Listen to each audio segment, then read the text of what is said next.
Oh, hey, Knack. And, yeah, I'm in Silithus. This is actually, Mitch is actually 60, and it has been for a little bit, so... I'm, There's a daily today where you need Silithus Chidden for it.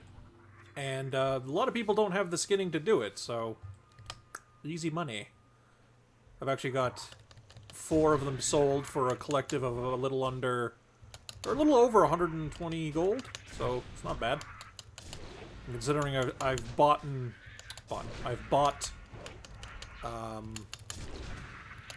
whatchamajigger, Epic Riding. I've bought a second spec, which turned out to be a healer, which is kind of amusing to me. Although it could very easily be a caster DPS too, but I've got a points in it for healer because, well, I don't really need 2 DPS specs because, you know, supply and demand and all that. There's always going to be more DPS in this game than there are tanks and healers. So, you know.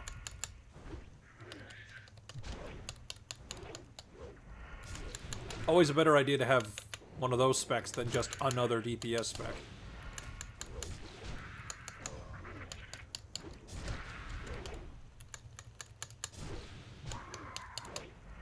Take this off. And Aspect of the Viper was not one when I got it, I was like, is this any good? And then I'm just like, yes, it is. Because it's surprisingly effective for a class. Well, I say class, but I guess build is more appropriate since everyone's the same class in this, technically. Due to the way this system works.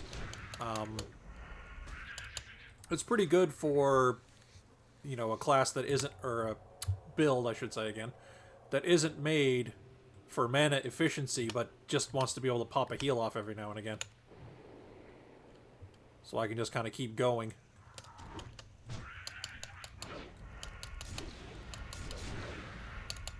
Also, I found out something fun today.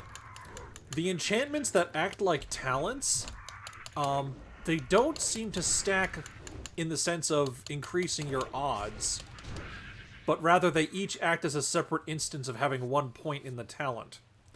Which is why sometimes you see me getting, like, 5 instances of energy plus 3, because it's the one that goes off whenever I crit, and I have one that always goes off from my actual talent tree. But then I also have it, like, 3 times on my gear. But each of those is only a 22% chance. So every time I crit, I have a chance of getting upwards of, like, 15 energy. It's kind of ridiculous.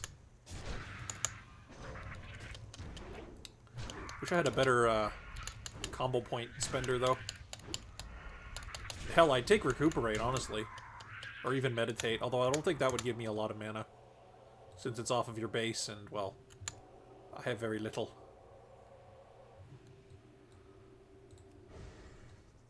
Am I coming through okay, by the way?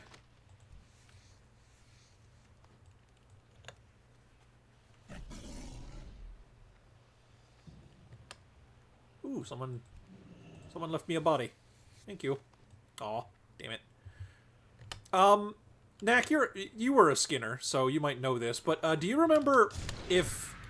Like, did you need the skinning knife from, like, Molten Core or something to have better odds of getting the non-broken chitin, or is it just RNG? I think it's just RNG, but it would be nice if I could, like, skew the odds in my favor. Because, like, I remember back in the day, there was, like, an enchant, and then there was the knife that gave you skinning above 300. RNG, I believe. Okay. So it's probably just RNG then. Alright, that's fine. It's all good. I mean, I don't think we can even get to Molten Core in this server. Because, like, it starts as a server with, like, all the raids not locked, with all the raids locked. And I think they only unlocked ZG on this one so far. Which is weird, because it's one of the later ones, but whatever.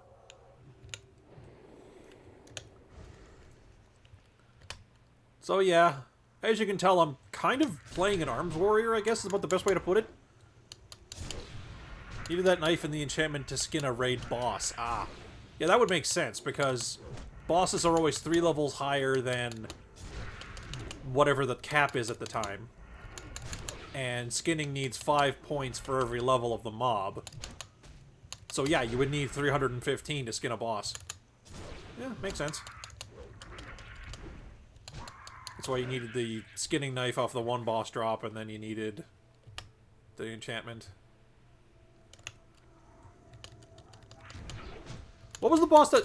Like, what was the thing that gave you that? Or was it just that it gave you, like, a lot of what you got in the dungeon otherwise or something?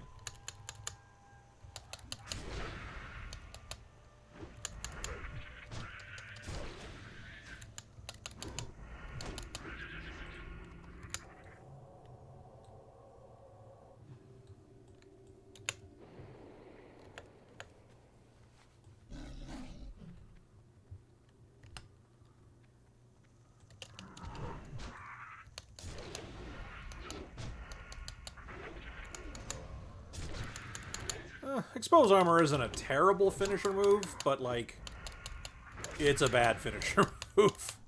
I'd rather have just even eviscerate, as kind of shitty as it is, because it doesn't really scale all that well. It would be turn combo points into some damage, which probably would be worth more, particularly on fights that don't last as long, because obviously expose armor's benefit is based purely on how long the fight lasts. And if I get a couple of crit streaks in a row, it doesn't usually last that long.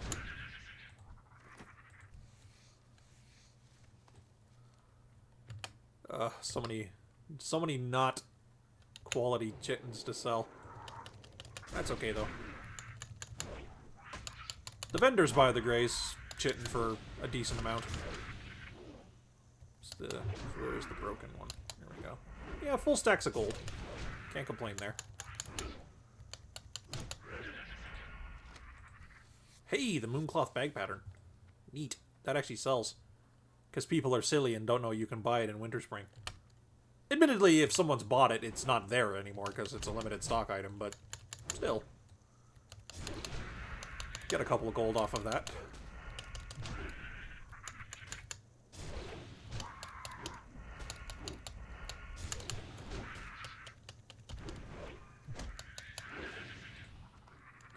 Is there a... Actually, you know what? It's a good question. Is there an enchantment that gives me more deep wounds? All. Deep. Okay, wounds? Oh, here we go. Infected, puncturing. Not sure if either of those work, though, because the game doesn't let you look up one that you don't have. I shall... Maybe we should get that add-on that somebody made for this server specifically. That just lets you look up all of them. Also, I would love it if this server... I don't know how they could program it, but I would love it if this server let you... like, sell the enchantment, the crazy enchantments you can get. Ooh, Exorcism Tome. That actually might be worth something. Because it's a damage ability, and people love their damage abilities, and increasing the base value is one of the best ways to make them better.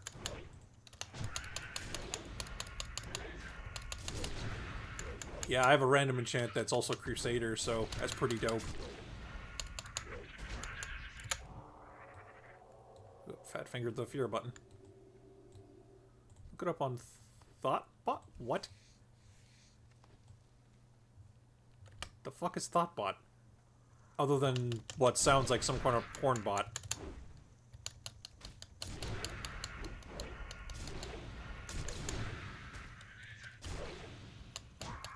So many squishy crits.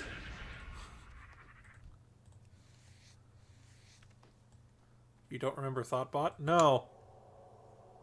I remember Wowhead. I've actually been on it a few times recently looking up, like, what white items are actually worth something. Oh, people didn't buy my medium leather. Oh well. I'll probably just vendor it then. I don't need it for anything. I already leveled skinning because you need rugged leather for runecloth bags, and I'm like, well, fuck, I'm gonna be losing money hand over fist just buying it all the time, so fuck it, do it myself. Only took like, I don't know, hour and a half to get it to 300 on this server. It was the Wowhead before Wowhead was a thing. Oh! Well, I don't know if they would have the random enchants thing, because that's exclusive to this server.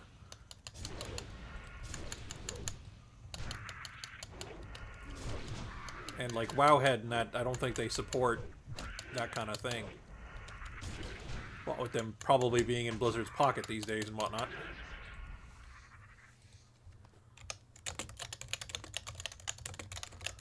The other kind of risk than you.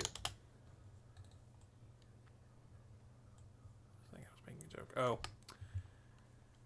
Hard to tell in text, my friend. Hard to tell in text.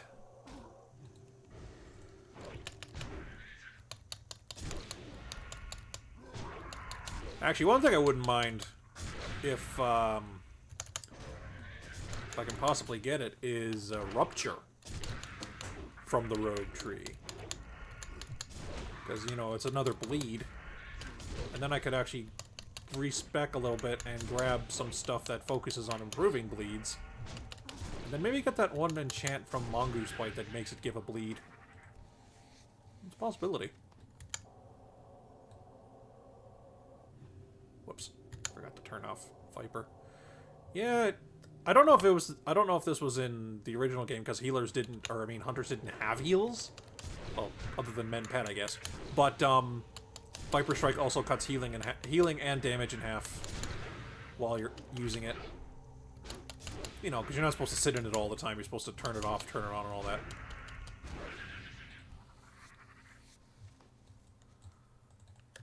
Do.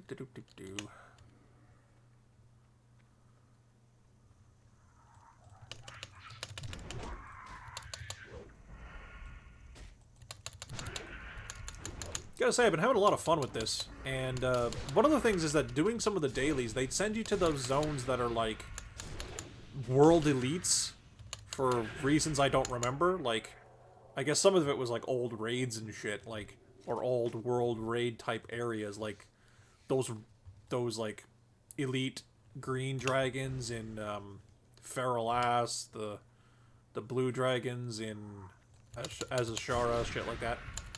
And, like, sometimes, like, I was doing the one for the green dragons the other day. Turn that back on. And our group didn't have a dedicated tank, and these things had, like, 100k life apiece. And we're like, okay, how do we do this? It's like, so, like, everyone, like, put their heads together and figured out, between the 5 of us, who had, like, enough CC, who had CC, who had, like, we had a dedicated healer, thankfully, but, like, who had, like, hard CC, who had soft CC, and, like, you know, we were actually, like, doing a proper encounter and stuff. It was actually kind of neat. And it was, like, you know, there was actually a lot of communication and whatnot between everybody, and, it, you know, it felt good. And it was fun to actually get it done and be like, yeah, we fucking did it. Failures and all. Because we did wipe once. Because we didn't realize that they all pull together. Or at least they pull in like little groups of 3. It was like a hybrid caster melee enemy, a caster enemy, and a tank enemy pretty much. That runs around fixating on people and then gibbing them. So we were like spam fearing him, freeze trapping one guy, burning down the healer, or burning down the caster. I don't think it was a healer, but don't remember. But it was actually fun, because it was like, we had to figure out how to do it on the fly, because, well, nobody really came prepared for it. Because, well, I mean, you can't really be prepared for much in this, because it's wildcard mode. Your shit's randomized. Deal with it. It's fun. Although, one of the guys who works on this, although he's the community manager, not one of the, like, tech people, people were throwing... He was, like, streaming himself playing this for the first time when this season came out. And, people were talking about, like, future alternate modes, and while he didn't agree with it personally, he thought that it might be a pretty cool idea, is that if, instead of having purely randomized abilities, to instead have randomized abilities, but it's like a draft, like, you know, like a card game draft, where you get a selection of abilities per level, or per time you can afford one, and you pick out of the group of them that are there, but then you have to be like, okay, what am I building towards? What do I have already? You know, like those decisions. You know, so the builds would be better than on Wildcard, but you could still be shafted by RNG and get, like, the weirdest shit. And you have to just make the most of it. And I think that'd be neat. Plus, it would also mean people spend less time in the starting zones re-rolling with a macro over and over and over again until they get, like, the perfect start. Because, you know, that just kind of defeats the purpose, I think. I do it a few times just so I have, like, an attack of some description. Like, I mean, I rolled Birdhorn the other day. He ended up a healer, which was kind of funny. And his only attack was Sinister Strike. Even though, you know, I would be wanting to stack, you know, spell effects on him. So, needless to say, most of his leveling has been done just, you know, healing groups, pretty much. And that's always a challenge, because sometimes you get tanks, because, you know, everyone can technically qualify for every role, so sometimes you get tanks that are, like, half naked because they're in high-risk mode, and people have been ganking them all day. They've lost all their fucking equipment. Or, you know, you get people who have, like, defensive stance and think they can tank. Like, I mean, hell, even I have it. But, like, don't have any area of effect threat, or don't have any, or just, like, any bonus threat abilities. Like, they're just pretty much a DPS spec with defensive stance. Oh, man, speaking of the old days. Oh, are you remembering the time you tanked fucking, God, what's that first dungeon in BC? The Fell Orcs. You were tanking it as an enhancement shaman and screaming like a lunatic every pull because it was very ping-pongy, your health at that point. Because this was way back when enhancement shaman still had like tanking talents and abilities for some reason. Because I guess back then they were still designed to be like the Horde Paladin. Hellfire Ramparts, yeah, that's the one. That shit was funny. God. I don't remember the name of the guy in our guild, but there was that one warrior who was always bitching about no tanks, and yet he didn't tank, and we all just kind of like collectively looked at him like, are you serious? Like, you're playing one of the classes that can do this job. Why aren't you doing it? If you're bitching about it so much.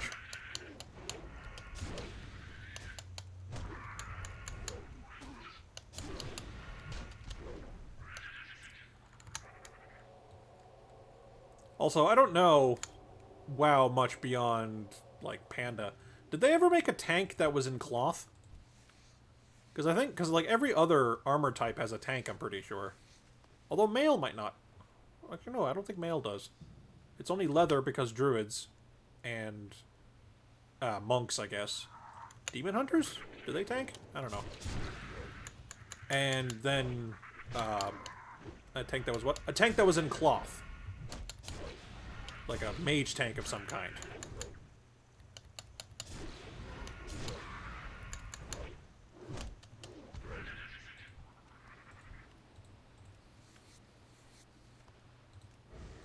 Is what I was wondering. No cloth tanks, yeah. Which always kind of pissed me off as a warlock, because we got a setup that would have let us do it if they supported it. But they didn't, because they're butt munches. Are you kidding? Mitch would have tanked fucking everything. Run around being a big purple demon man? Hell yes. I would have tanked all the things. Demon Hunters can tank? Yeah, I think so, because, like, well, obviously they're not going to be healers. And I don't think they've ever made a hero class that's just a damage class. Because the game has enough of that already. That would be kind of... We would kind of end up in the situation we didn't pay a lick of attention to Demon Hunters. Apparently they have a double jump? I was, like, idly looking up shit the other day, and I'm like, they can apparently fucking double jump and glide? I was like, okay. Weird flex, but okay, sure. Why not?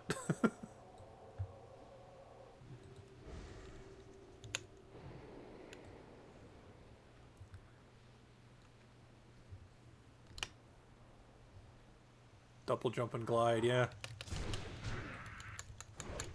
When did Legion come out? Legion was like a few years ago now? Because it was the expansion before the one we're in now.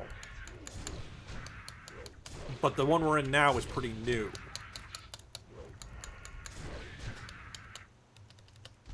The price you pay is you have to be an elf, so hard pass. Fair. No moo cow demon hunters, huh? Yeah, you have to be some flavor of elf. Can you be one with one of the, like, the super races you unlock?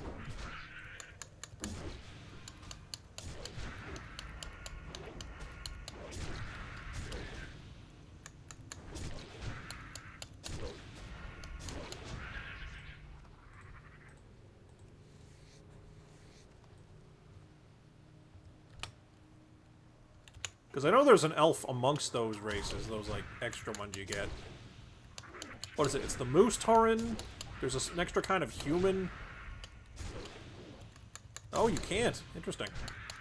I mean, having looked up the lore a little bit, it makes sense, because, like, the ones that are demon hunters have been, like, in fucking cold storage for, like, 100 years or some shit, basically. So, you know. It's not like any of those new elves could be there back then. You know, it's the same way. I don't think you can make a Panda Death Knight. I don't think. Even though you can make a Goblin or a Worgen one, which is kind of weird. I mean, Goblin not as much, but Worgen, very weird, but eh. I mean, it's not like there weren't Worgen outside of Gilneas at all, but they weren't exactly running around being adventurers at that point. You know, the point where a large collection of heroes got scourgified.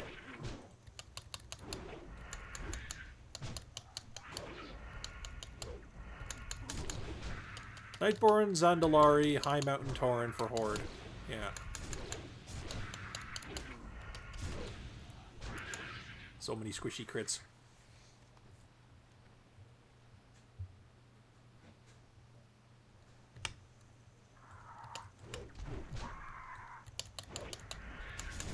And Maghar orcs. Oh, so we can be brown orcs now. That's kind of neat.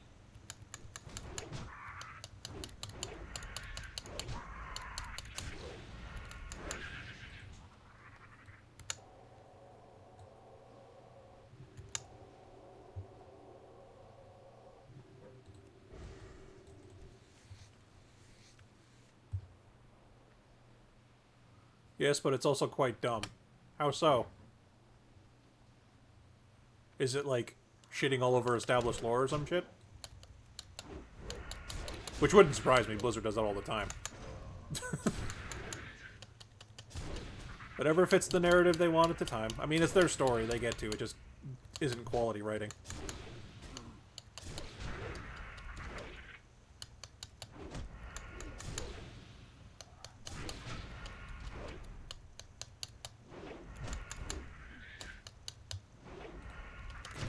Mana again.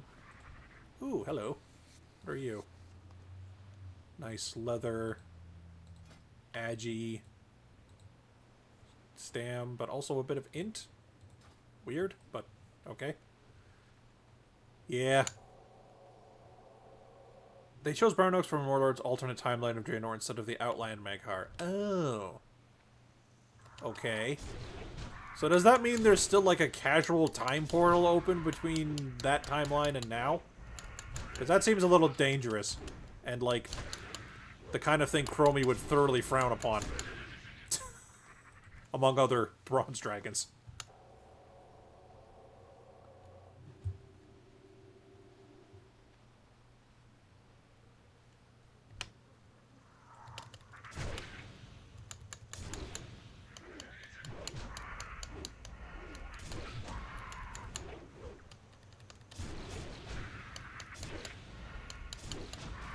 Although I suppose if we're dealing with time travel, the idea of all of the Maghar orcs that ever joined the Horde all came from a certain timeline.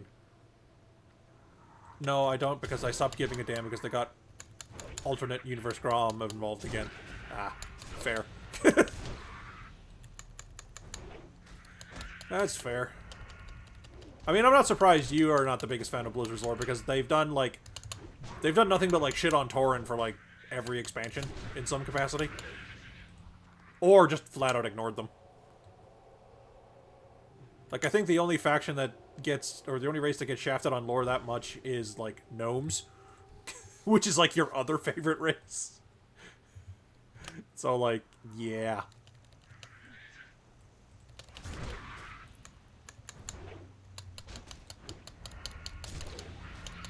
Oh, jeez.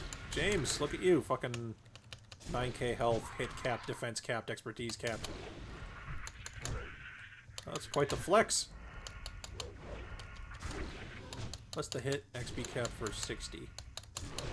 I don't know about the... Well, hit for anything that isn't dual wielding is 8. Yeah, 17 for spells. Shit, does that include it? Does that include taunting? Mechatork died last patch. Yeah, apparently. Which surprised me. Like, it seems to be the only thing that happens to the minor, like, the races that aren't, like, the big front leaders is that their leaders fucking get killed. So what happened to him? Did he blow himself up?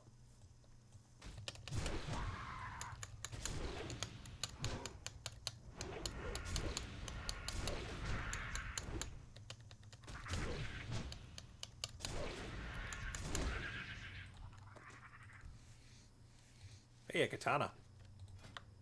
Or, no, that's not a katana. Those are the rune blades, I think, for the green weapons that are katanas. Ultra Mega Technology froze himself. Oh, so he's technically just in the closet then. He could be brought back later when needed. Lore-wise.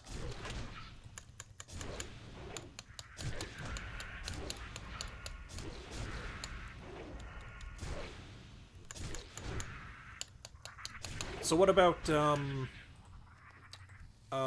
was the king that got diamondized, pretty much? That was Magni, wasn't it?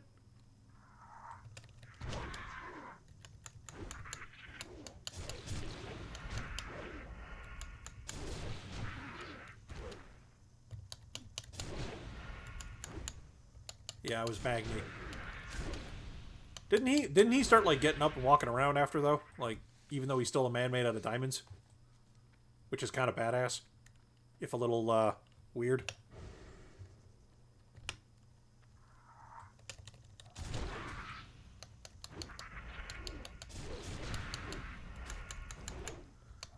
He's the player's guide in BFA because he's trying to heal Azeroth. Okay, yeah. Seems legit. So what? Are we talking like the player has like a Lotus type persistent person in their ear kind of thing now?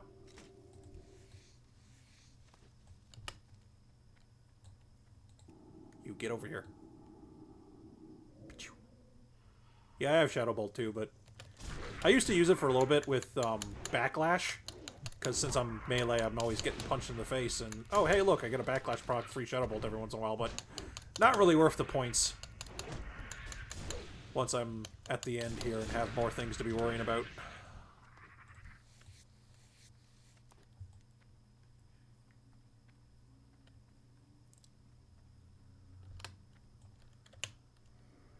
Kind of. It's like how Khadgar gave us quests and stuff in Legion. Yeah. Like, I noticed... Like, I think it was pre-Legion. They had NPCs starting to, like, radio in on you when you were doing stuff. So I'm guessing it's something like that.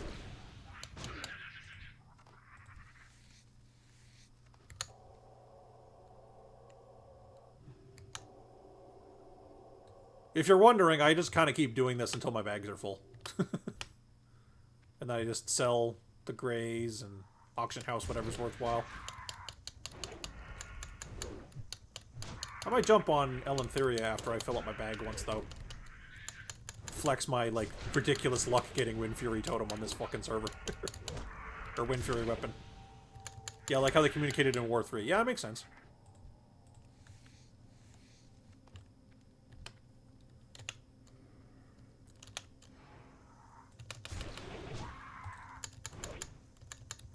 Did you end up playing the, like, the remastered War 3 they did? Or see anything about it?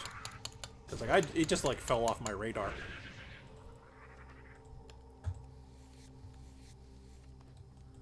That's why I'm not paying attention to my health. Should do that more. Both IRL and in-game.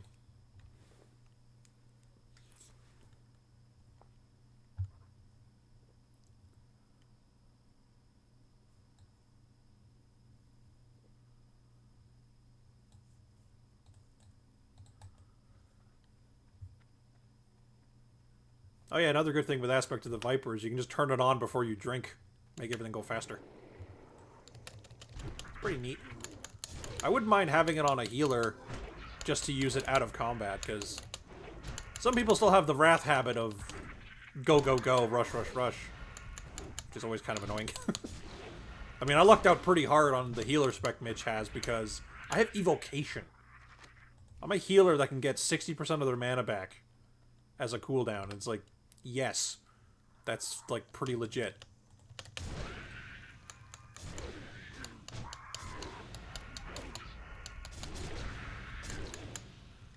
Wouldn't mind having something like Drain Mana or something, though, either. Just be like... Because, I mean, I'm pretty sure that doesn't cost threat. Or it costs very little. I'm not sure how that works, but... I mean, I'm pretty damn sure I wouldn't be able to pull threat with it, let's put it that way. So I could just, you know, hoover some mana off of some enemies and use it to heal. Or just straight up having life tap, I guess. That seems to be like... That seems to be like the one people roll for if they're purposely rolling to get a healer as a character. Rolling for life tap. Although, man, I don't remember life tap having a cooldown ever. I don't know if that's from this server or if that was like a Wrath thing that I just kind of blotted out of my mind.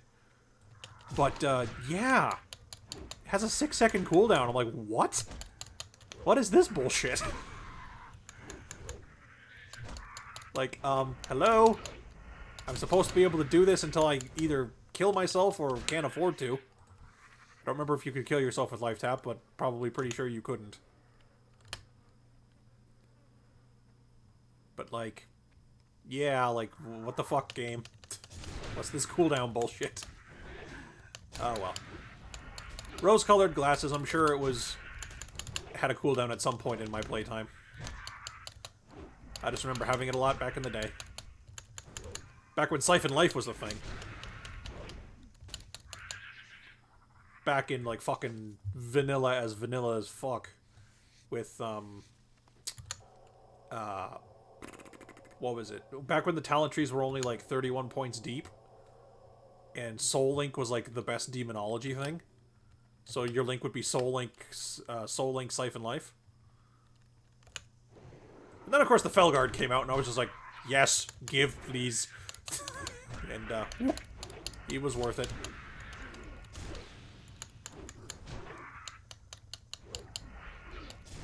I mean, they eventually pulled him back a bit, because he was literally, like, out DPSing geared warriors at that point, which was pretty funny.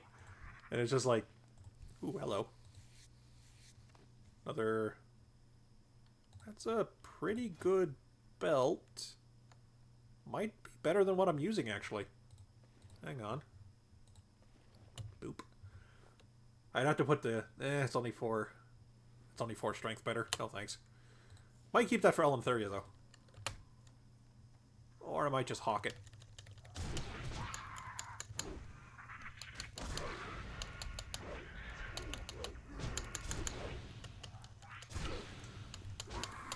But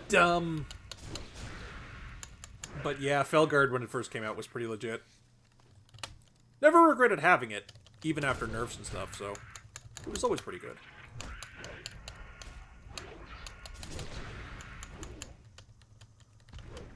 I mean, it was basically like having a pet arms warrior.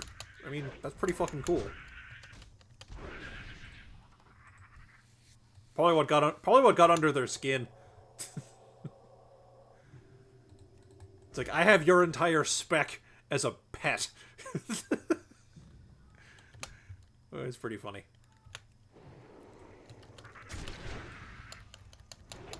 Many broken sins. Unfortunately. I mean, ideally, I'd want that to be all of these you know, the fixed ones, because I can sell a stack of this for about 25 gold. Because I'm purposely, obviously, undercutting people that are trying to basically scam people out of money for dailies, but... Well, I mean, put it this way. I could try to sell it for the price everyone else is selling it for, but I'll just drown out in the sea of prices. At that point, if my price is the lowest, everyone will be like, oh, we should buy from this guy because he's not trying to fucking con us.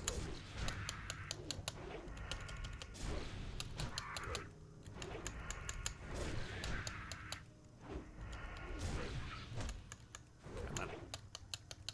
So what are you up to? Working on the Menoth boys?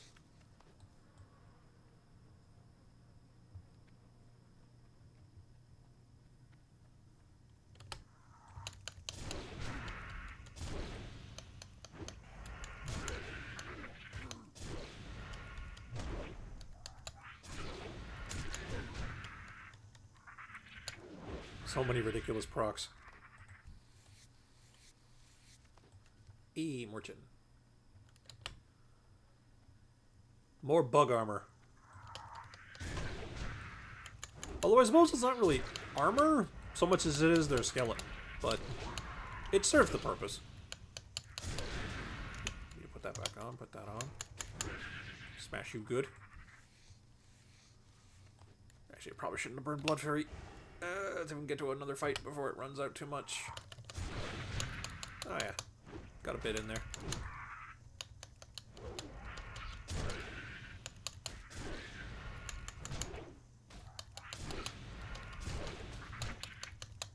Chop, chop, chop. Put some buffs back on. I'm definitely thinking of re-rolling Thorns on this spec, but this spec isn't going to get the rerolls for a little while because I want to get the healer spec a little better. Because, like, if I get Flash Heal from, I believe, the Priest, I pretty much have a healer spec good to go. It's really a single target focused one, but, I mean, that's plenty for dungeons. Because it's pretty much abusing the fact that Surge of Light goes off of any spell crit, and then it's also got, like, 50% chance to crit with Nourish from the Druid. It's pretty legit. I mean, I've been keeping groups up with just the Nourish, but I mean, if I had the Flash Heal, I'd be even better. And I wouldn't be compelled to waste the Surge of Light procs trying to smite things like an idiot in the middle of a group. Because damn it, it's a proc and I need to use it.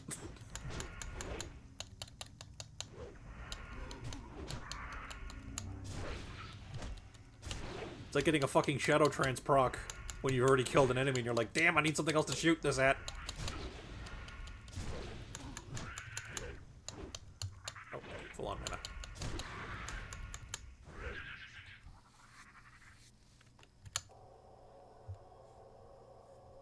I got 9 bag slots left.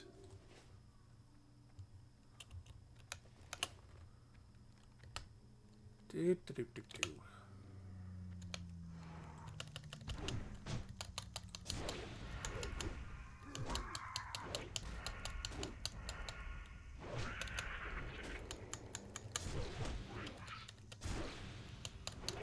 Oof, give me them 1,000+ crits. I think the most I've ever done is like 1.3k. That was like in a group with like all the bells and whistles rolling. You know, have the Crusader proc, have buffs from other people, Battle Shout running, Blood Rage. Hey, someone bought my auction. Sweet.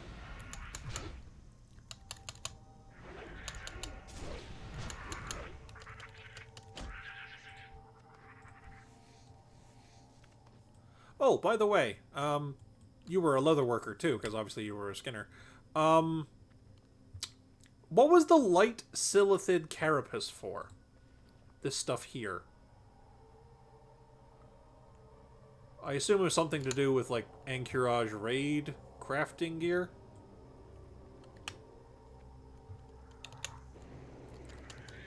Because obviously you'd probably be getting it in the instance too.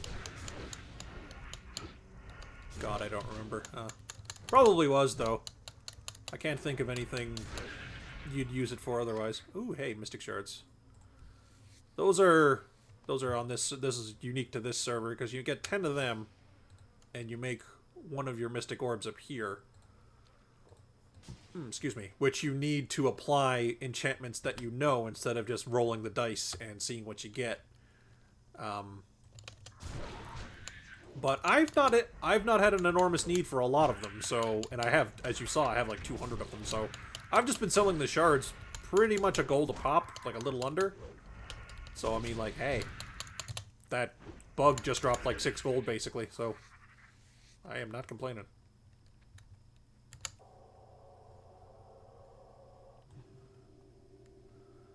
Oh, and I gotta say, like, liberating thing about this server. There's almost no soul binding. Like, almost no. Like, I think some things are literally soul binding just because the devs missed them. Like if they wanted to, they probably would make them not soul bind, but they probably just don't realize they're in the game. But the fact that, like, you don't have to, like, pussyfoot around equipping something or, like, wonder, oh, should I sell this first, or should I sell this, or should I do this, or should I do that? It's like you can pick up something cool and be like, okay, I'm gonna try this on for a bit, see if it works. If it works, great. If it doesn't, well, I can probably hawk it to somebody else for some money. And also the fact that you can just gear up off the auction house if the need arises. Because, like, while you're leveling in this, because you're leveling pretty quickly, because even if you're not on high-risk mode and you're not running, like, a potion or whatever, you're leveling at 4 times the normal speed. That's still pretty fast. So, you know, there's sometimes, especially really early on, you're going to be outclassing your equipment pretty quickly. And in some cases, you might just not get any from drops and shit. So, you can just sell what you have been getting, which hasn't worked for you, go to the auction house and grab some cheap loot. Some of which might even be dungeon blues, because the shit doesn't soul bind anymore. It's so good. Like, soul binding to me seems like a fucking con at this point now. It's like, why is that in the game? Why was that a thing? Like, I can understand, obviously, if they didn't want people to be, like, I don't know, selling heirlooms or some shit, but like, just the day-to-day equipment you need to make a character better, like, why not let people barter in it? In a society that functions on adventurers murdering shit, why wouldn't they be able to do that? They're, like, the only people who would be, like, rich enough and qualified enough to be bartering in this shit anyway, so, like, why disable that?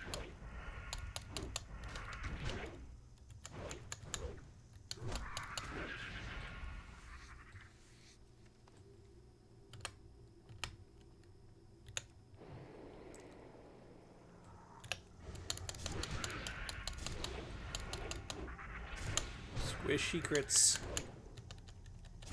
Squish all the buggy bits.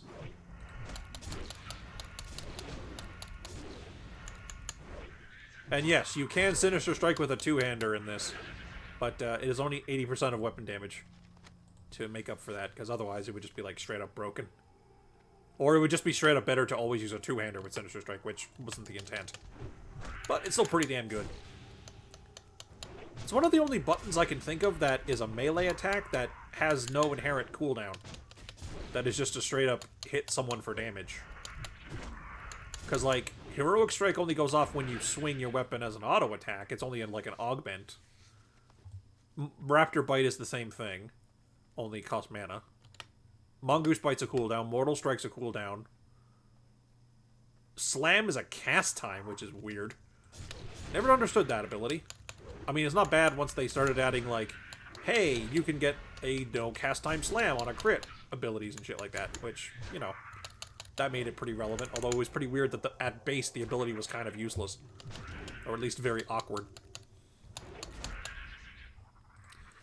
Hey, more shards. And then, like, I mean, like, most of the enhancement shaman melee attacks are on cooldowns as well. But the idea is that you juggle them with, like, the shock cooldowns and shit.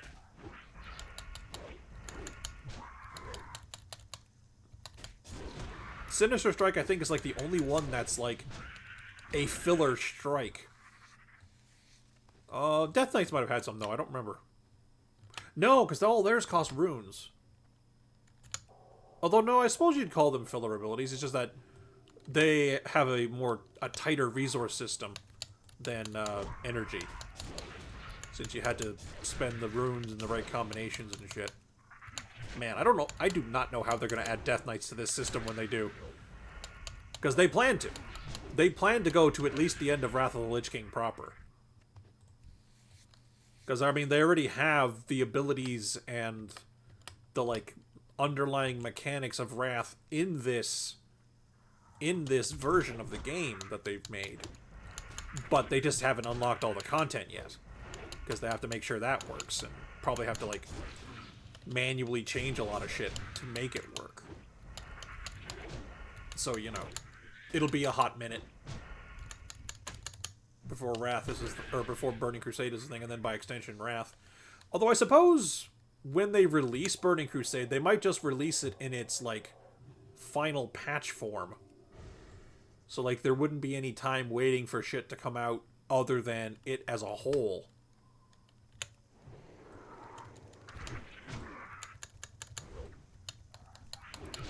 I mean, yeah, that makes sense.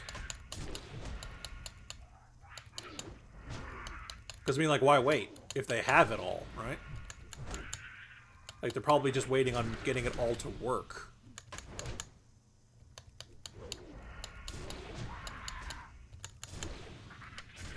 Well, because, I mean, like, to give you an idea, once I finish this guy, by doing that without Viper Stance on. There we go. Give me your bits. Give me your skin. Let's just go to any tree here. Like, as you can see, it has the stuff available for beyond level 60. We just can't get there yet. I mean, level 70... Yeah, that would be the end of Burning Crusade, right? And then Wrath... 66, 75, yeah. So, like, it has the underlying groundwork for up to Wrath. So Death Knights are on the table. I'm just wondering how they're going to work that into the already somewhat cluttered UI.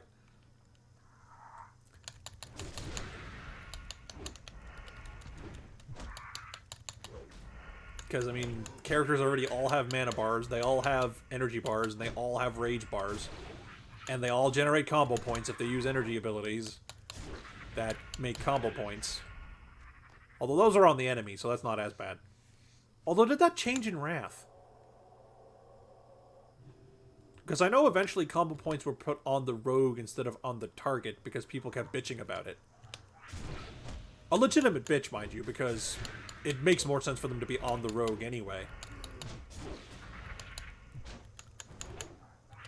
Or if you can start with the Death Knight skin and glowing eyes. Yeah, true.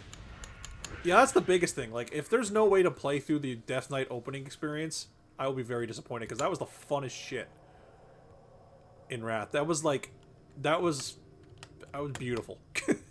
In a, you know, morbidly evil kind of way. But it was just like, it's like, yes, at this point you are playing Scourge. You know, it's pretty awesome.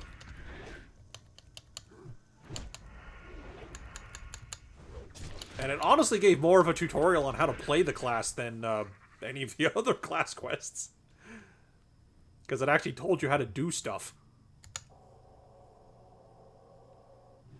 Or at the very least, it like, even though you started at level 55, it like drip-fed you...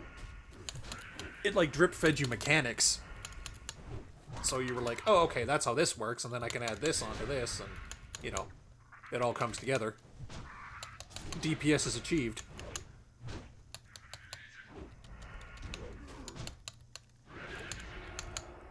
I still want a third faction. Honestly, with the way shit is going down in World of Warcraft frequently, I'm not surprised. I'm surprised that they have it like split into just a faction based off each race, really. And then like you know, obviously you still have, like, the overall alliances, but, like, you know, maybe there's some Forsaken that don't care for Tauren, and vice versa. You know, and then you know, if you're a Tauren, you kind of can't deal with these guys, or maybe they become enemies for you in quests for other factions, and, you know, there's a lot of depth they could do if they went beyond the binary faction system. Which I think would be awesome.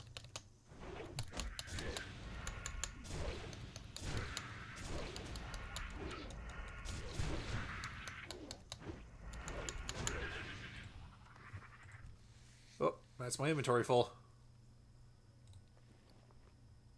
Let me get one more chitin, though. They sell in stacks of 10 for the quest, so getting that one more would be better. Like, Blizzard would ever do anything that upsets the red versus blue. Yeah, that's unfortunately the truth. I mean, it's easier to market. It's easier to market, and it's easier to design, like, PvP around and shit. General questing areas. Just everything, really. Although that's another thing that I've had a lot of fun with on this server, is that you can freely group with the other faction. There is nothing stopping you from doing that in this. Okay, those are just both broke. You know, like, I think that's amazing. Because, like the other day, I mentioned the group I was in that was the group we were hunting the green dragons with. Like, I'm pretty sure, like, yeah, we had, like, a human... I don't know what to call him, but he was a melee character, I guess. We had, like, a night elf... Was the night elf the healer? No, he was actually a moonkin, but he was casting, like, frost bolts and stuff. I believe our Tauren was a healer. I was an orc, of course. And I think we had another orc. And then, like, in other groups... And then we had other groups that were, like... One of our characters was a gnome, and... You know, and then, like, I had a couple of... I mean, we had some groups that... I've had some groups that are, like... You would expect to see this in retail. Like, one time it was literally 4 undead and me as Mitch. So, 1 orc. The one Torquid orc guy. But, yeah. I think it's neat. Yeah. Throw this away for now.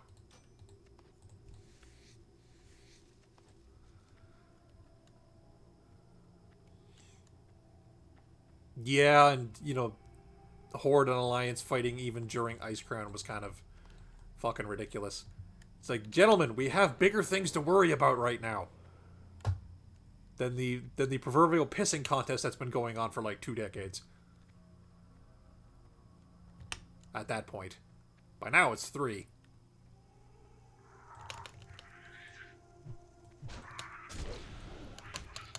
Although, is that something they've ever addressed?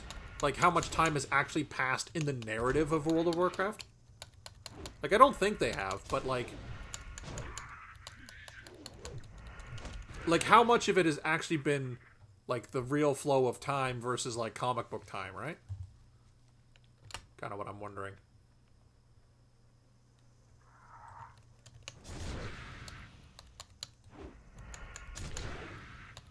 Probably, but I don't know what it is. Yeah, because, well, I mean, like, some events just have to have occurred and spent time, right? Like, the campaign and the Outlands, the campaign in fucking Icecrown, you know, or Northrend, like, you know, time would have passed just doing these things, even if they were all done back to back, unlike in the real world where we had to wait for, like, patch releases and shit. So, like, you know, there would be some passage of time there.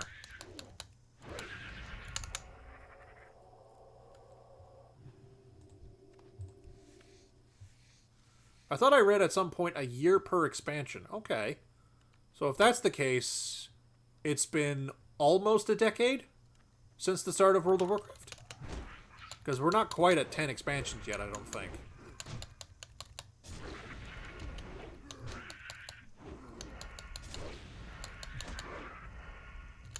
Oh, did I get my 20th? Oh, I did. Okay. my bad. Ah. Come on, hang on. How much are you worth? Okay, sell this crap. Boop. There we go. Alright. Hit a vendor and see what we've got. And then go back to Ogremar and sell us some chitin. People probably buy it even if the daily's over. Vanilla BC Wrath, Kata Mists, Warlords, Legion, Battle. So that's 1, 2, 3, 4, 5, 6, 7, 8. So yeah, almost a decade. Not quite, but almost. So at the time of Wrath, it would have been at least 3 years since the beginning of the timeline. So, yeah. At that point, it still would have been like, you know, gentlemen, we have more things, pressing matters to worry about than the 3-year pissing contest we've been having.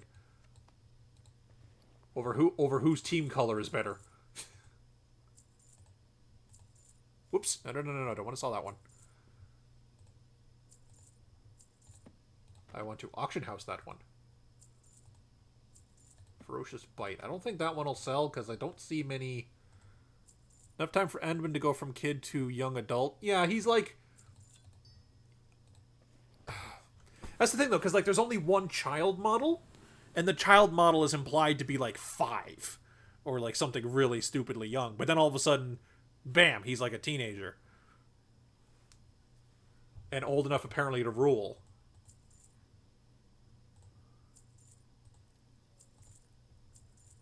Or at least by right of heir, of being in the heir to the throne. And yeah,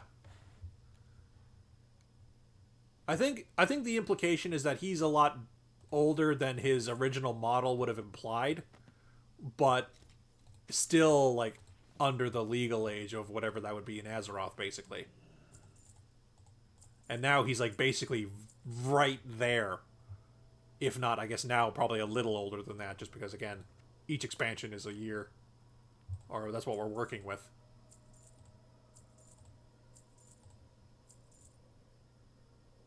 Ooh.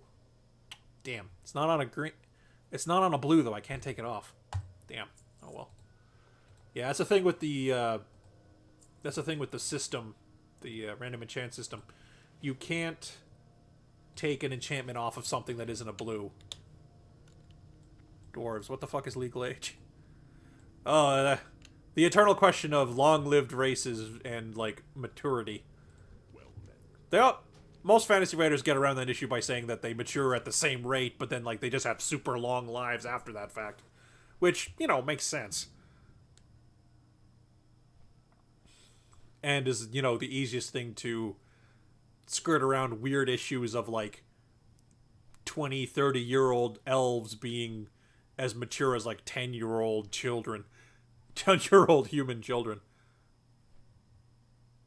But I mean, like, stopping to think about it, even if their mind, even if, like, the underlying development of their being, like, the physical growth part, is slower than a human's... Oh, legal drinking age. Yeah, fair. Legal drinking age is when you're off the bottle. That's a dwarf. You go from one bottle to another.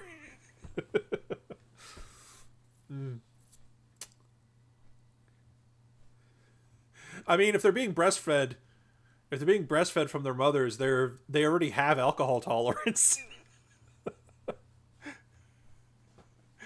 It's not like they're going into the bottle with clean livers anyway.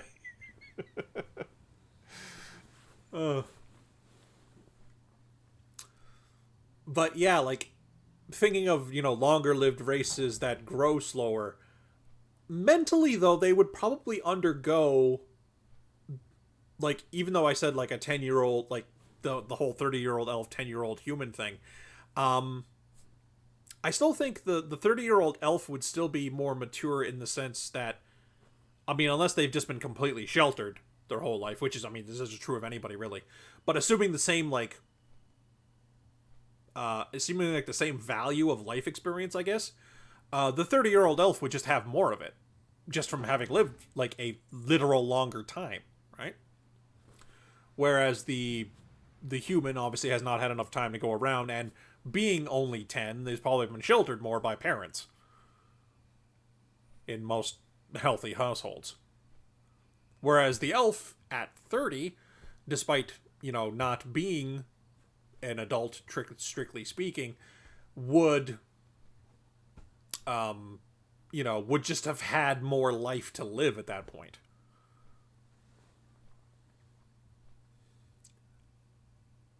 I guess what I'm arguing is how much of maturity is mental growth and how much of maturity is exposure and like nature versus nurture, basically.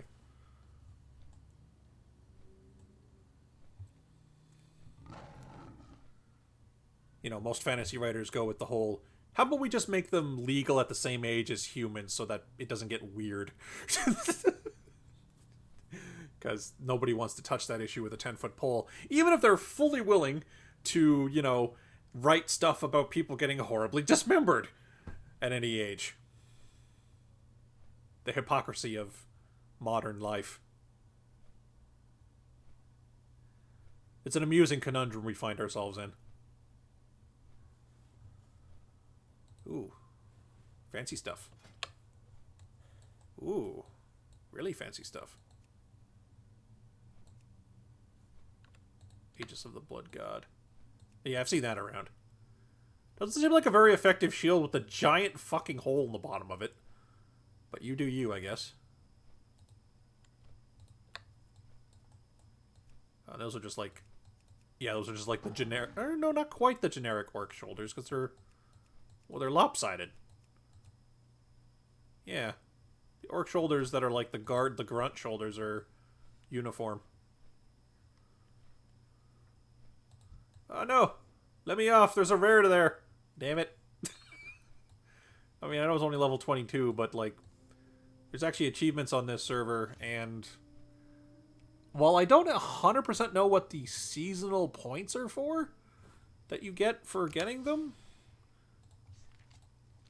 there is some like persistent progression, even if the server character gets sent to the long-term realms after this one is done. Kind of like Path of Exile, where they have the leagues where, they basically run people through new content as a sort of beta test, and if everyone likes it, it stays in the game in some form. Usually, an alternative at high level to just doing what's already there, or like filtered into the game, but not as much as it was in the league, where it's like you walk out the front door of the first town and you encounter this mechanic because they want you to be testing it as often as possible. Which is a shame, because some of them work really well when they are like that. Like in Path of Exile, the Abyss system, which is literally just, hey, you find this like evil smoking hole in the ground, and if you go near it, it starts like fissuring through the ground, and monsters come flying out, and you have to kill them really quickly. And if you keep following the path and killing the new holes it makes, you get a better chest at the end. Or if you're far enough, you actually unlock a little mini dungeon that might have a boss in it that drops really good stuff that's specific to the Abyss, which is kind of neat.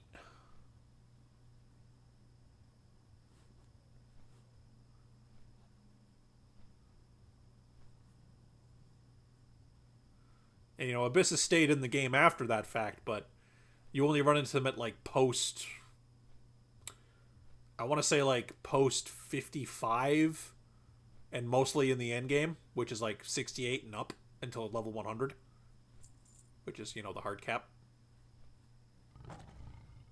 Which, admittedly, you don't need to beat any of the content in that game. You can beat it as early as, like, I want to say, like, maybe level 80. You can beat, like, all the extra bosses and shit. Not that I've ever done it, but... Whoop. Bit of chaos going on down there.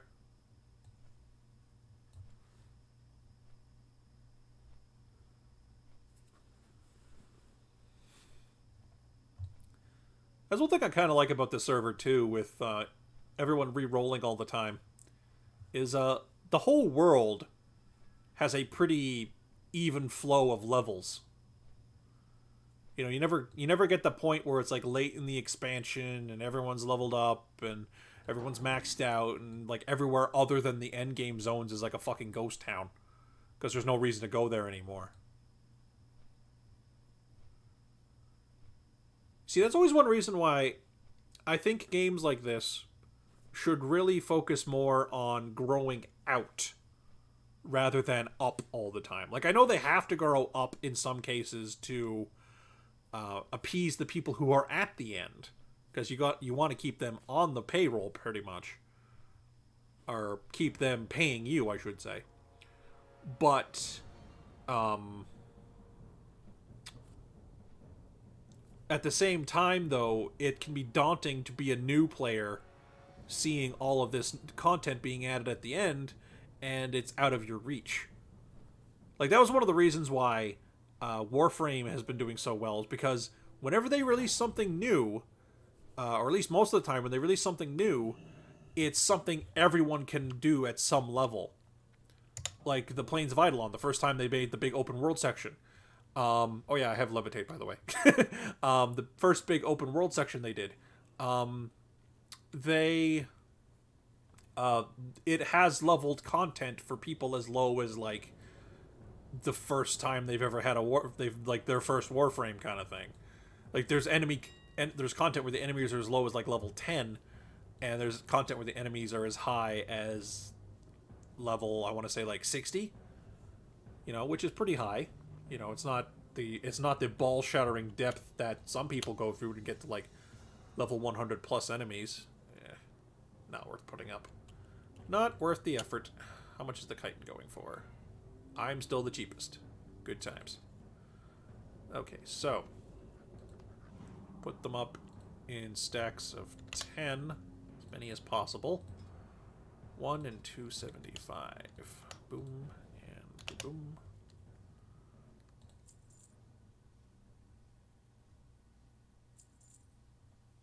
Oh, fuck. Damn it. Did it again.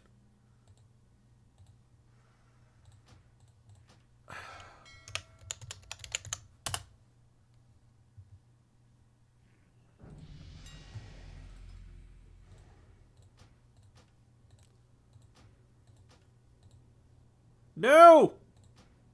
Fuck. Damn it.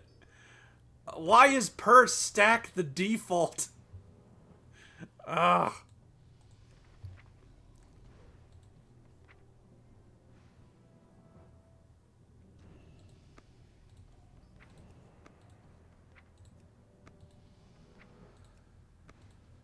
Oh well. Teach me to not pay attention, I guess.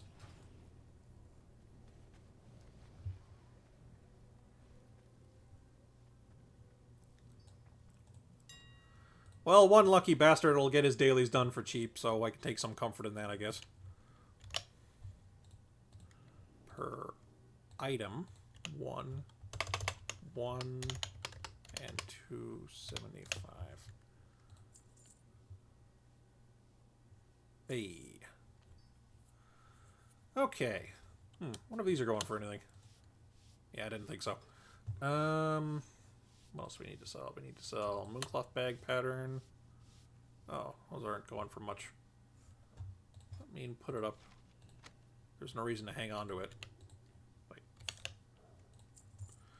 Because I already know how to do that. Exorcism. Really? That little? Fuck it, just sell that one. Ferocious Bite. No, that's not worth the effort. Mystic Shards, what are the price? Oh, damn. Oh, shit, they went up. Yeah, I guess people are flipping the ones I sold for cheap. Pfft. Wow, okay. 99 per shard? What are you, high? No, thank you.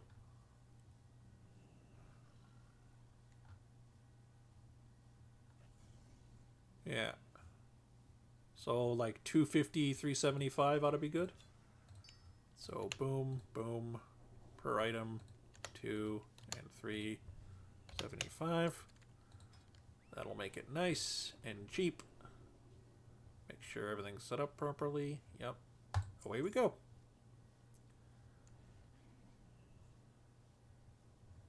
Oh, delicious commerce.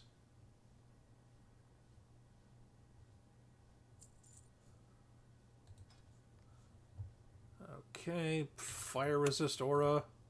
Nope. Ambush. This one might sell. No? Yeah, I guess a lot of people don't have ambush or other, like, stealthy rogue abilities because, well, a lot of people may not roll stealth, and I'm pretty sure the randomizer's logic doesn't let you roll stealth requiring abilities if you don't have a form of stealth. So people just don't have it. And the people who, and in the case of people who do keep stealth, some of them might also not roll it just from pure chance. So the number of people who have ambush is probably pretty low. Can I check this one? Yeah, that one wasn't worth much. What about this? Okay, yeah, that's worth putting up. It's worth putting up. 8 and 9, I'll put mine up for 7 and 8. Because that's how I roll. And, the rest of this crap I can sell. Yeah. Oh, keep the gem, though. Keep the gems. Because I'm not sure if... Not sure if they get used in a daily or not. I've been keeping Massa Gates because they do. And, you know, would be nice just to be able to do that one on the cheap. Let's see. Boom. And, yeah. How many runes do I have? I only have the one. Yeah, I'll leave it for now, then. Guess I just need a vendor. Sell some crap. Hello, Horrifying. How you doing? And the dailies have not reset yet. Nope. Yeah, they're in, like, France or something, so the time for server reset is weirdly...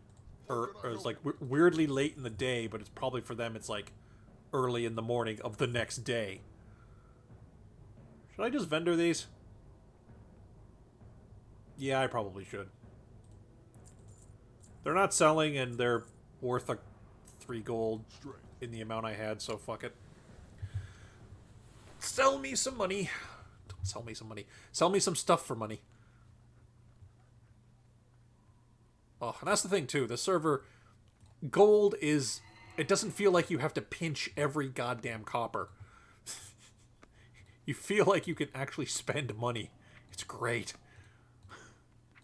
Now, if I wanted to save up to have a 3rd spec, that's 10,000 gold. Yeah, I'd have to probably get a little frugal, but I don't need a 3rd one, really. I have Epic Mount, I have a 2nd one.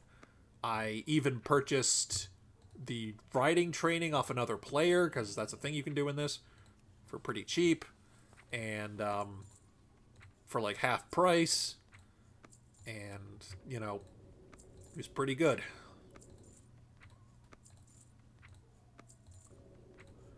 Yeah, this is probably Carlito. Yeah, I think he was the one flipping them for more. Wouldn't surprise me, and I don't mind. I get part of the money he's making anyway, so. And then all the ones I bring in afterwards are worth more. Capitalism, baby!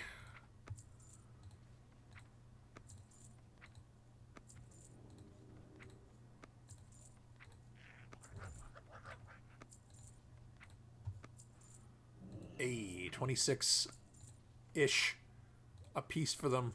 God, Auction House is taking a full gold cut. Goddamn goblins. Goddamn goblins taking all my fucking money. 425 gold.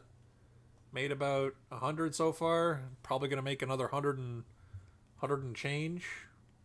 Not bad. Not bad at all.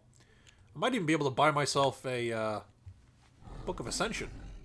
Although I really don't need it on this character, but I mean, the way it works is that when you unlock it for every character on this server in perpetuity. So, might be worth getting. Book. Wild Book of Ascension, $750. Still pretty expensive. Still pretty expensive, but probably worth.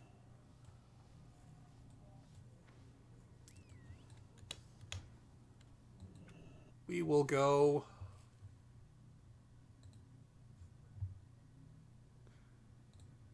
One thing I don't like about, like, as cool as the updated models are for, like, all the races, I don't like what they did with the faces of the Forsaken women.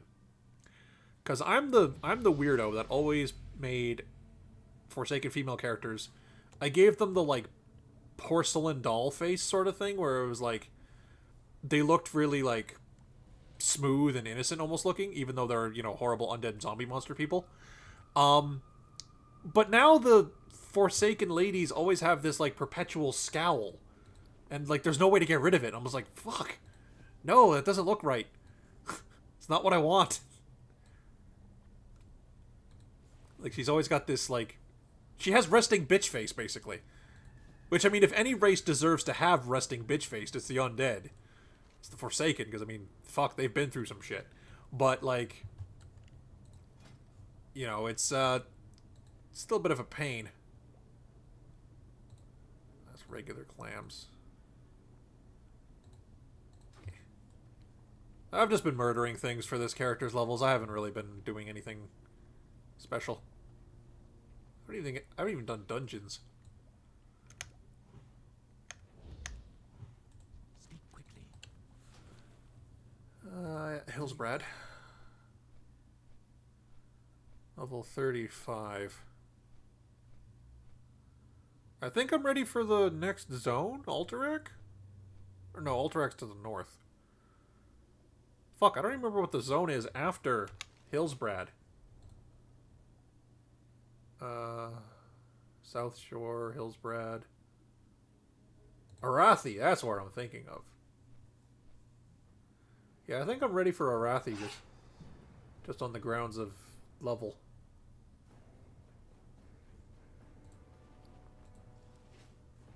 And I'm pretty sure Arathi will be iron and the like for minerals. If they're not, I'll jump back a bit. Because, yeah, this is my mining character. Because you often need particular metal bars for the daily, too.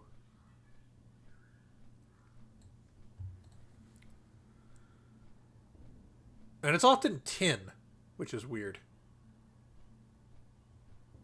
Very specifically tin. Which, you know, not hard to get, but it's not one people stockpile, you know what I mean? Because it's like, you only need so much of it to level up through blacksmithing, and to smith and to smelt for levels for your mining. So, like, not exactly a huge demand for it. Also, that's something I've noticed a lot of MMOs do. I don't know if it's just because they're copying WoW, or... I mean, it's probably a bit of that, but... If they're just copying WoW, or if they're... Actually, shit, I might go up... Ooh, fuck yeah. I might go up here for a bit first. I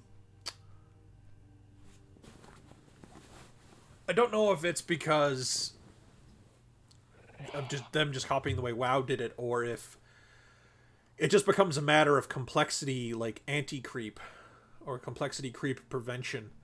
But you don't get a lot of alloy metals after, like, one expansion in most MMOs. Like, if it's a metal that's an alloy in real life, it'll happen. But then once you start getting to the really fantastical metals that are, like, from other planets or whatever, you never get alloys. Or at the very least, you really only get alloys at, like, the raid level. When everyone is, you know... When everything is, like, making progress in inches instead of miles.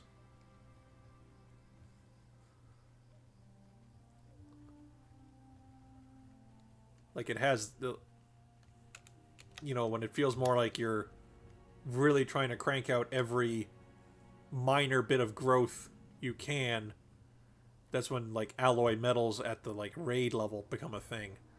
But, like, getting through the expansion, it's just like you have metal A, you have metal A, you have metal B, done.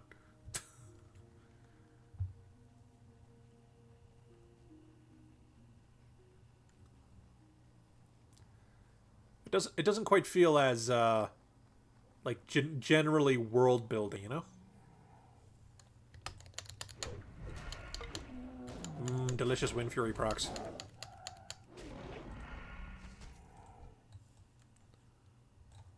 Pillager's Girdle of Power. Is that better than what I'm using?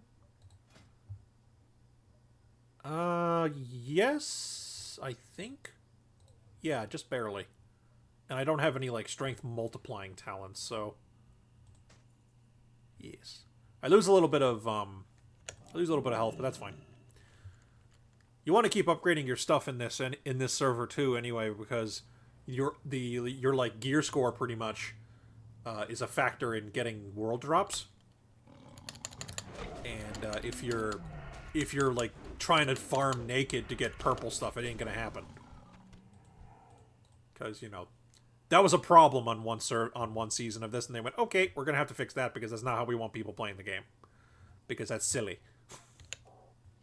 And it also defeats the purpose of high risk when the whole point is being able to kill other people for their stuff, but if they're never wearing anything, you don't get anything. So it ends up becoming a sucker's game to even have equipment, which is weird and kind of backwards. So they're like, no, we're going to fix that. Which makes sense. Hey. And oh yeah, mining is fucking ridiculous experience too. Because every time you skill up a profession, you get a skill point, you get experience, and just every time you do the profession, you get points. Damn it, I almost had that. Stupid mountain lion, go away. You get to be a floating corpse now. Congratulations.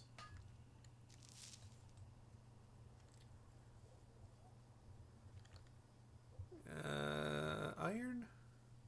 That helps us play. There we go. Or no, it's true silver.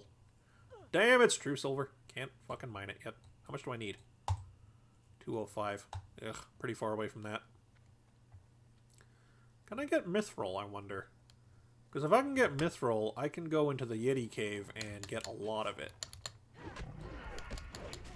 Yeah, it's true silver. Ooh, gold. Gold in them Dar Hills. Oh, hello. Wand of Eventide. Just a generic wand. I'm disappointed that they didn't make it that wands work with hunter ranged attacks. Because I was playing on Koraha, druid in retail, but obviously a complete mishmash of nonsense on this version.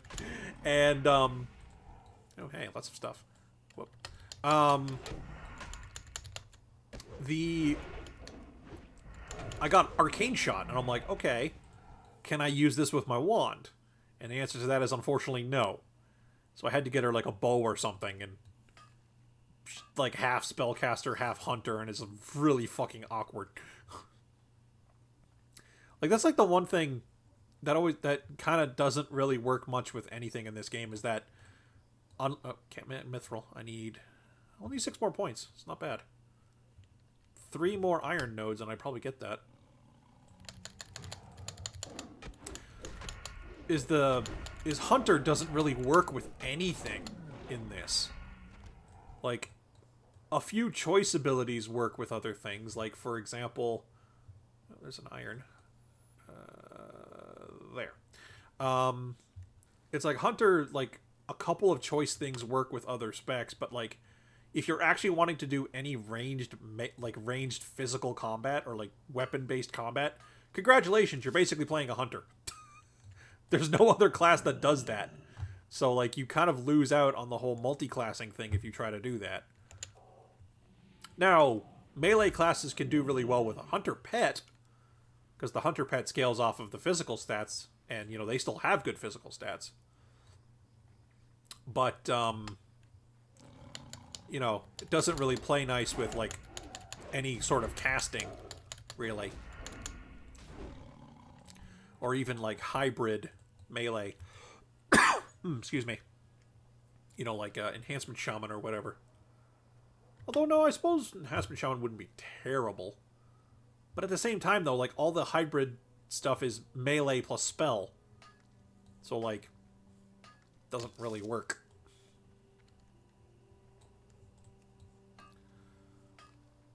Then again, none of the classes in this were meant to multi-class, so, you know, that kind of makes sense.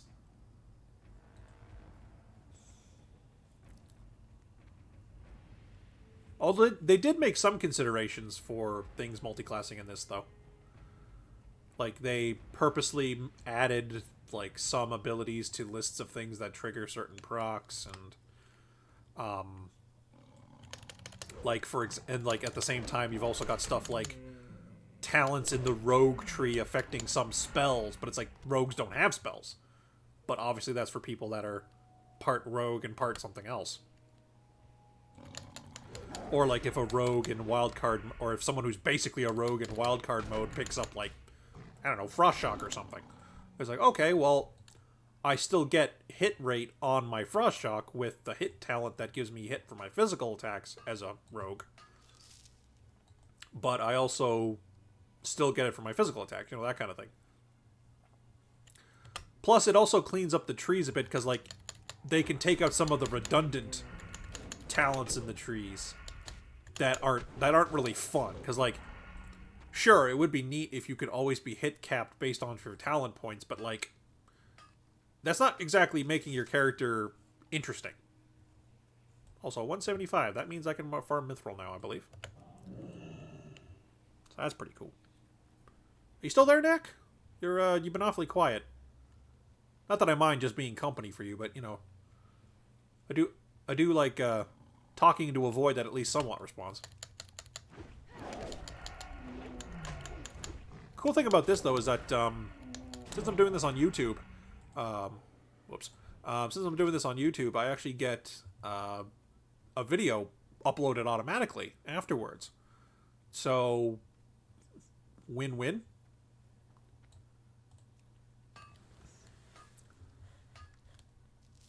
Hey.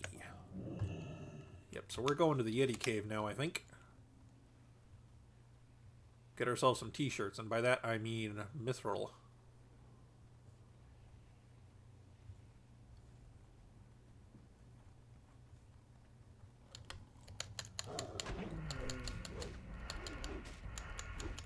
Come on, Wind Fury, do your thing.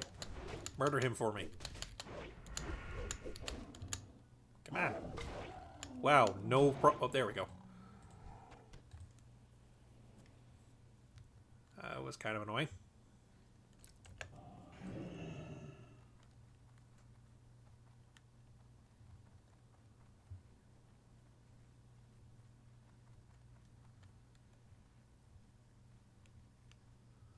Yeah, all those nodes that are, like, blurred out are in the Yeti Cave, so I am going to go mine the shit out of it.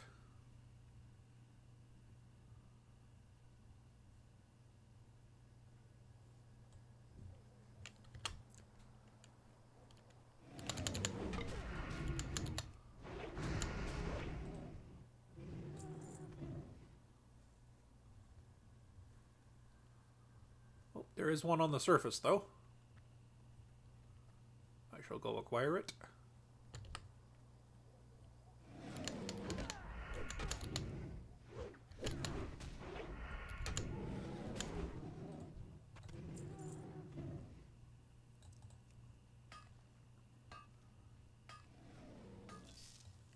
Whoop.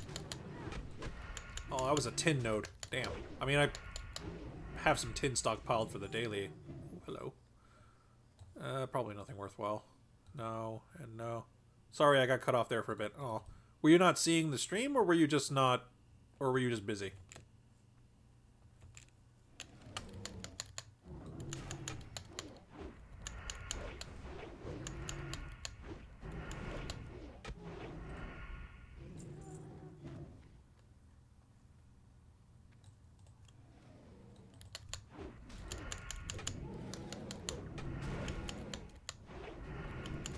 I had to set up room cinema.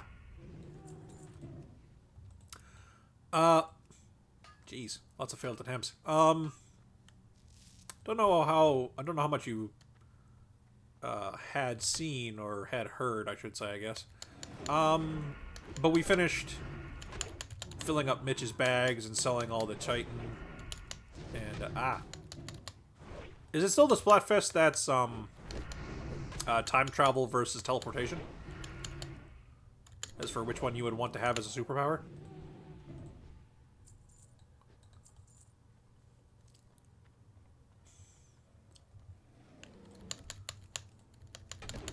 Yep, that's heard today. Cool. Honestly, stopping to think about it, time travel would effectively let you teleport. Because if, like, assuming it's a power that's on your person, and you have the ability to control on a whim, if you ever needed to be somewhere, you could simply travel back in time with the knowledge that you need to be there at this time, and just arrive early. And for all intents and purposes, you are where you need to be, air quotes, instantly. Now, it's a bit convoluted, sure, but I would rather have that than have just teleportation, because, well, on top of that, well, you say that and then cause a paradox. Well, depends on what kind of time travel we're talking about here. Are we getting, like, the butterfly effect, where, like, you know, man steps on a butterfly and alters the whole course of human history forever? Or are we talking, like, Dragon Ball Z, like, multiple universes thing, where it's, like, every timeline, every decision makes an alternate timeline? Are we talking Chrono Trigger, where it's just one set timeline, but it can be altered, like, actively, which would be kind of scary. You know, it all depends on what kind of time travel we're talking about here.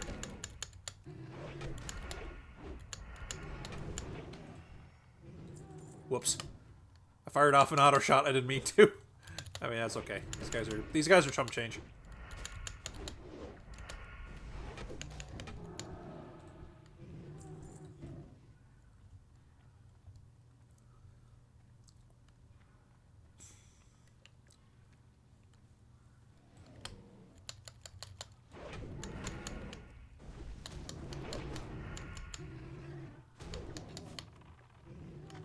Whoops.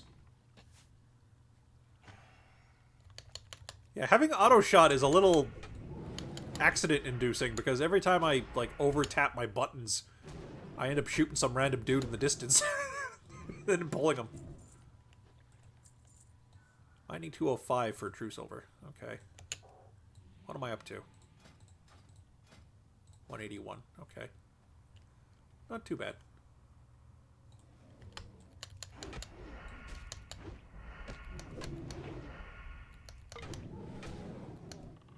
After they announced it last week, you can see more and more of those frames where the neon signs will go during the Splatfest as the week progresses. Oh, that's cool. So, like, it actually looks like a festival is being set up, instead of it just kind of, like, appearing overnight. That's kind of neat. That's a nice little attention to detail touch. The kind of thing I'd expect Nintendo to do.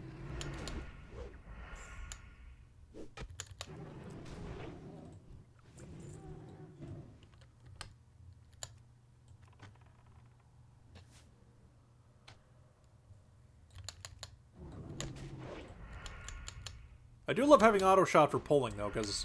Oh, wait, yeah, I got intercept, didn't I? Oh, yeah, I forgot about that. Where would that be? Fury? Yeah, Fury. Intercept. Charge an enemy causes 45 damage based on attack power and stunning it for 3 seconds. Shares a cooldown with Shadow Step. Yeah, that's another thing they did on this server, too, is that they,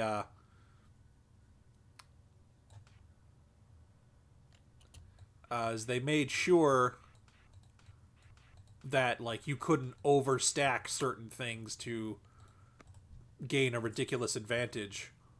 You know, like having, like, an infinite supply of distance closers. Making it impossible for someone to get away from you and get some range on you, kind of thing. Ah, stop parrying my shit.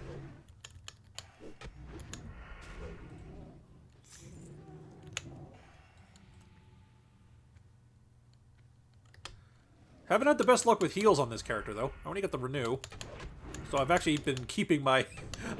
first aid up to date, because I've been needing it. I mean, thankfully, as undead, you know, cannibalize is a thing. So as long as I'm fighting humanoids or undead, I can just take a snack every now and again. Now, am I crazy, or did cannibalize used to give you mana? Or was it always just health?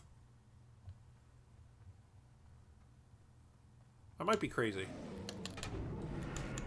It might have just been always health.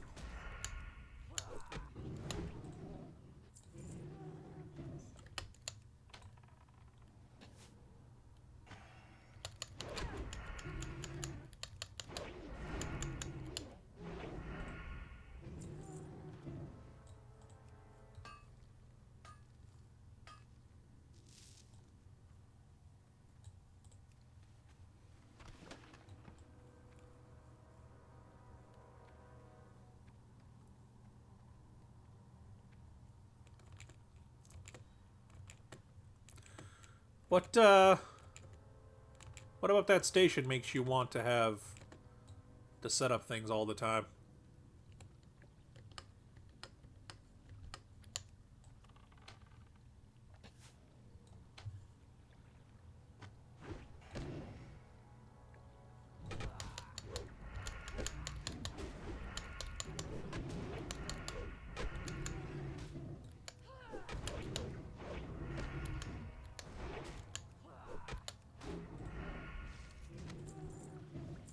So much stuff.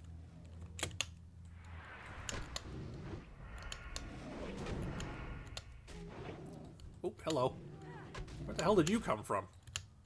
I guess you just spawned in. Shifty Station is a level only playable during Splatfest and is different every Splatfest, but the level incorporates elements from single player into the multiplayer. Ooh. That sounds interesting. So, like, are we talking, like, the big sponges and stuff and the like, explosive things you can hit to make ink go everywhere and shit like that?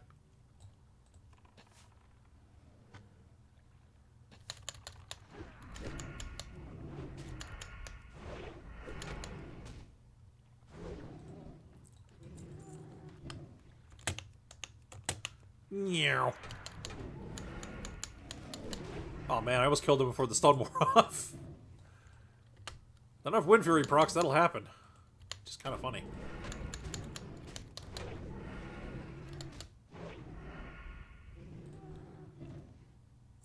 Oh, I am full. I shall eat some bread. Like for this one, those paint column bundles you can shoot that go flying and rolling forward are all over them. Oh, damn. I assume that's like an instant splat if some poor bastard's on the receiving end of it. So that's kind of cool. Also sounds precarious as all balls.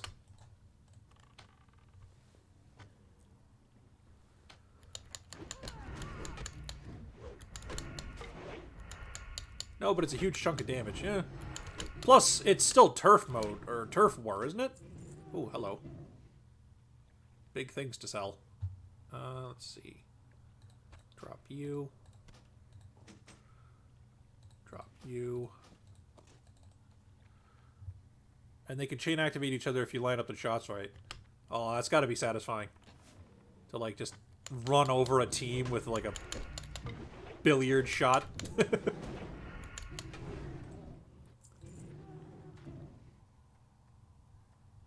That's got to be pretty fun.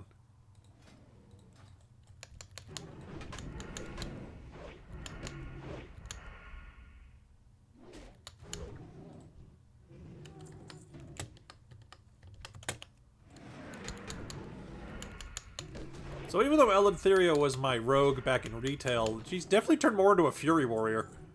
She just has a little bit of rogue in her still, which I'm okay with. Honestly, Fury Warrior, you know, air quotes, is pretty fun when you have a spammable attack on top of that. And heals. That was always the problem playing any class. That was always the problem that was playing any class that was not... that didn't generate green numbers, basically. in some fashion. Is, you know, you always felt like you were... Well, you got, like, the beat-em-up game problem, where it's like, you know, there's never enough health to accommodate all the damage you're taking. Because, obviously, in a beat-em-up, the whole point is that you take enough damage, you need to give them more quarters. But, you know, in a MMO, it's just a... You know, you gotta sit down and watch your character chew on something for a few minutes. For the last Splatfest, the map was shaped sort of like how a PlayStation 1 controller looked. Except the flat middle part had walls on the north and south you couldn't penetrate it. Okay.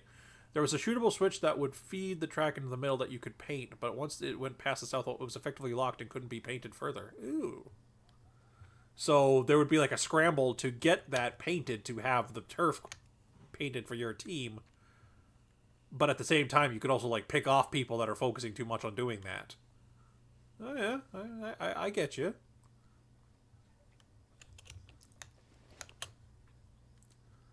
That sounds pretty dope.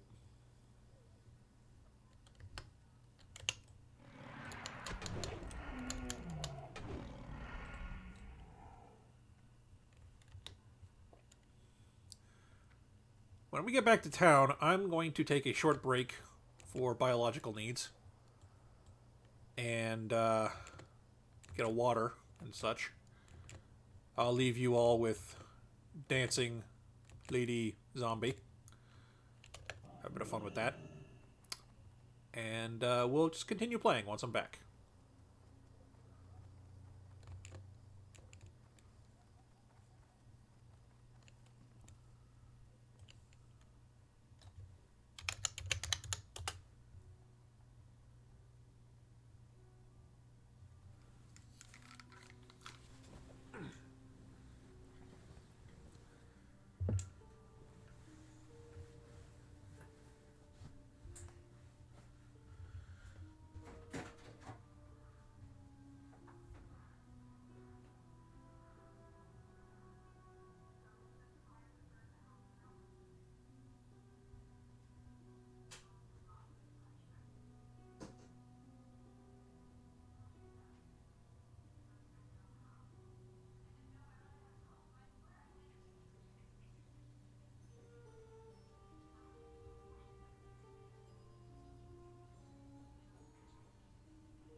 I return with some water and a pepperoni stick. Oh, also I have stat points resigned.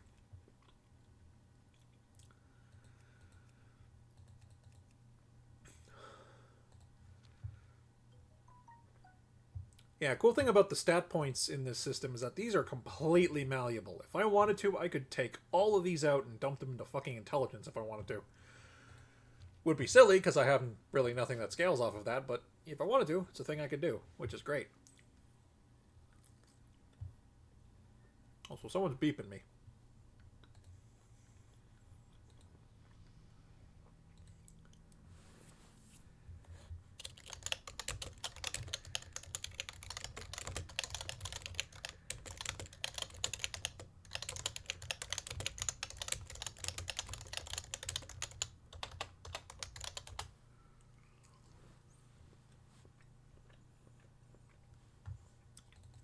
Om nom nom pepperoni stick.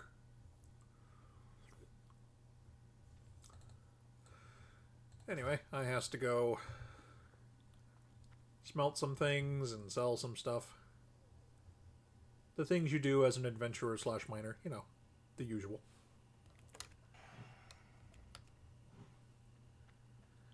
I forget, Knack, does Wind Fury stack with both weapons? Or is there some kind of penalty if you use it twice? I mean, I'm probably going to put it on both of them anyway, just because I have nothing else to put on them, but I'm kind of curious. You are the shaman, man. You would know more than I do.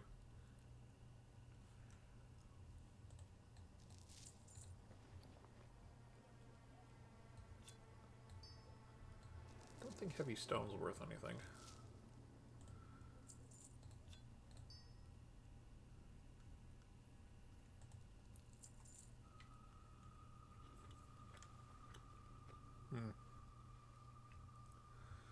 That's fair. That has been practically a lifetime ago. Especially in internet time.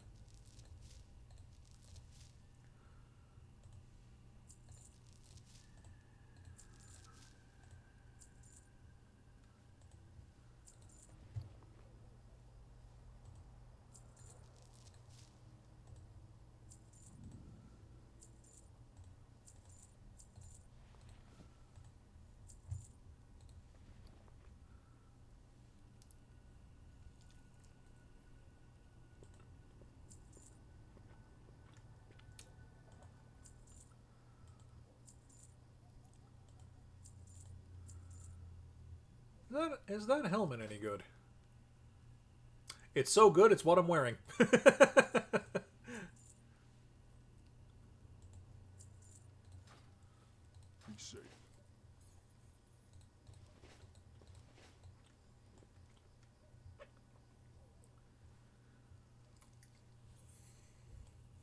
Alright, I need to do smithing.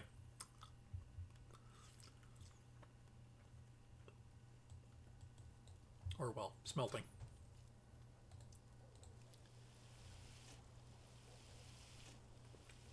That'll give me something to do while I'm eating. Since I don't want to cross-contaminate, so to speak.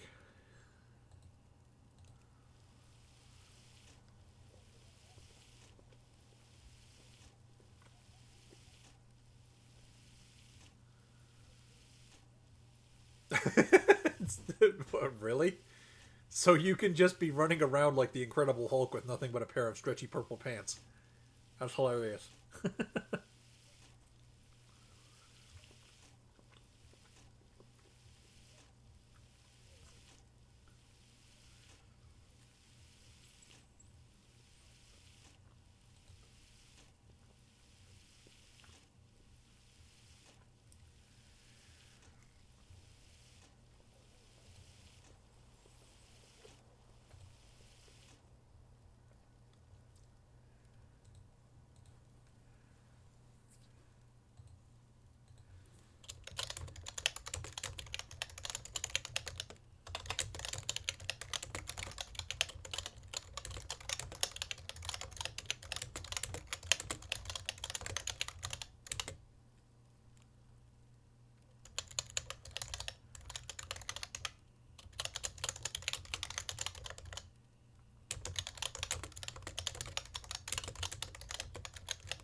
Just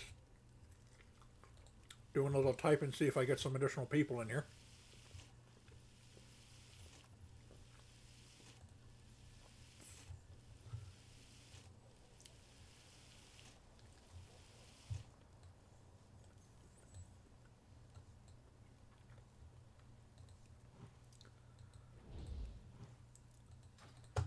Yeah, I don't even mount on this character, even though I could very easily afford it by herself now. I've just been using Ghost Wolf. Because it's 40%, which isn't quite 60, but it's still way more than 0, obviously. But it's also instant cast because I've spec'd into it. So I'm like, fuck it, why not?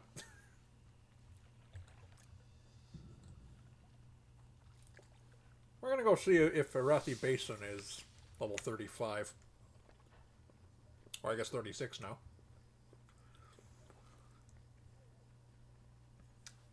Should be it.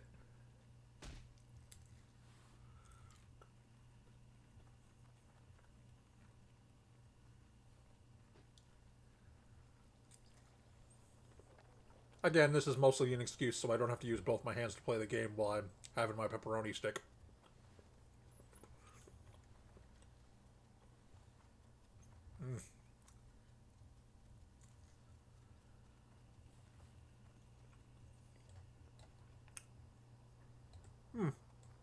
What happened here?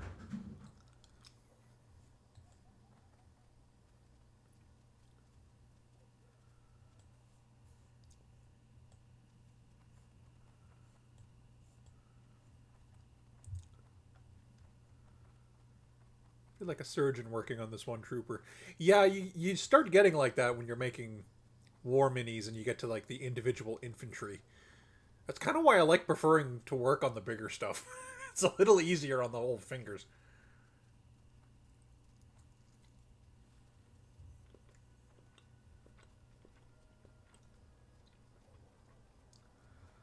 Still pretty satisfying either way to see the finished product, though.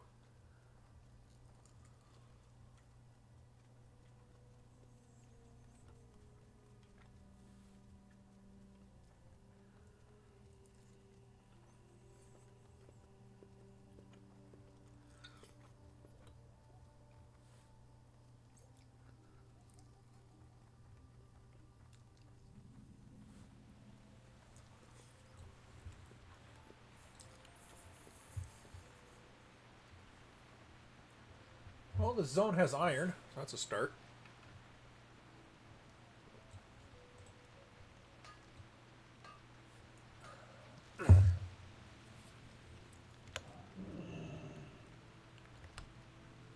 Level 30.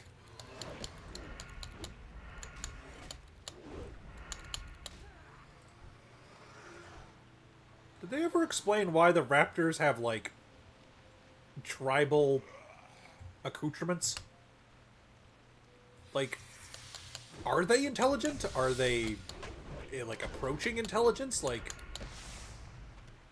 the only thing I remember is that there was that one quest line where you had the hyper-intelligent raptor that wanted to rocket ship off of Azeroth, and you helped her get away, which included getting all of her babies, which tried to eat your face while you were saving them.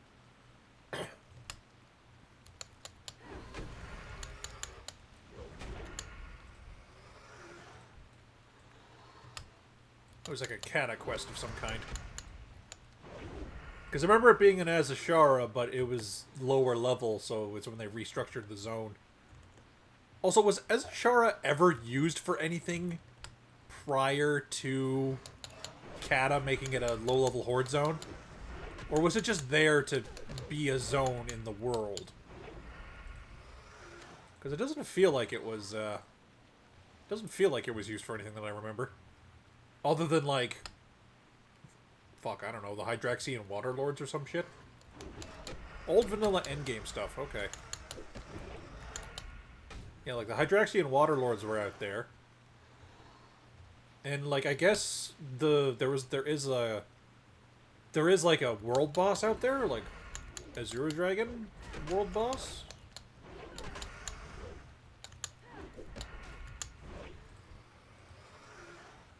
And, you know, subsequently, if you're trying to farm blue dragon scales for stuff, where you would go.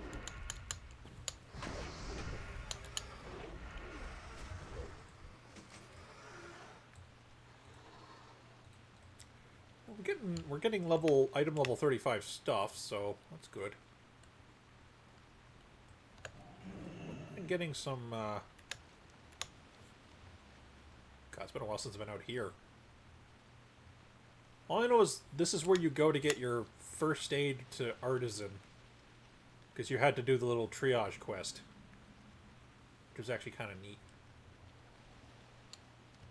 Oh, hello, troll NPC. We're to get fucked.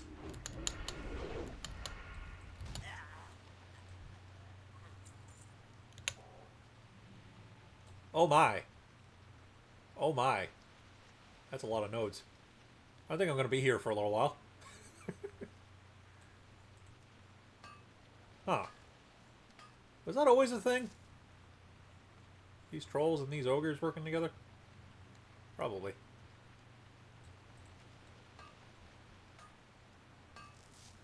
Remnants of the older horde that didn't exactly like the way Thrall was doing things anymore. Since, you know, he wasn't exactly all about the pillaging and the murdering and the raider party lifestyle, so to speak. You know, he wanted to do that whole settle down and make a civilization thing. Not exactly these guys' cup of tea. You don't even have a weapon. What are you doing out here? Ooh, Slayer shoulder guards. Nope. I have better. By a pretty significant margin.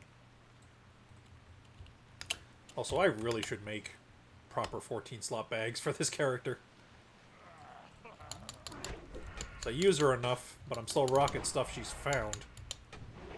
Which admittedly did include the Felsteed saddlebags once, which was nice.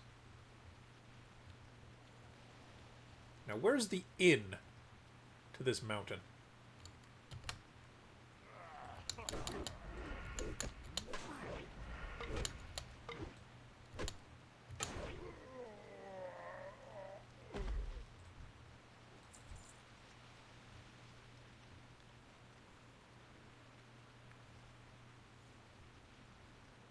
Oh, here we go.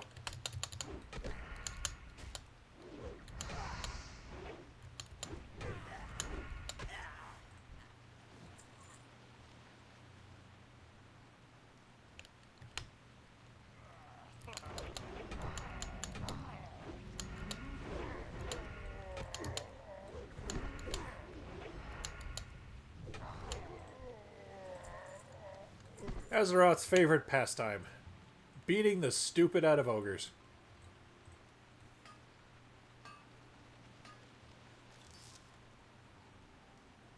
Because there's plenty of it to beat out.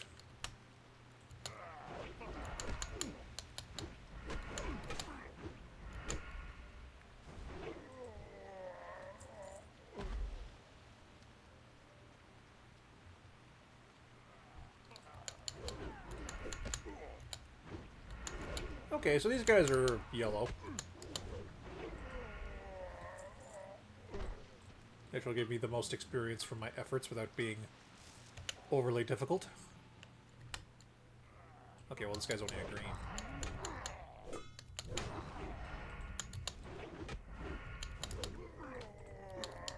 Whoops. Whoops! Okay, thankfully I only hit one guy with those two shots, so could have been crazy double pulls.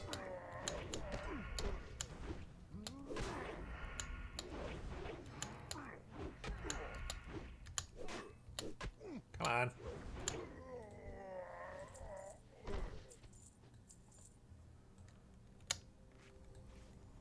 Start using up these bandages. If for nothing more than clear out some inventory space.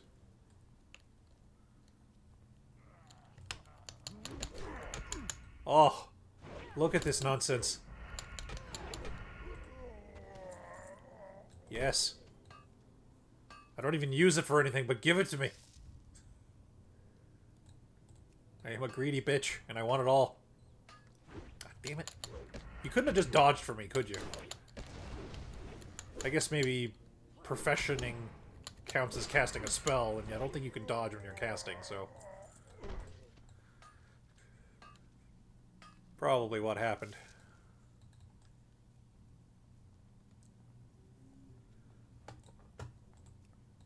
Oh, hey, silver. Ah, the fuck? I don't mean to alarm you, but there appears to be mobs in the walls.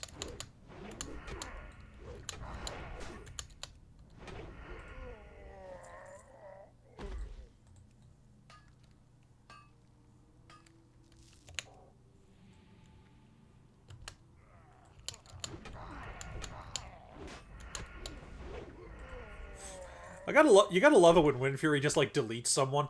It's like, you don't even know what happened. Oh, God. That poor Moonkin. Alright, I'm gonna tell this story for posterity's sake, because I think it needs to be told. Hello. Oh, I thought you were, like, something unique. You just happen to be the one troll in a cave full of ogres. So... Oh god, what instance was it? It's one of the ones in BC that's like the spaceships that the Blood Elves took over from the Draenei. I think it was the one that was the prison? I think? Anyway, it was one of the ones. It's the one that ends with the calculator. Anyway, so... Our group was going through, and everything went pretty smoothly. But we got to the last boss. We got to the calculator himself. And we don't know what the hell happened. But he ended up in a wall, and somehow he teleported the Moonkin Druid into the wall with him while we were all trying to run away because, like, he was, like, evading or some shit, so, like, we couldn't even kill him. And, like, he basically turned into, like, the Predator from the freaking movies and was, like, picking people off through the walls and stuff. And the Moonkin didn't make it. And he got, like, stuck in there. Like, he couldn't despawn or he couldn't, like, get his body again or something like that. I don't remember exactly what happened, but... like, the legend goes that he basically got pulled into the walls and never came out again. It was just, like, what the It was just one of those, like, stupendous pile of glitches piling on top of each other that just makes this beautiful moment of, like, what the fuck just happened. It was great. But yes, to this day, in the halls of that particular dungeon, some say, if you strain your ears ever so and pay close attention, you can hear the sorrowful hooting of a lost Moonkin Druid, forever damned into those walls by the menacing stealth predator calculator. I'm telling you, math skill is broken. Final Fantasy Tactics knew what they were talking about. Math is so broken. I mean, hell, it's actually kind of funny. Last night, I was watching, like, just as my background noise for the day, because it was, like, 5 hours long, I was watching a speed run of Final Fantasy Tactics, on the original PlayStation 1, and they actually had to specify no math skill, because, you know, with math skill, they could have done it faster, because obviously they would have been able to just blow up entire maps from the other side of the map on the first turn. I mean, they still did some pretty fast, like, kills and stuff, because obviously they were,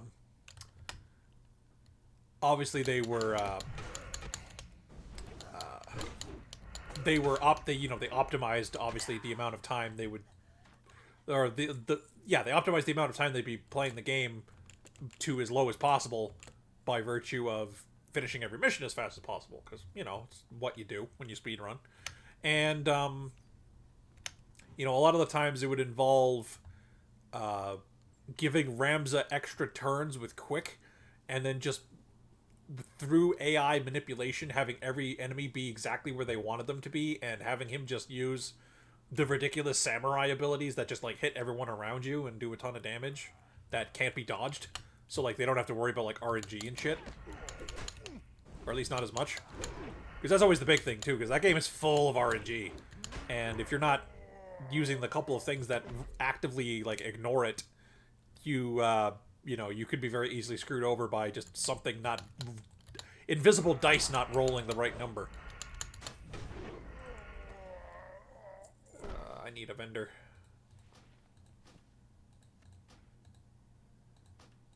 Give.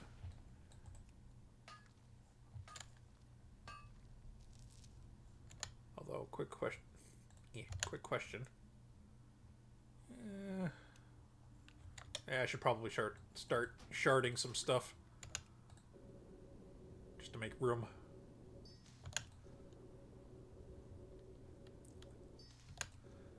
Always the bitter pill about enchanting, though, especially on this server where, you know, just selling green and blue stuff is particularly worthwhile, is the fact that, like, other than the really early stuff, which is actually kind of petered out a bit too, and like some of the late game stuff, most of the enchanting stuff doesn't sell. So like you basically have to piss away a lot of money to level enchanting. I mean, admittedly, you have to piss away a lot of money to level any of the professions other than like skinning and like yeah, I guess the gathering professions don't make you spend a lot of money because all you're doing is getting stuff. But all the crafting professions, the professions that actually make stuff, you have to pretty actively spend money. Or at the very least, not make money. Let's see. Ah! Shit, I should stop. I'm actually over my cap. Because this server has a weird thing where when you level up, your skill caps, including for your professions, are like your level times 5. Which can actually be less than what you've unlocked by leveling the profession at the trainer. So as you can see, my first aid skill is a 192 of 180. Like, I think they did that because they realized the profession leveling method was, like, really good. And, like, almost kind of, like, defeated the purpose of doing anything else. So they went, you know what, we're gonna cap it a little bit so people can level within professions, but they really should also be going out and actually being adventurers. Instead of just being, like, fucking merchants and shit. Which, I mean, don't get me wrong, if there's a game that lets you do both and people just want to be merchants, I say let them do it.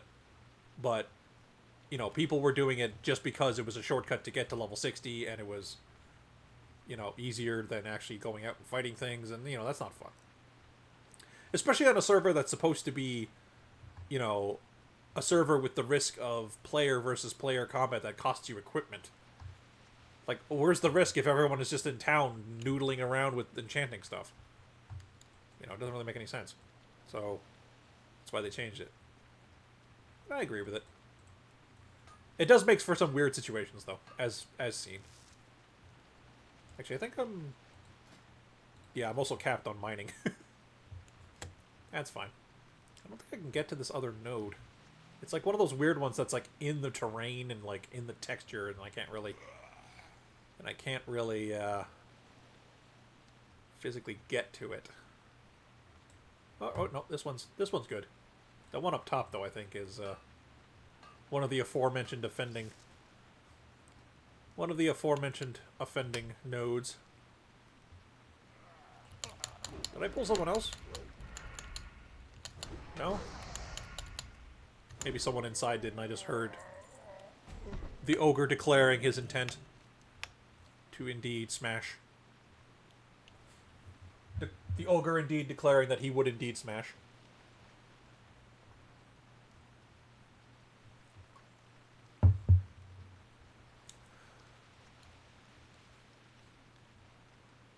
Yeah, let's get to like a troll town out here or something, isn't it?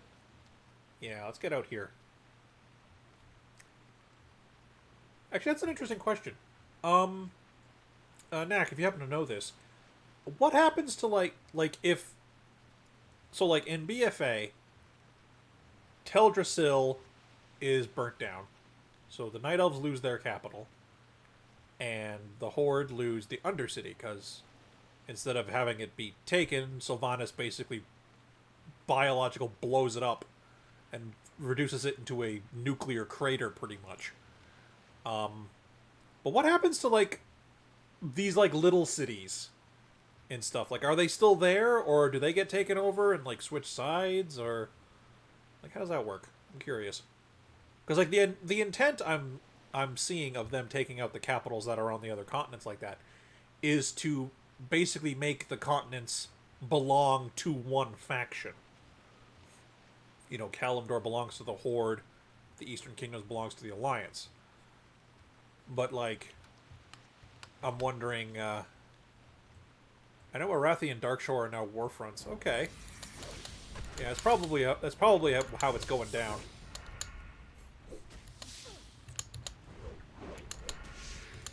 So like, what happens if you go to the Undercity now? Like, if you physically go to the location after the event that turned it into the hole in the ground that it is now. Is it, like, basically super radioactive, and if you stay there too long, you die? Or, like, can you just physically not go in there?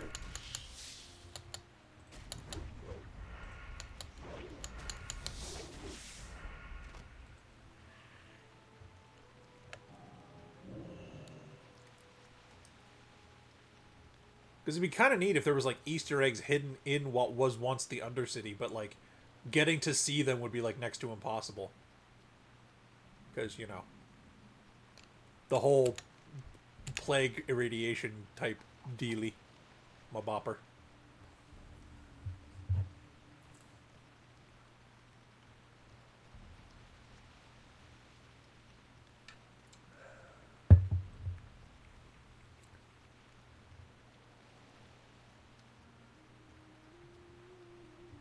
It's just making me think of Fallout 3, where there is a entrance to Vault 86 on the world, but you can't go to it because even with, like, maxed out radiation resistance and everything, you're taking, like, 300 rads a second at the front door. So, like, unless you had, like, an absolutely obscene amount of rad away hotkeyed to use it instantly, and you were just, like, mashing the button as you were getting there, you would never be able to get there without dying from lethal radiation poisoning.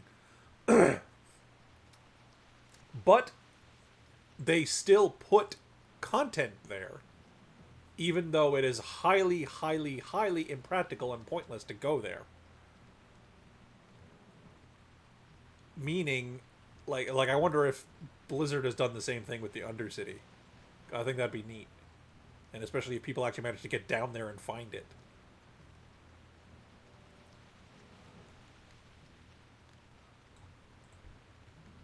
Hey. Alright, where's a vendor? Butcher. What do you teach? Oh, you're a chef trainer. Okay. You are, the other hand, are the vendor that sells meat. Alright, I think I'll sell these ones and just work up to the...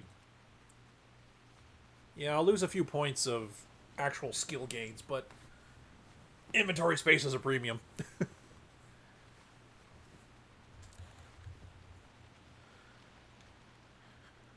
Inventory space is a premium. Oh, a couple of other people.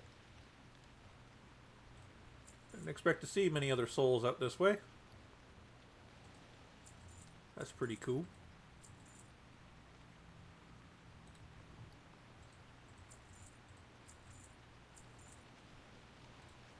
Yeah, I think we'll be heading back to the Undercity. Yeah, I think we'll be heading back to the Undercity and unloading some stuff on the auction house.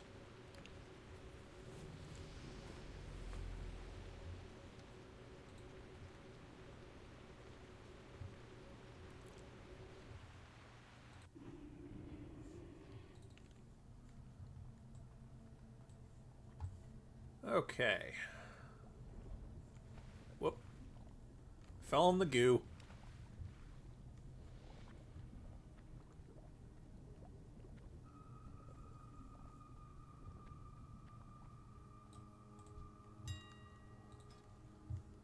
Alright, what is a silver bar worth?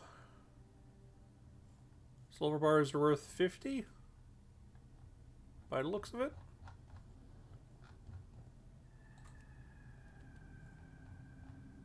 True silvers. No, silvers are only worth... Silvers seem to only be worth a wee little bit.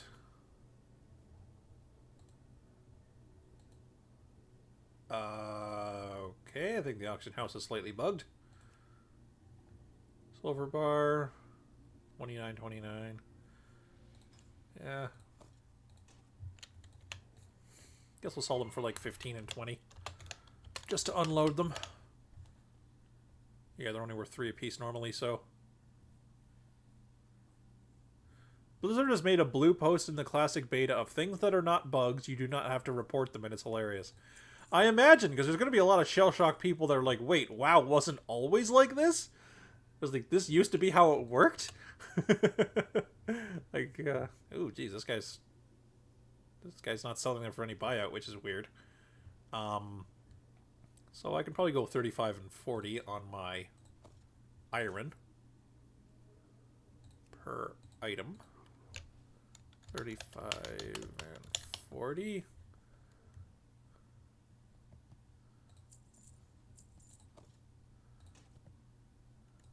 Yeah, 35 and 40. Tauren's hitboxes and their melee reach is slightly larger than other races. Really? It actually was. Oh my god, that's actually kind of neat. I never knew that. I mean, it makes sense logistically, but like, I didn't think they actually would do it. That's kind of cool. Heavy stone, 30 apiece? No, like 15 apiece.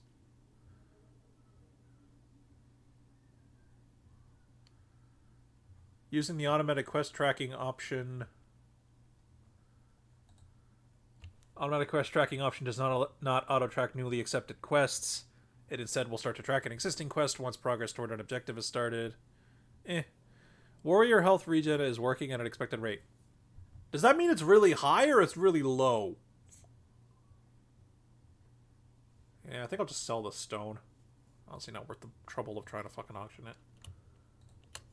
Whoops. The core stone seems to be worth it, though. Feared players and NPCs run fast. Yeah, I think I remember that. That was, slightly annoying. Especially since I'm pretty sure most mobs, when they were really damaged and ran away, that counted. Creature respawn rates are much slower than in Battle of Azeroth. Yeah, that's an understatement. 36 and 80. Okay.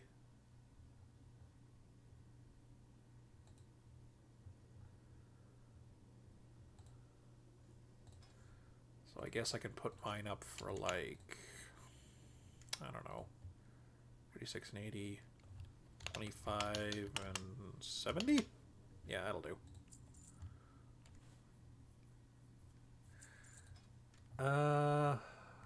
What else? Have some more ore. Some shit to work on. Why is that there? I thought I sold that. Okay, I think I gotta process some shit first. So let's go do that. Where am I? This way.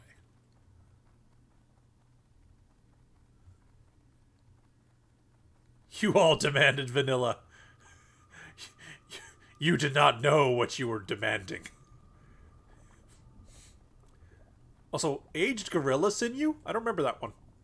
I'm assuming that's a quest item of some kind.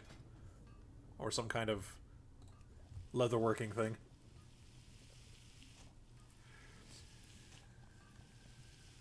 Although for Spider Ichor, I've been tripping over it on this server. Quest farm in Ungoro. Ah. Hellish drop rate.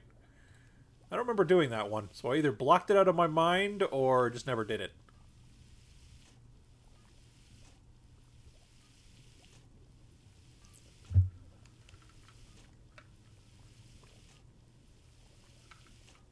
Spider Ichor was only used for like,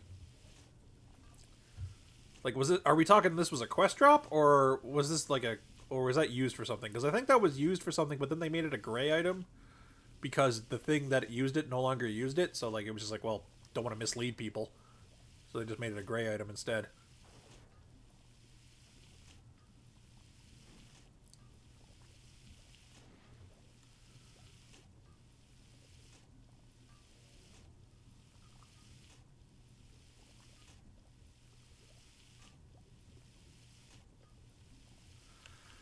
Honestly, if somebody puts out an add-on patch, whatever you want to call it, that lets me use the newer models on Classic WoW,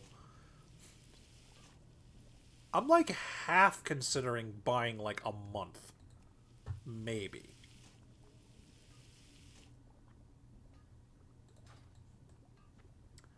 Although, I don't know. I think part of the charm of me playing on this server is the fact that it has all these different features, and I don't think vanilla WoW would actually scratch that same itch that this does. Plus, you know, this is free. So, you know.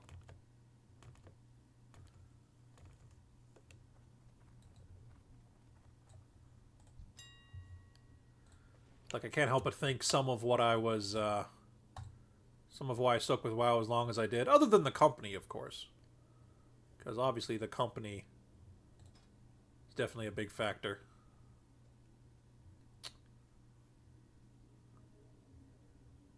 People undercutting the fuck out of me.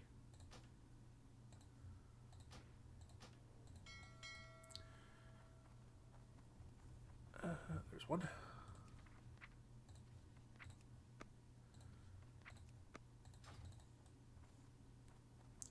But, like, I think part of why I stuck with WoW as long as I did, aside from the company I had and made it enjoyable, when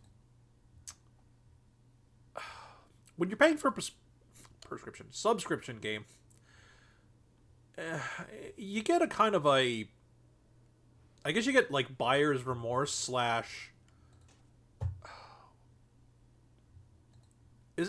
is what it's called when you,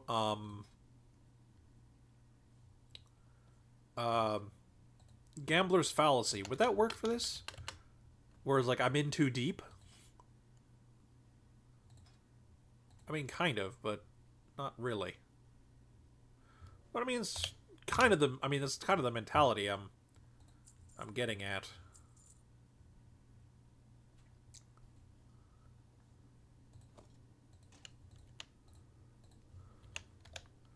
Sunken cost fallacy. Yes, that's the one I'm thinking of. Thank you, Neck.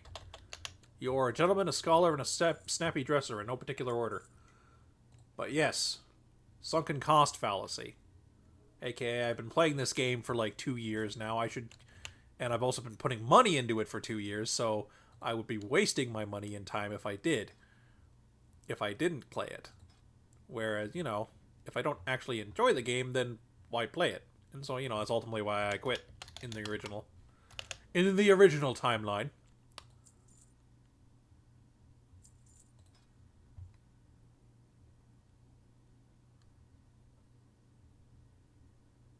That's how my mindset was going too until the game finally broke me. I will play until I can kill Magatha. Why, were you able to at some point? Was she like a raid or something?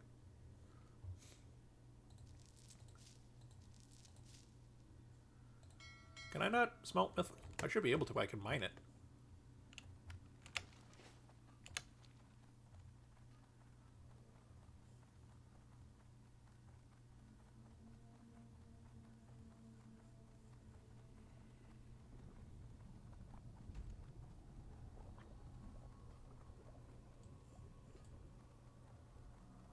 Lol, no, she was never made a boss. Well, that's a shame. I'm listening. Victory for Sylvanus. Oh, that's a bitter pill to swallow.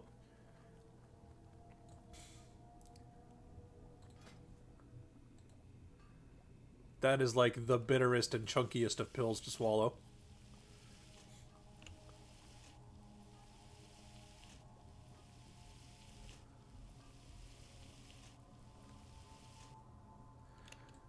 Oh well.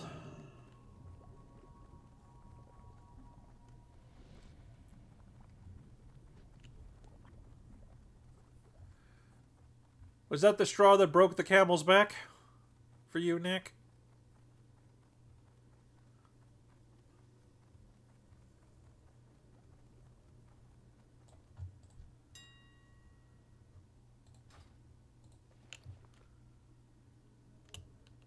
One of them, yeah.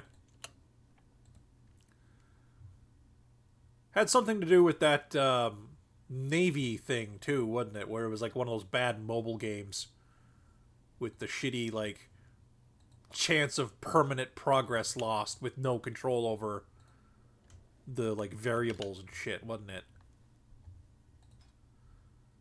It was like you could get like an epic quality ship and then like it would just like fucking shits the bed and dies through no fault of your own.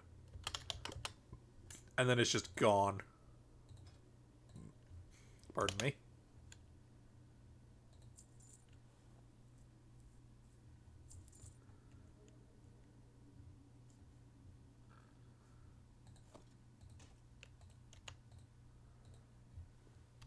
$5, $70.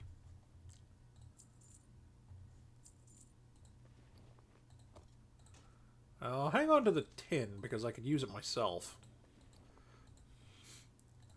Otherwise, I'll just need a vendor and a trip to the bank.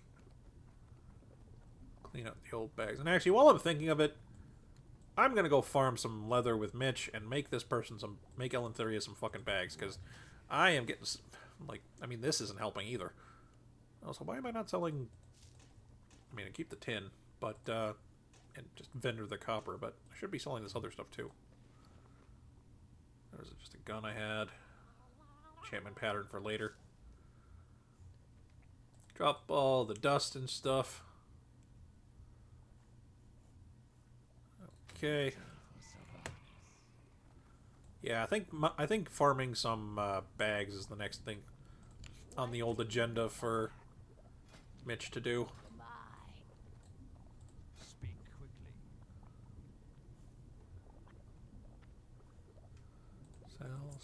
Sell. Lots of rocks for the vendors. Sell that too. I need to bank that, sell that. Sell those bit of scrap cloth. Trust no one.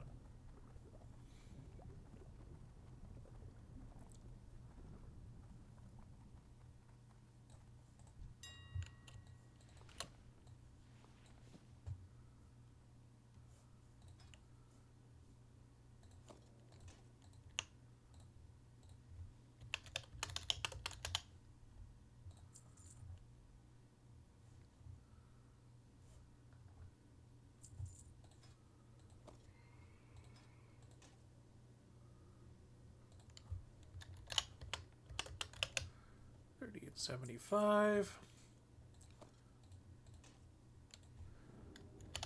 30 and 75. And then I just mail the gems to Mitch. And then we go switch to him.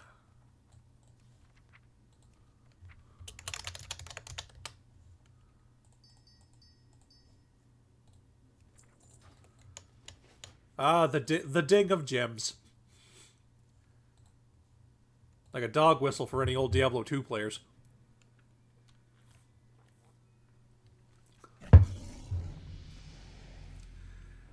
That or the wonderful hollow clunk sound a skull made when it dropped.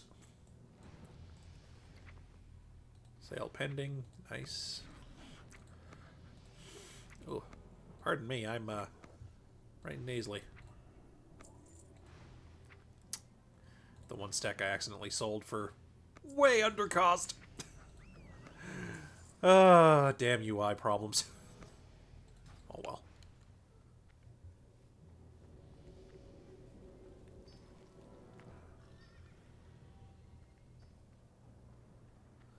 Oh well. If I lose one of them out of the, like, 20 I farmed, I think I'm okay with that. We'll just chalk that up to bookkeeping error. I mean, I guess that's what it is. Where's my gem bag? There it is. Boom, boom. Whoops.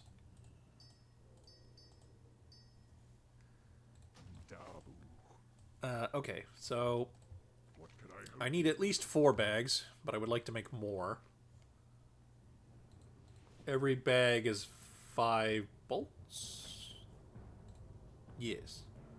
So I'm gonna need 8 leather minimum. Let's make 2. So let's get at least 16 leather, maybe get a full stack of rugged leather. Seems like an idea. Seems like the right thing to do. So then I can make myself some bags. And not have to be so damn frugal about shit I pick up. What are you looking for? Because honestly, bags are one of the like biggest limiters to progress in this game.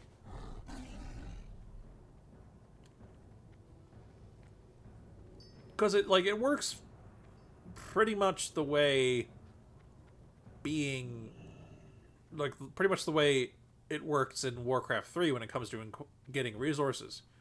The limit on getting your resources in that is the number of workers you have.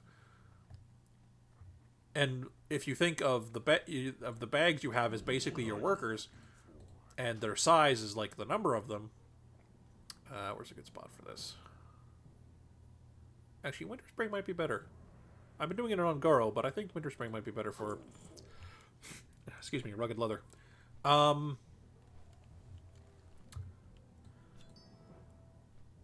But the idea being that, you know, just more less trips with more profit per trip.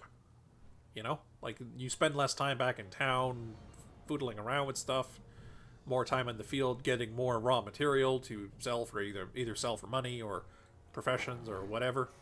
You know, the bag space is definitely a bottleneck that once you deal with, you feel the difference pretty readily. I suppose that's true of most games, though, where you have the ability to improve the size of your backpack or your storage in some capacity. Like in any Fallout game, when you plan on getting both of the, like, 50% weight improving perks, or 50 points of weight improvement perks, and you don't have them yet, you're like, oh god, I can't carry anything. Why can't I hold all these fat men?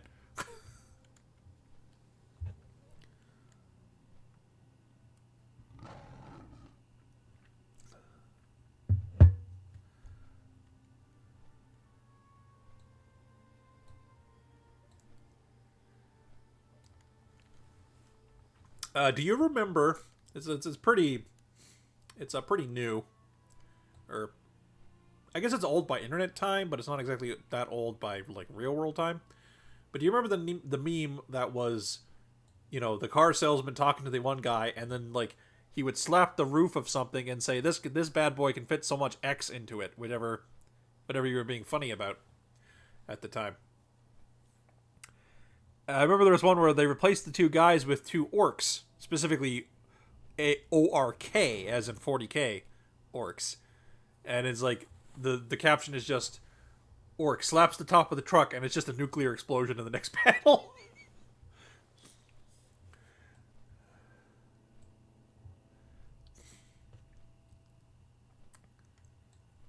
I don't know why, I just thought of that with the, I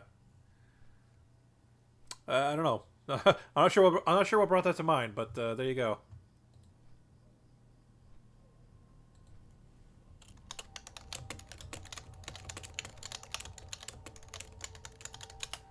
This can fit so much dock. It.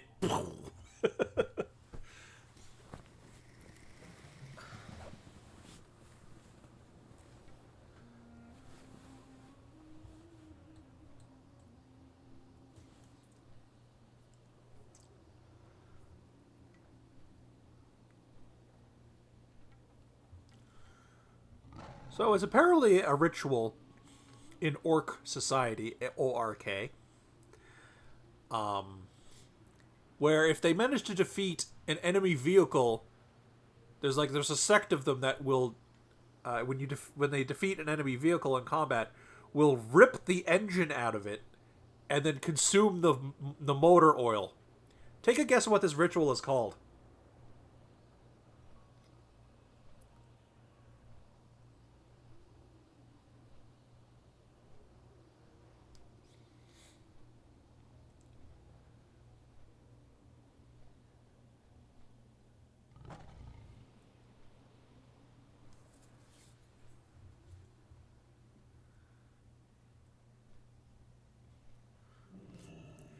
It's called getting tanked.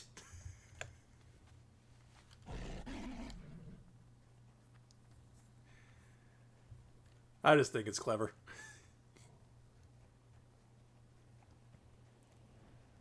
Everything about the orcs in that is just pretty awesome. Because they literally just run on, like, rule of cool and or stupid. whichever is better at the time. Now, I can skin Yetis, right? Should be able to skin Yetis. They don't drop cloth, so even though they're humanoids, I think the compensation is that you can skin them. Yes.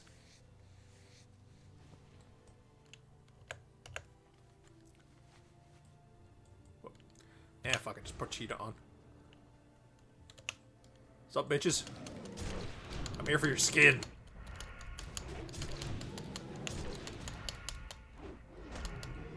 Ah! I've been frozen. Now I'm good. Bitch, you think you know what cold is? I live in Canada. Hey, a tome. Of Resurrection 5, which is not the one I have. Damn. I have Redemption. Which I think is the Holy Paladin one? Question mark? Yeah, it's the Holy Paladin one. I guess Resurrection is the Priest one.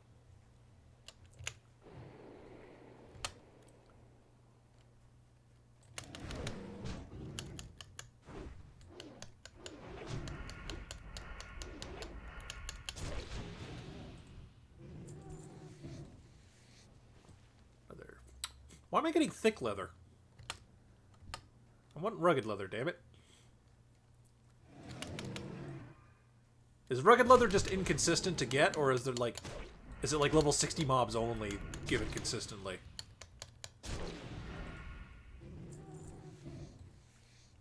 I mean, these things are orange to me for skinning, so like... This is like the cream of the crop of shit to skin.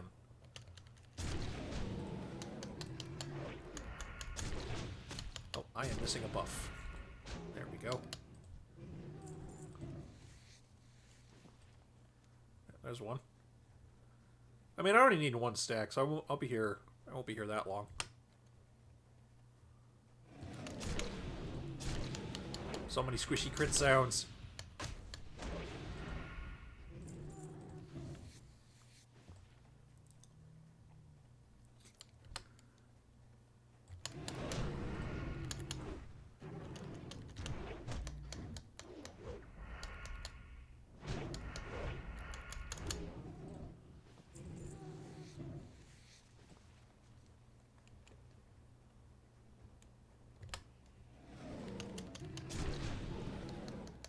I already have 5. SpongeBob narrator. 2 hours later. I'm just like perpetually stuck at like 19 leather. Like, god damn it, drop the last one! Wouldn't be the first time. Certainly wouldn't be the last.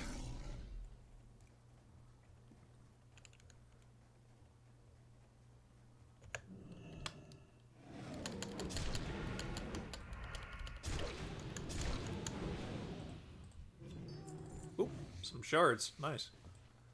That's basically the equivalent of picking up 4 gold, so can't complain there.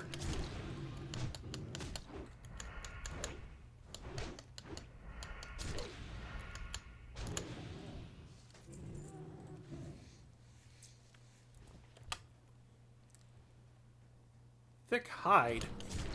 Man, the hides are fucking useless. You don't even use them in anything half the time.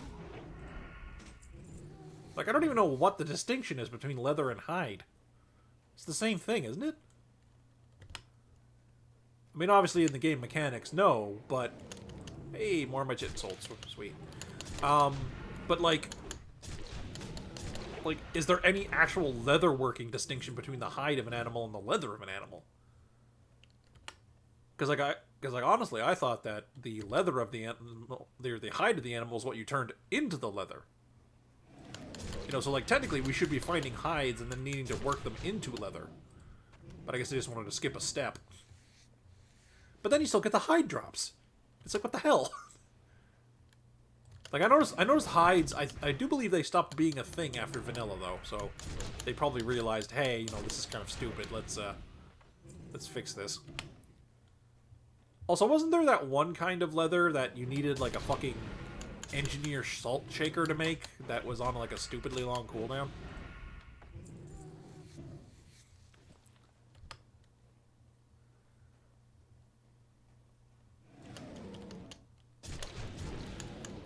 Some raid thing, I'm sure.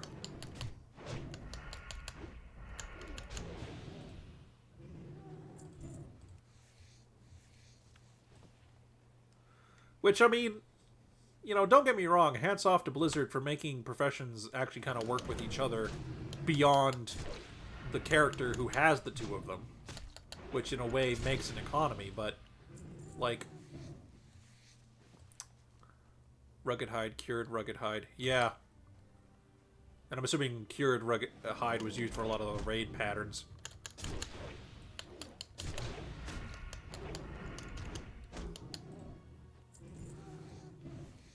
But also, I never quite understood...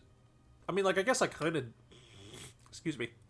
I guess I kind of understand why they would put, like, cooldowns on making shit, but, like... In practice, I don't think it does what they think it does. All it really does is frustrate people, I think. And I'm kind of annoyed on this server they didn't remove the cooldowns on making, like, mooncloth and shit. Because I would be fucking rolling in money if I could make goddamn 16-slot bags on the demand. You kidding? That'd be awesome. Every time one of the ones drops in the world that's a 16-slot bag, those fuckers are worth, like, 20-some-odd gold apiece. Like... Now, admittedly, if they could be cranked out, they would be worth a bit less, but everyone still needs 4 16-slot bags until the 20s come out, right? Which won't be until Burning Crusade, if I remember correctly. Or Molten Core? I think it was possible to get 20... I don't remember, but... I think it was possible to get 20-slot bags once they... From, like, old raids, once they changed all the Soul Shard bags into regular bags. But then they made it, like, you couldn't make them anymore? Question mark? I don't remember. Or, like, they were unique, so, like, you could never have more than one anyway. I don't know. Something to that effect. Old systems getting grandfathered into new systems always look a little weird. Like, when they made enchantments that, boosted spell power, or boosted spell damage and boosted healing separately, and then they just kind of collapse them together, you end up with enchantments that do the same thing but have different names. You know, that kind of thing.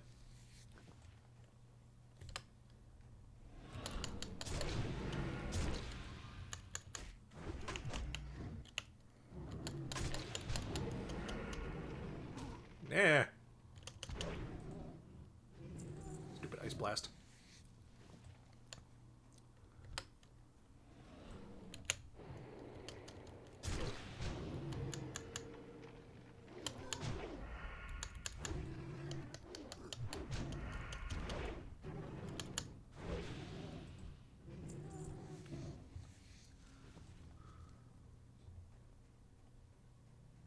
I don't remember this cave.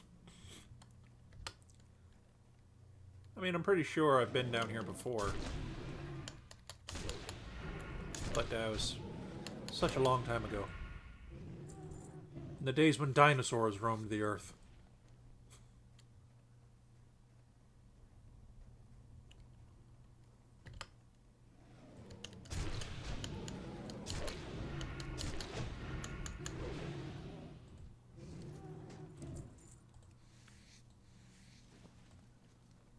I need 2 more. I mean, I don't need a full stack, but I like... They still roam Azeroth, you dig? This is true. This is true. There's a... Actually, the funniest thing happened the other day.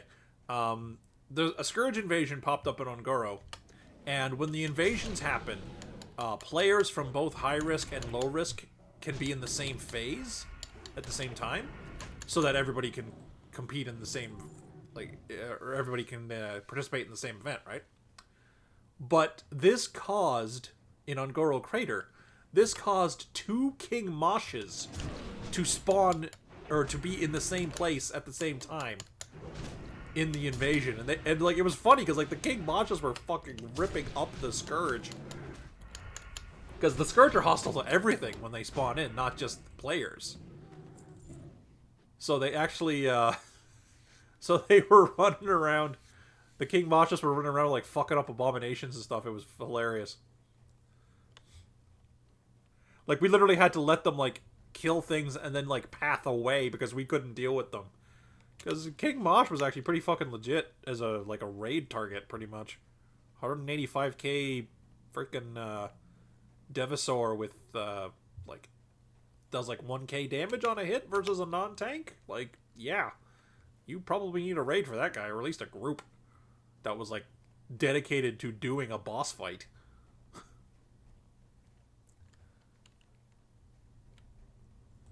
Is that anything like multiple Mr. X's? Yeah, pretty much. Although multiple Mr. X's, this is news to me. I demand details.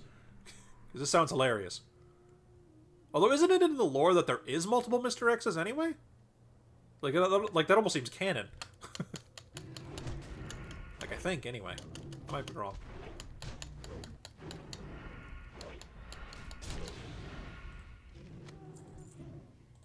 Lifelike mechanical toad. I need one more. I need them to be an even number.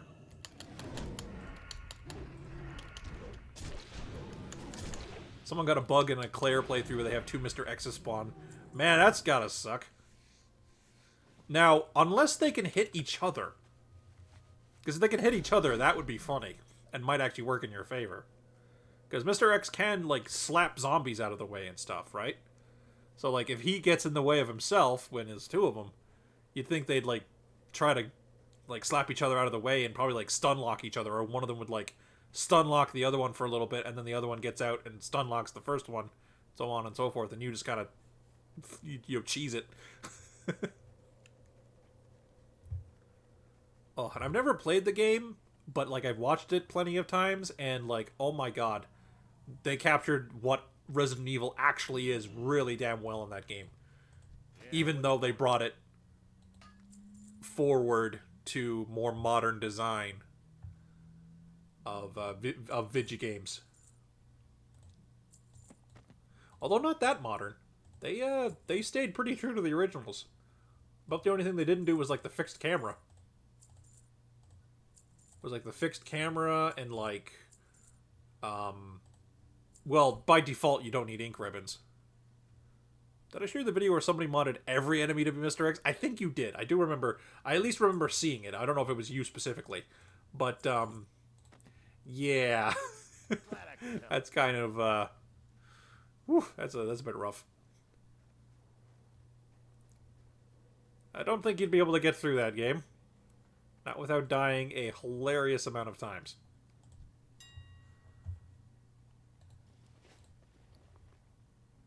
They made it as far as just outside the police station. So, like, after the opening tutorial section where, like, you get out of the exploding car, that kind of thing. Resurrection 5. Nope. Scare Beast 3. Wow, it's not even on the auction house. Orb shards. Just me selling them at the price I'm selling them at. So I will continue to do so.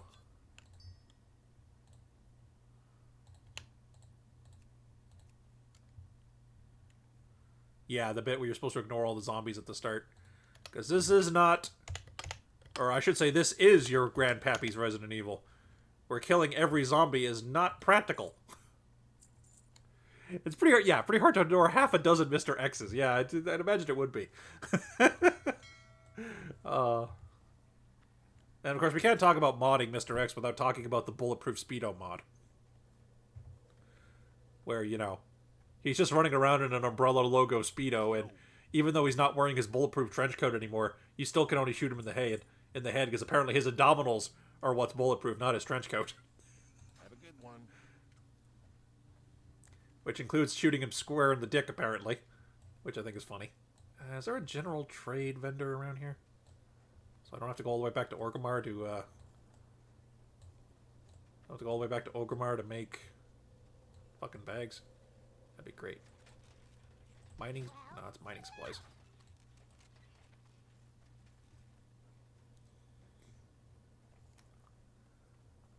Gotta be somewhere around here somewhere. Innkeeper. Argent Dawn people. That are, like, clear on the other end of the world from where they should be. Like, seriously, why are they here? Like, I know there's a quest they give you, but it's literally just, hey, you should go over here to help us fight the undead. And we're like, okay, but why aren't you there? Alright, engineering. Not quite what I'm looking for.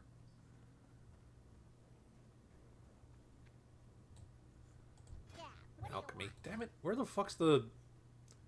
Oh, I know. I know. You know why I know? Because this is where you buy the mooncloth bag pattern. I got what you need. Runecloth bag, got it. Frost saber boots. No. It's funny. I've actually seen jewel crafting patterns in the game, but jewel crafting is not available yet, which is interesting. I even have one that drops. I even got it as a drop. Okay, so making runecloth bags. I need 11 thread? Yeah. 9, 10, 11. Pleasure doing business with ya. And then Hey, how you doing? grab all my cloth. Boom, boom, boom, boom. And make away. I'm actually going to let this run through and clear up my nose a little bit. Jeez. I'll be right back.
I return. Just gotta close my door. Mutter doesn't need to be hearing me yammering on to my microphone.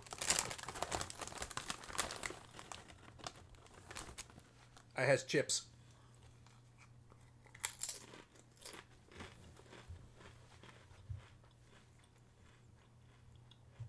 Okay, dude. See you later.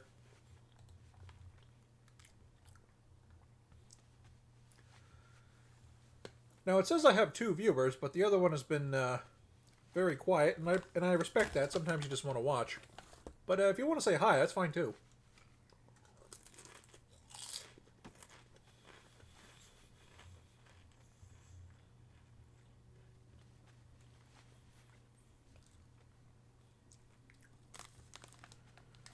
If not, of course, you can always just enjoy the stream.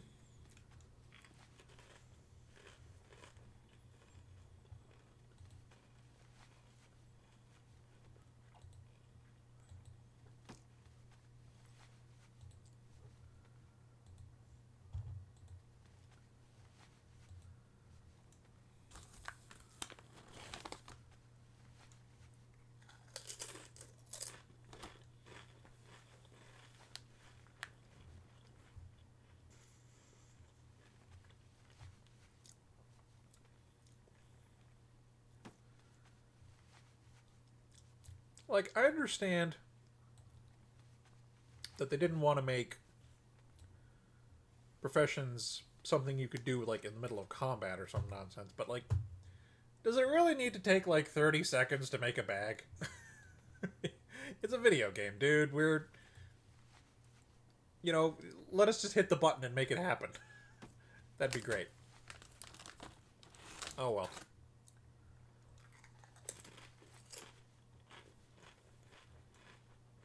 I guess it's as good as time as any to take a short break from playing the game when your character's just automatically doing something.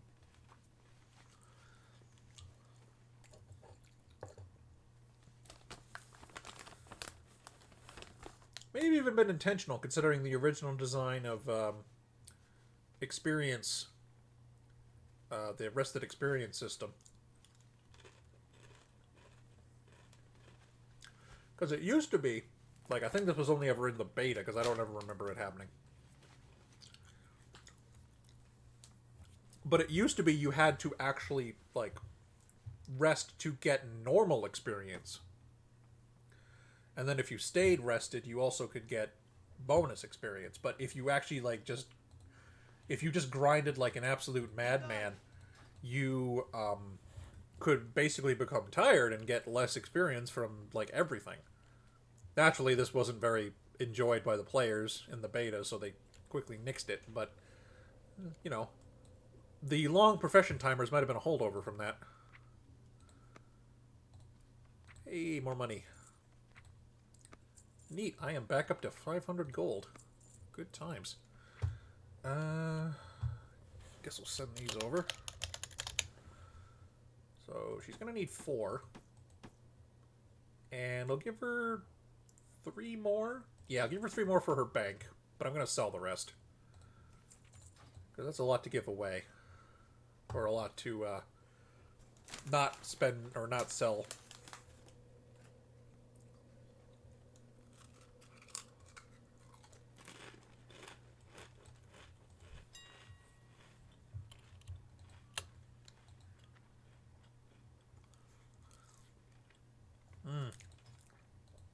The bag prices be tanking, though. That's kind of unfortunate. Yeah, it's getting to the point where people are all starting to either have, like, tailoring alts or they have their bags.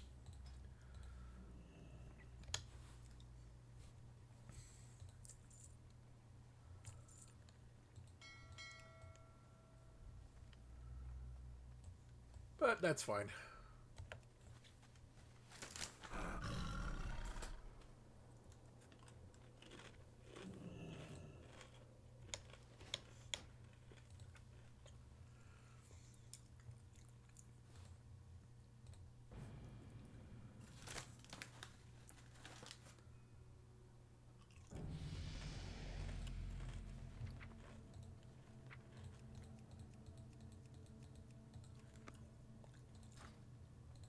Num num bag space.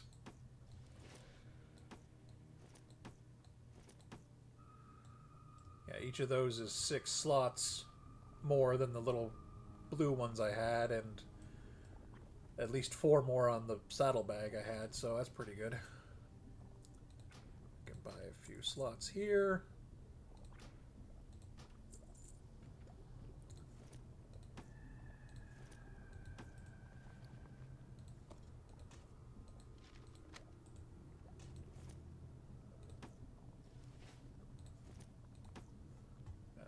Store all this back in there for now. But with plenty of room to spare. Good times.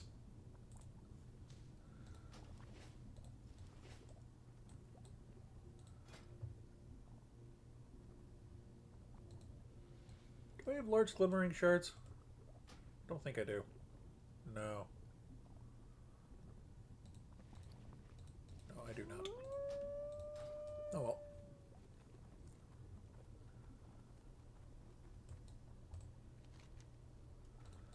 If we go to Arathi Basin.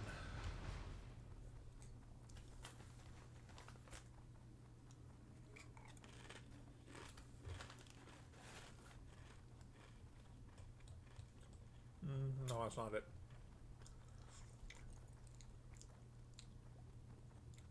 Where is the Ah, here we go. This had better be good. Bat handler. Remember.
Jeez, it's a little low to the ground there. You might want to get above the tree line at least.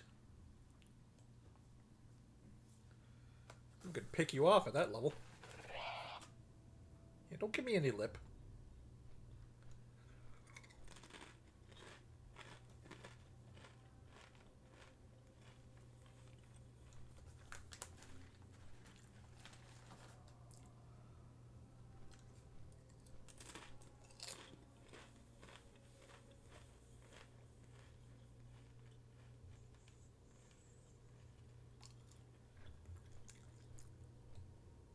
Man, that's always a pisser when you're on a flight path. You take a peek at your mini map and you just see a bunch of like untapped nodes of stuff and you're just like, no, stop. Make a pit stop. I want to get off and grab the nodes. I'll pay extra.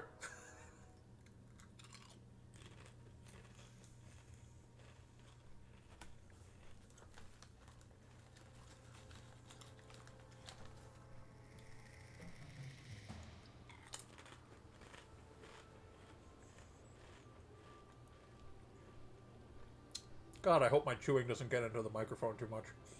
It probably is, but I can't tell because I'm hearing it in my head, right?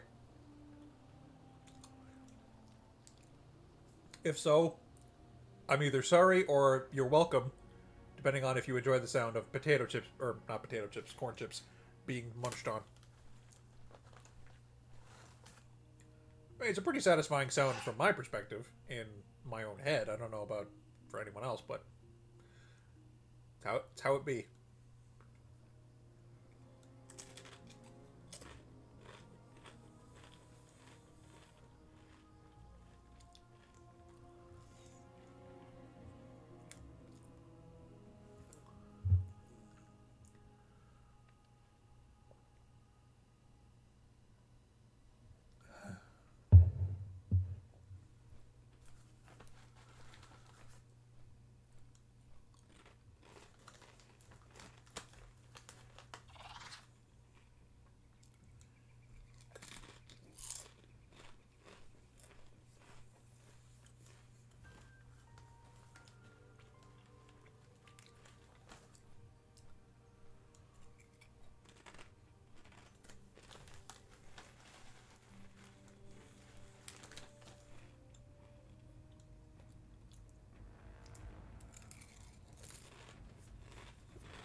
I'll put the chips away a bit when we're back.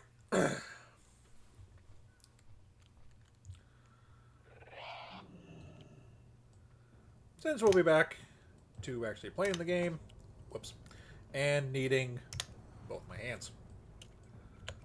I mean, if I had a mouse with enough buttons, you could play World of Warcraft one-handed, but I mean, like, eh? Like, why would you? Okay, so.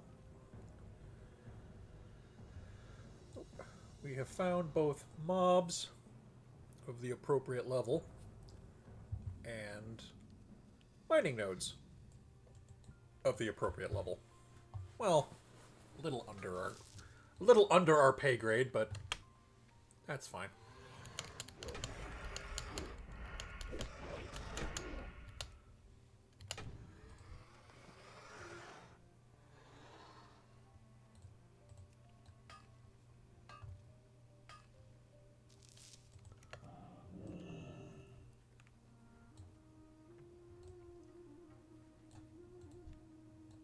Huh. What's this all about, I wonder?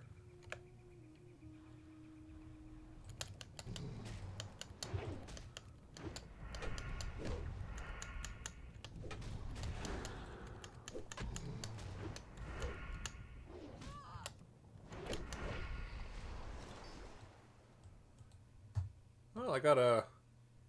Banishes a burning exile. Okay. Tainted water, elemental water, and a green. Okay.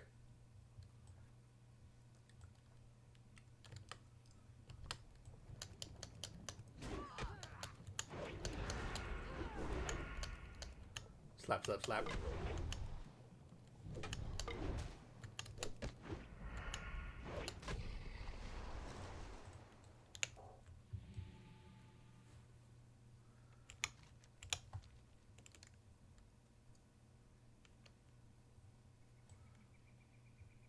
I mean, that's a...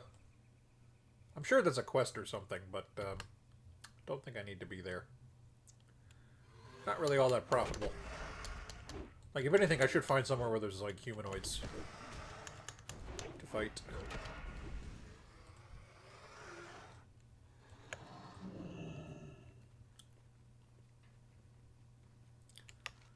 Especially since all the wildlife in the zone seems to be in the low 30s.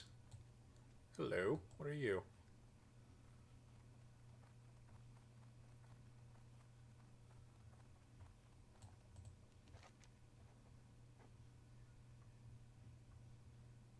I'm a princess of the earth, and my captor is the giants who trapped me deep beneath your islands.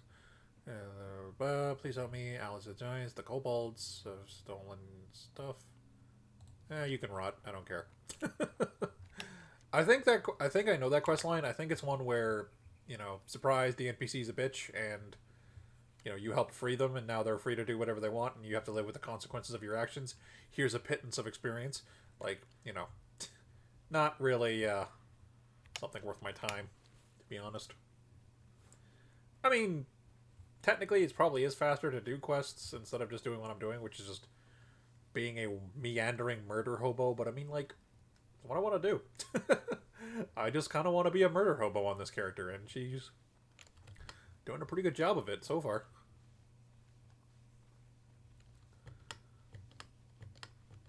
Oh, this is a horde farm. Okay. I know there's an alliance one around here too, though.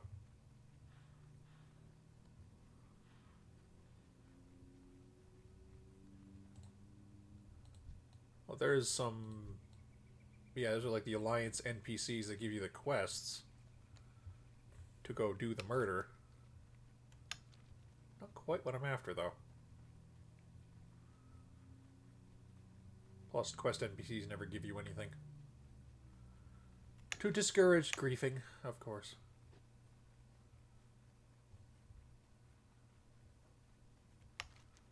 Which, like... I don't know. On the one hand, yeah, it's great that they discourage griefing through built-in mechanics that make griefing less profitable. Oh, hello.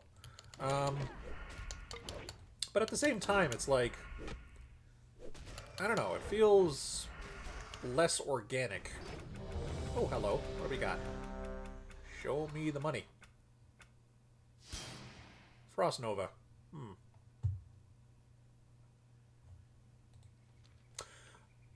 I mean, it has some use. I can... Oh, pardon me. I could make some use of it. Also, I have a few points to spend. Yeah, let's go do that.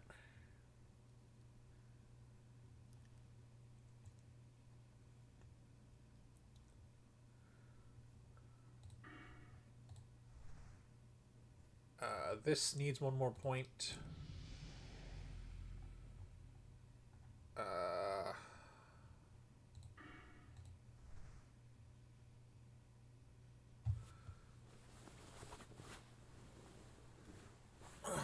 That's pretty good.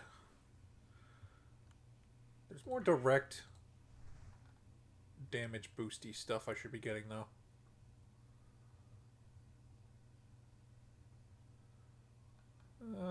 Do we crit that often? Not quite yet.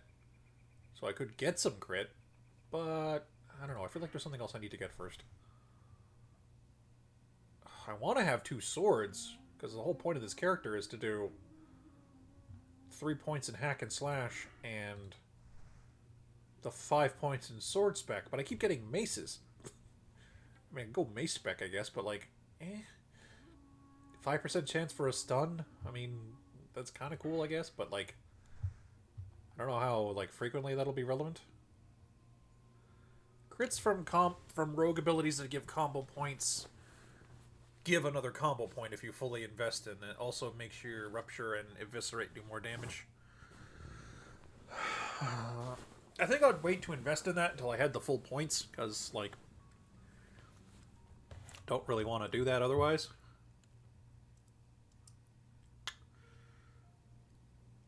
I mean, I have Eviscerate, but I don't use it much. What am I spending in here? Oh yeah, I got that randomly. I don't think you have anything particularly good. No. Not for melee, anyway. And I mean... some stuff.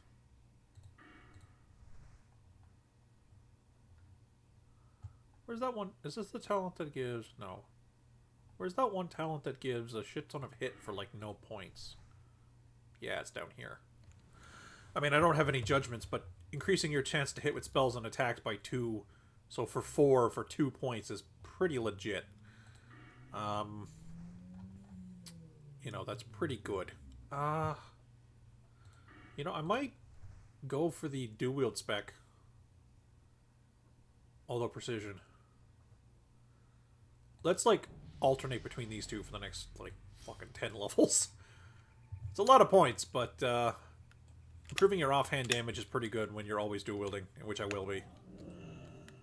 Because I believe your offhand weapon is 50% less effective than it should be. 51 to 70. Okay, let me test this. So let's just take off. Okay, so what is this weapon's damage? 115 to 164. 72 to 106. So that is a sizable chunk of damage lost. So if you could spec out of it and have most of your damage on both of your weapons, then, you know, it's a palpable reason to go dual wielding over a big two-hander, such as it is.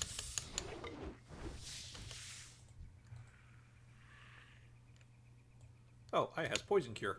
Haha. The little spells that you forget you have sometimes, they have their uses. God, there's a farm that you can farm.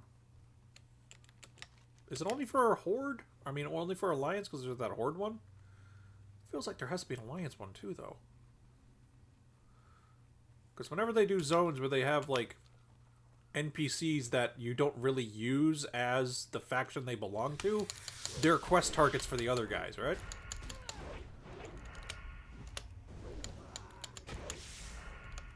Whoops. Headhunter's Buckle of the Eagle. Whee! Oh dear. Ow. Probably shouldn't have done that. Oh well. Bandage myself. Toss a renew on myself. I'll be fine. Thankfully, there is no such thing as limb damage. Oh man, that'd be kind of horrendous if there was.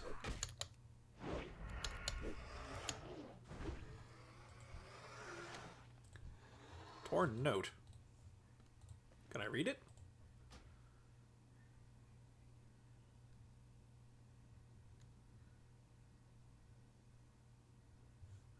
Huh. Okay. That's grim. I'm also surprised that's not a quest. Like I'm surprised that that doesn't lead me to find whoever wrote the note. Maybe it is, but it's like not a direct quest. Because Vanilla had a few of those. Where it's like once you found the quest, you were actually done. Because you, that was like half the point. Whoa, look at that damage. I mean, don't get me wrong. Every now and again, having a more obtuse quest isn't a bad thing, but...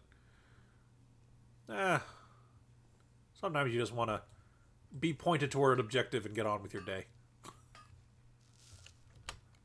This is especially true as you get a bit older. You feel like you've done the song and dance before, and you just kind of want to get to the punchline. Alright, so that's another one of those Stonehenges full of elementals.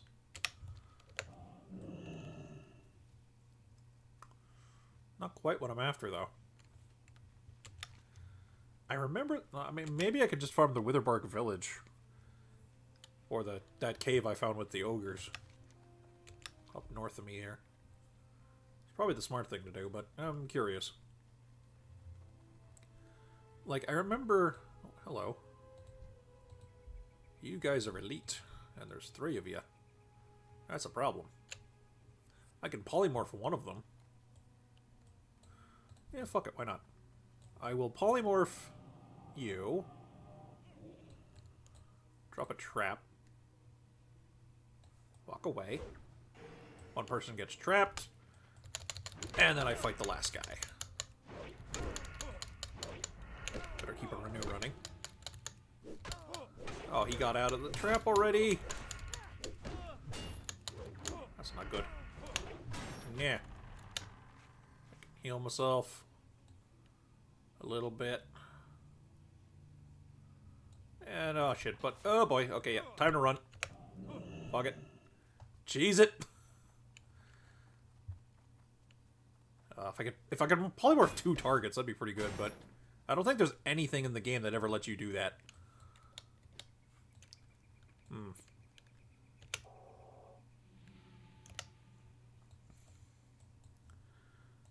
I'll just take a break for a sec, I guess. Pick up any... Oh, here we go. The enchanted water I picked up earlier. I'm going to drink the blood of that water elemental I just murdered. I mean, to be fair, it is water. It may have been the life juices of another creature at some point, but it is just water. I mean, not that a Forsaken would be against drinking blood. After all, they do eat bodies. Not like it's exactly foreign to them.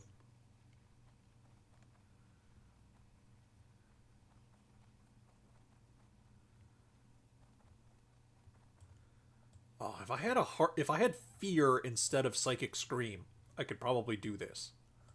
I could probably take them all out. Because if I had fear, I could chain fear one of them, chain polymorph the other one, and just kill them one at a time. Oh, I don't know if I'd have the durability for that, though. Because I'm still getting beat on by an elite for quite some time. Might not be the wisest thing to do. But hey, you never know.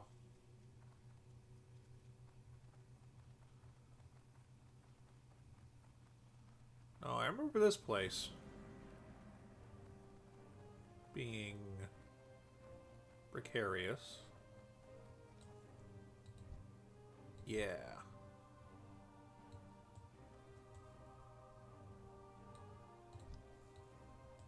Okay, they're not all elites in here. I can work with this.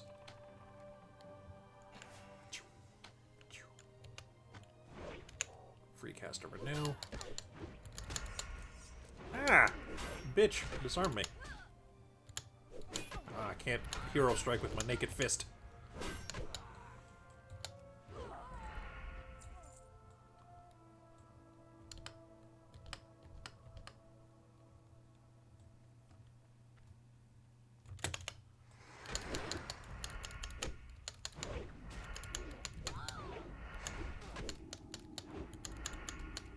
If I get lucky, I can really burn down an elite pretty quickly. Bunch of silk, which will be relevant because I'm going to need to bandage myself with it. Now, I never did the reps with Ravenholt. It's something you did as a rogue, but I never got my rogue very far before they... I think they just, like, depreciated the quests because, like, they were just kind of, like, too much to do. That's going to be a double pull. Alright, well, I'm going to sheep the one with a mana bar. Oh. Okay, it isn't a double pull. I guess I can just shoot her? There we go. Oh, what the? Oh, come on! Really? Pull that shit on me? Oh, fuck. Oh, fuck. I'm in trouble. No. Don't daze me, bro. Don't daze me. Don't daze me, bro.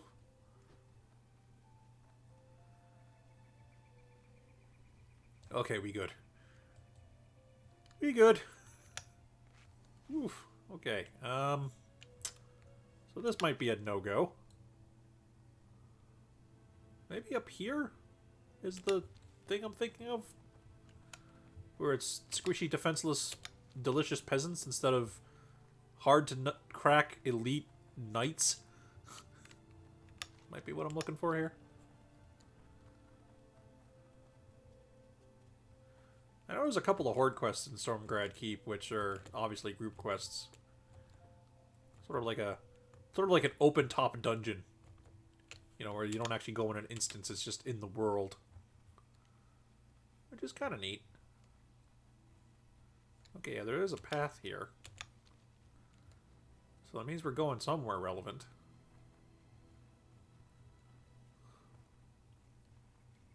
Aha! I see barns. And where there are barns, there are farmers. And where there are farmers, there are experience points waiting to be harvested. Oh, hello.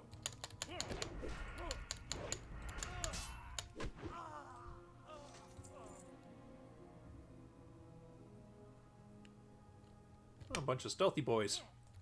Oh, these guys are only level 30, though.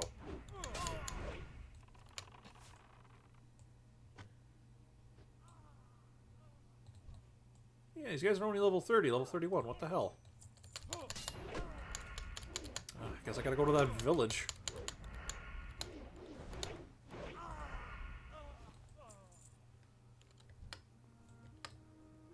32. There's a couple of cows. 32, 32.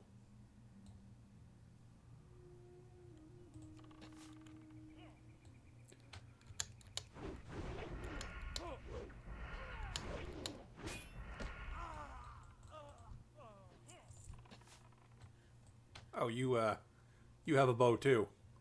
There we go.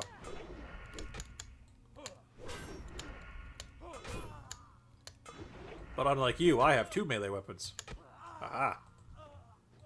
And they're enchanted with shaman bullshit.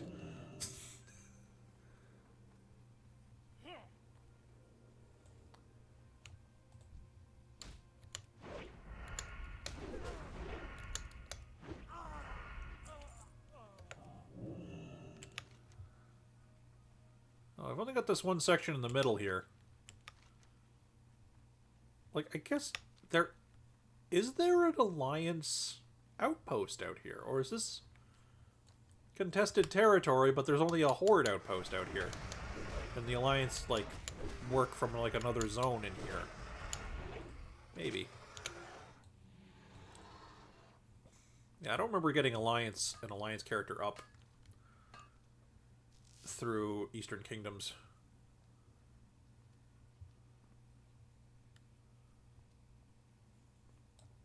Cause I only ever did it the once, I think.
Yeah, I think maybe Boulder, the Ogre Cave I found is a good spot.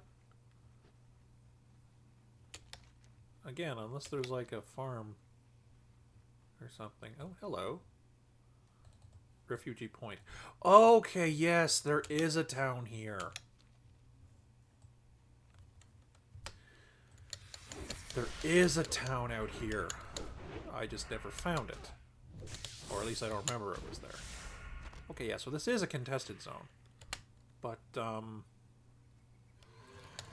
this is a contested zone.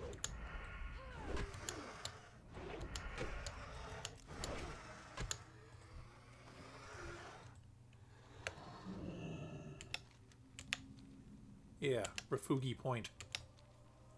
Oh, but there's another path. This is where there's a farm. Aha! I knew I wasn't mad. Completely.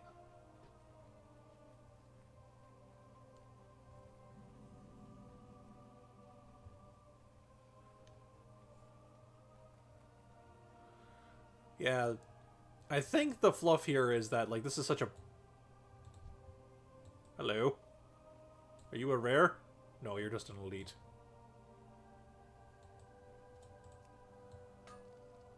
But you're also significantly out of my pay grade, so I'm just going to leave you alone. Also, you're non-hostile, so attacking you is a bit of a dick move anyway, but... I mean, not that that would stop me if you had something I wanted, but... You know, in a video game, of course. Must preface that. But, you know... Not... I'm only level 31. What the fuck? Man.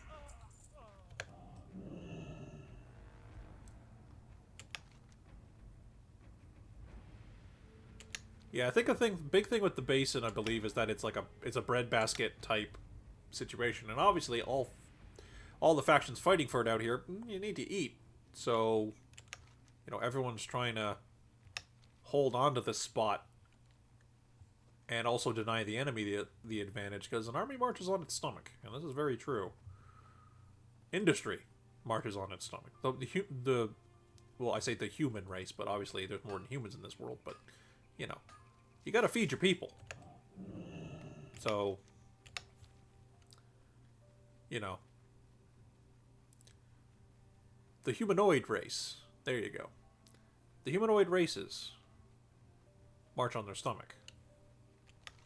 So, yeah, having a breadbasket under your control and denied to the enemy is a pretty good way to starve them out. And be fat and happy for the fight you're gonna have with them. I might be making this up, but it seems like it seems like the proper thing that they'd be fighting over around here.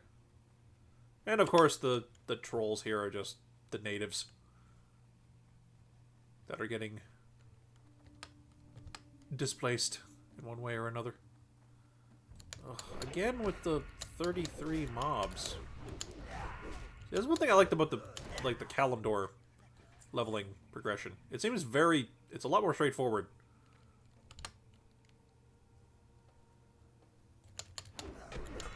Because, like, you get here as Horde, and then, like, you basically have to go to Stranglethorn Vale, which is on, like, the other side of the Bloody Continent. Which is very weird. Whoa. Chill out there, buddy. Oh, you're a rare. Cool. And you're an elite. No wonder you're kicking the shit out of me. Oh, no, no, no, no, no, no. Where the fuck do you think you're going?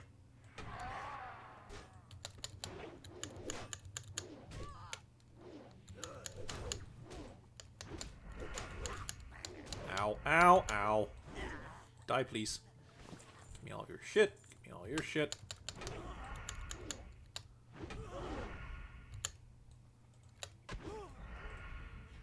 Okay. Whew, that was a hassle and a half. Om nom nom nom.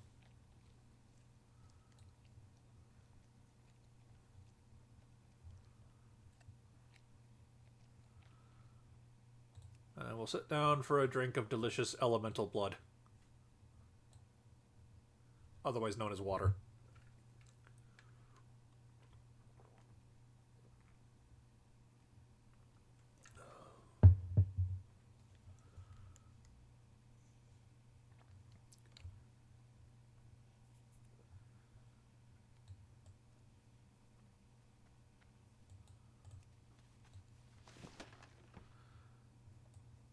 Leather legs, padded armor. What is that? Oh, cloth chest.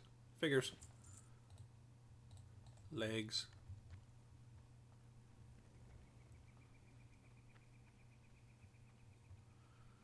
I mean, I guess I can farm here for a little bit, but, like, everything's green. It's not going to be worth much. I mean, it's still worth something, but it's not worth as much. You know, maybe I gotta go to Stranglethorn. Might be where I have to go. Well, let's see if maybe if I get a little deeper into this camp, the mobs level up a bit.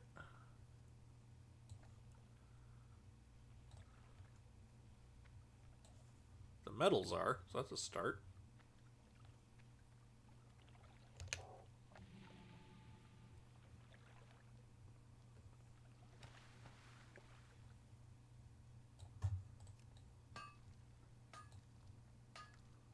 Okay, here we go. Level 35. You know, yellow mob, so I'm getting full experience. Even if I have the level advantage of 1 level? 2 levels. What did he drop there? Cloth chummy. Cloth chummy for a spec that I am not. More armor.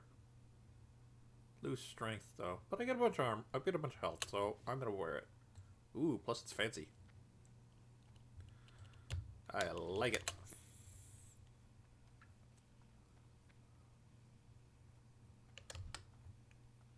Yeah, here we go.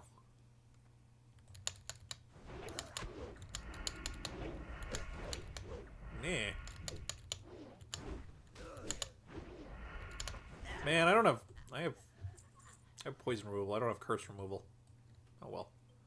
Also, hello. This place suddenly exploded with mineral nodes, and my phone just went off.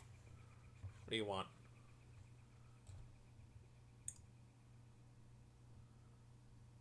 Oh, it's just a bunch of passive notifications. Nothing I need to worry about. Oh, hello.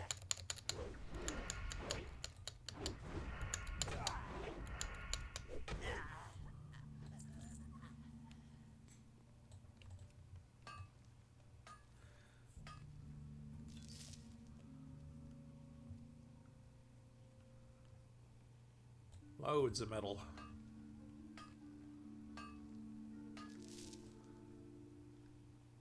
They definitely don't give you as much experience when they're green skill check for you.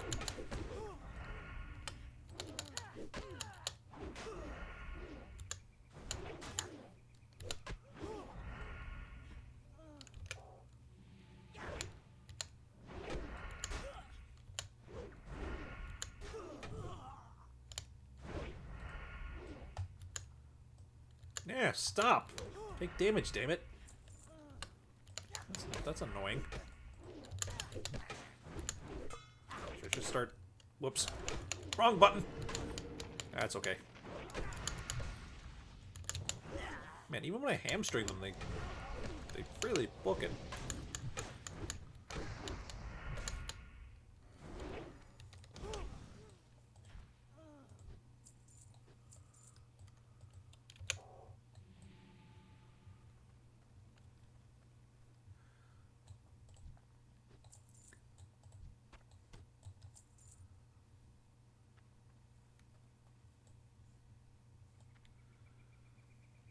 Nothing in there.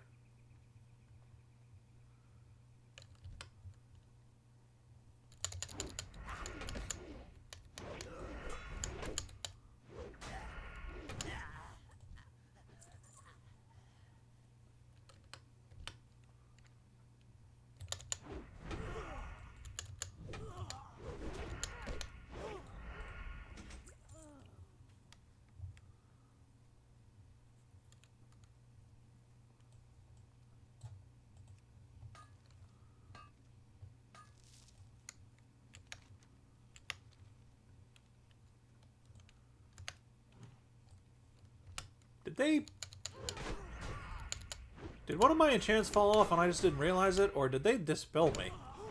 They might have dispelled me. Which, be problematic. Oh dear. As might this. You know what? I'm gonna splurge and use a potion here. So I don't die. Because dying is very unproductive to leveling. Even in games where you don't actually lose experience when you die. You know, it's just doubly so in games where you do.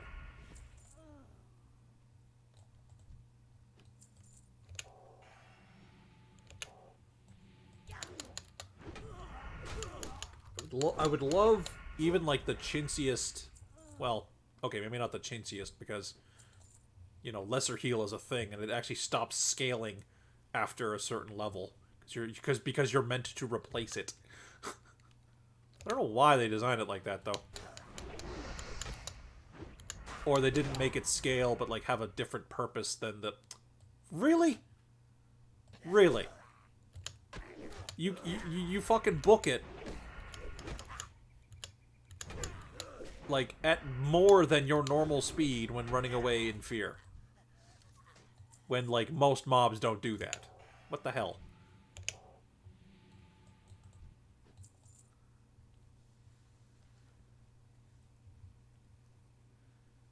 That is some tomfoolery.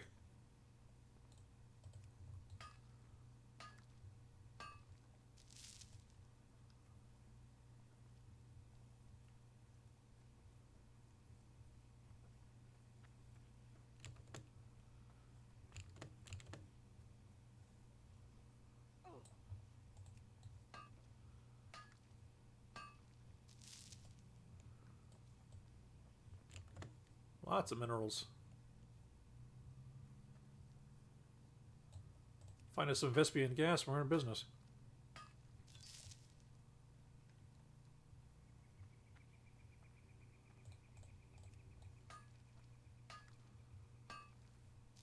You know, I wouldn't be surprised if on this server, metals aren't worth as much as just most things. Since the ability to get gear without raiding, that's raid quality, by being in high-risk mode, and being willing to lose your gear if you die in PvP, but being able to just find it in the world by just murdering, like, elite mobs and regular mobs that are at least, like, level 60, kind of devalues the ability to make things. Because normally the blacksmiths and the engineers and enchanters to an extent, because they always need the precious metals to make the upgrades to their enchanting rod.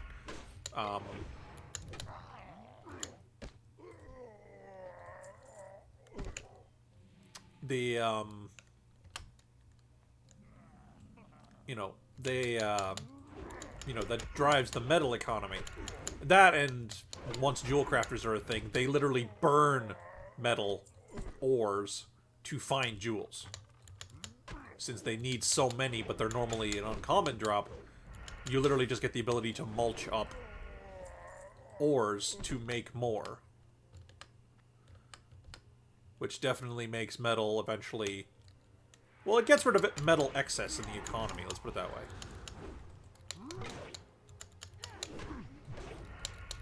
Yeah.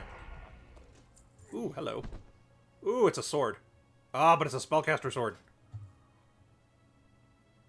And it's also worse than what I have. Damn. I was really hoping for some good swords.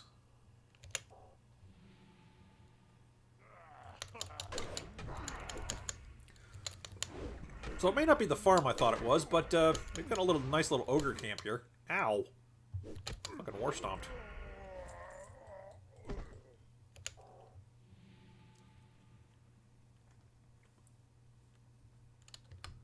Nice yellow-leveled ogres. Let us engage in every Azerothian's favorite pastime. Beating the stupid out of ogres. Fun for the whole family. And never in short supply.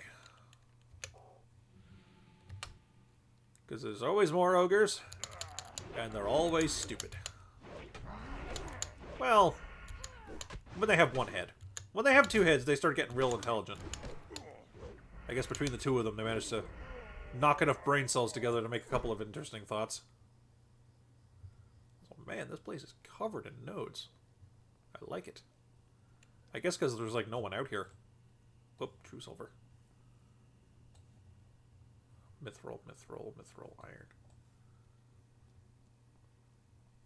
Yeah, I guess because no one's out this way. That, and there's a possibility that there's people out here, but they're in the high-risk mode, and thus they don't exist on the same plane of existence as I do.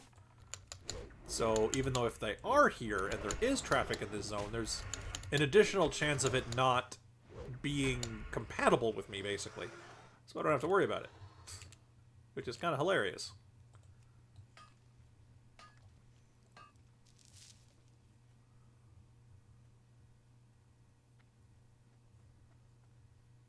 Which is good, because it means I get all these nodes to myself.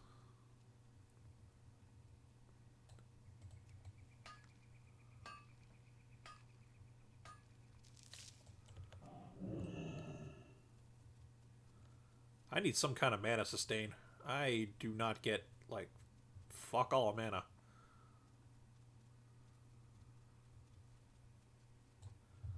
Also, I should put Frost Nova on my bars. No, I'm using Polymer Frank too. Why did it break so early that one time? Is there just a chance it breaks over time? Probably. Ugh, you know what? I never use Thunder Armor. Get off my bar. Alright, so I think we go something like this. Yeah, because these are ones I cast... Those are ones I cast on, like, preemptively. These are the more reactionary ones. So these ones... I want those ones to be a little more button real estate friendly.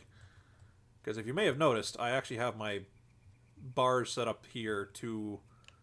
Instead of having WASD to move, I only ever move with my mouse. And I actually have all of my keys converted with the Dominoes program into action buttons. Which is pretty sweet.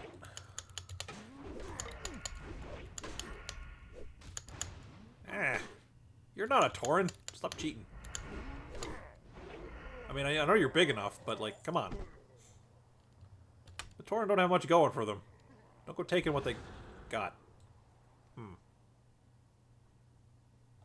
Well, this is awkward. Ah, no! Stop shooting me when I can't fight back. There we go. Yeah, unfortunately, despite the fact I play a lot like a rogue, I do not have kick. I don't have, like, counterspell or anything either, so I can't really do much about casters at range. Which is usually where they are, because that's how they work. Also, I am really running out of juice. Juice. Let's drink up and take a rest. Very important when you're playing on this server to do the rest after you activate any of your food or drink items you're using, because they stack, but if you try to use the food item after you've started resting, it counts as doing something and it makes the rest go away. Which is silly, but you know, what can you do? Just learn and do it correctly, basically.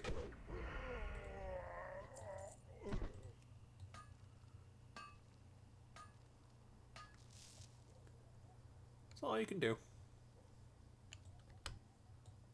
Line of sight pull you. Oh, pulled your friend. I'm gonna turn you into a sheep for a little bit. What the hell? Oh, my auto attack hit him. What the fuck? Oh well. Just man mode it.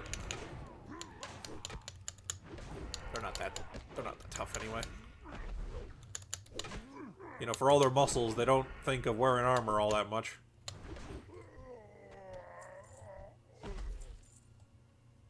I guess because they like to have their weirdly flabby abdominals in the wind. Pretty sure that's not how abs work. Pretty sure.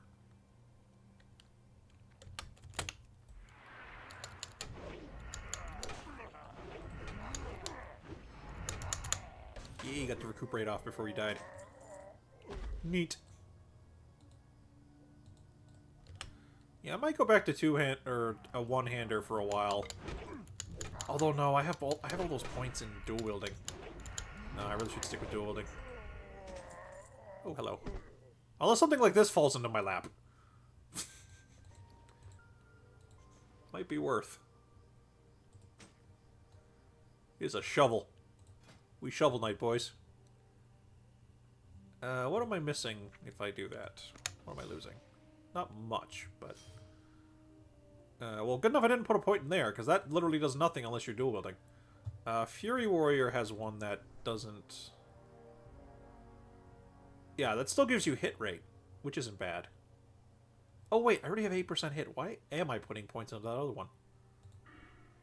That's silly. Well, I guess I need more than 8% hit when I'm dual wielding. You need 24, like 27%. Like, the idea is that you're never really supposed to get enough, but you know, it is a number that exists and can be reached. Not practical though, but it's a thing. So we be Shovel Knight for a little bit, I guess.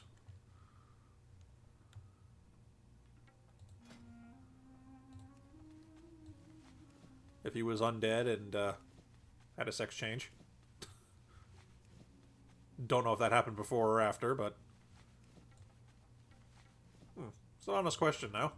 Would it be easier to get reconstructive surgery? Doesn't matter what kind, really, but, you know, gender reassignment is definitely one kind of it. Would it be easier to get that done pre or post undeath? I mean, I guess it depends on the kind of undeath, of course. Wow, I'm just dropping all the freaking blue weapons. Thank you. Yeah, I think this is where I'm supposed to be, because the game is rewarding me accordingly. Eh. Thankfully, I'm just close enough.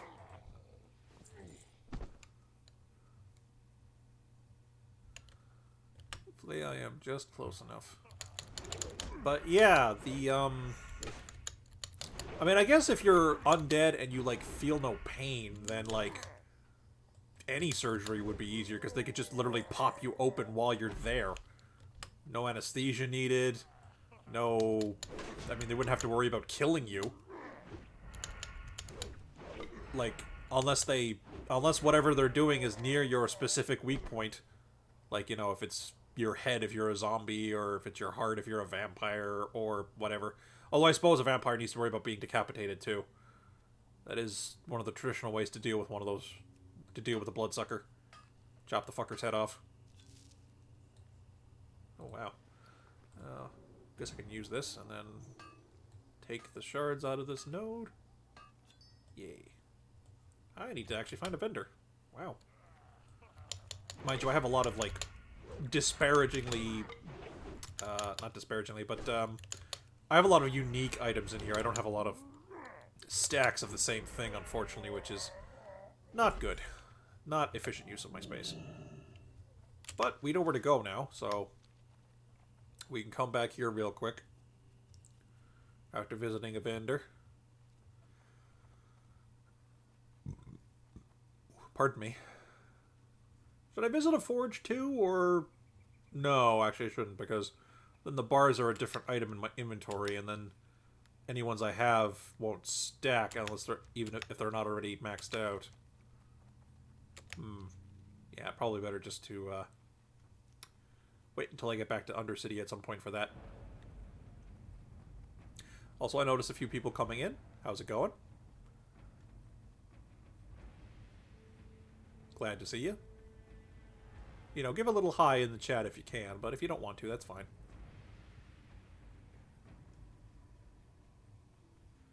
Or, you know, give a hi and then go silent. That's fine, too.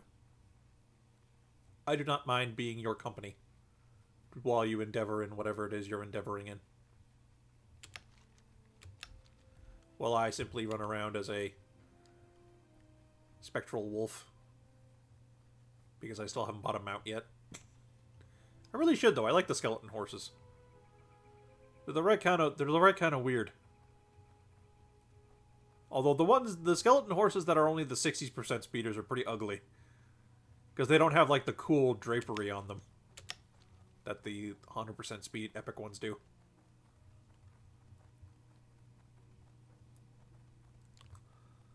Now I wonder, on this server, you're apparently capable of doing any class quest.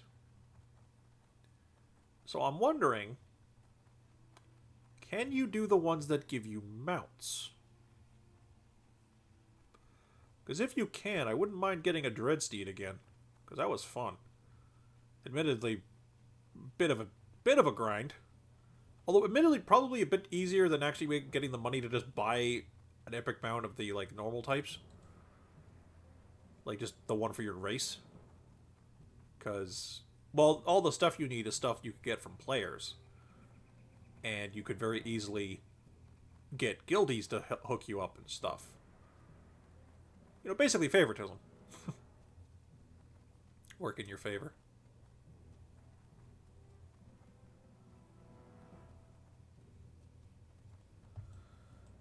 Could use a... Is there like a smith or something around here? Someone with an anvil that can work on my shit? That'd be super. No,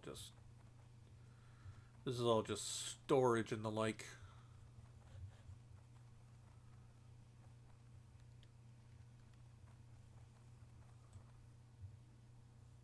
Are you a vendor? You are, but not what I need. Are you a vendor? No. Well, there's an anvil over here, so there's probably a blacksmith around it. That tends to be where they congregate. Yes.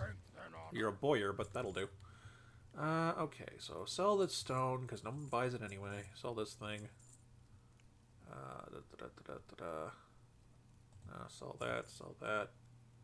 Sell that, sell that. I should be sharding some stuff, but I kind of want to just sell some. I just kind of want to sell some, get some money, because this character keeps losing out on money because I have to keep sharding stuff to level. I have to keep sharding stuff to level disenchanting. Or enchanting, I should say. Is that wrist better than what I'm using? Only in level, really. I would lose 3 agility and 6 stamina, but 3 of it I can get back. Skip it for now. Scaled leather gloves of the whale. No, that's a caster item. Insignia buckler. No. Spider bits. Hat. Cloth. Nectar. Actually, I might as well keep that, because it doesn't sell for much anyway. And it might actually be relevant. Oh yeah, this is the one I replaced. Headdress. Some fucking bruiseweed somehow. Oh, it's probably in a chest. So that. Gems. Order gems. Sell, sell. Sell. Gems. Sell this. Probably sell this. That's not going to sell in the auction house. No. Sell, sell, move over here. Chief Brigadier Armor. I lose agility and strength, which is rough. I gain spirit, which is kind of useless, but I gain a bunch of armor, stamina, and more importantly, item level. I think I'm going to put it on, actually. I lose a bit of health from the enchantment, but I can fix that. This over here. Hang on to my dual wielding weapons for now. Might be relevant at some point. And back to the ogres we go.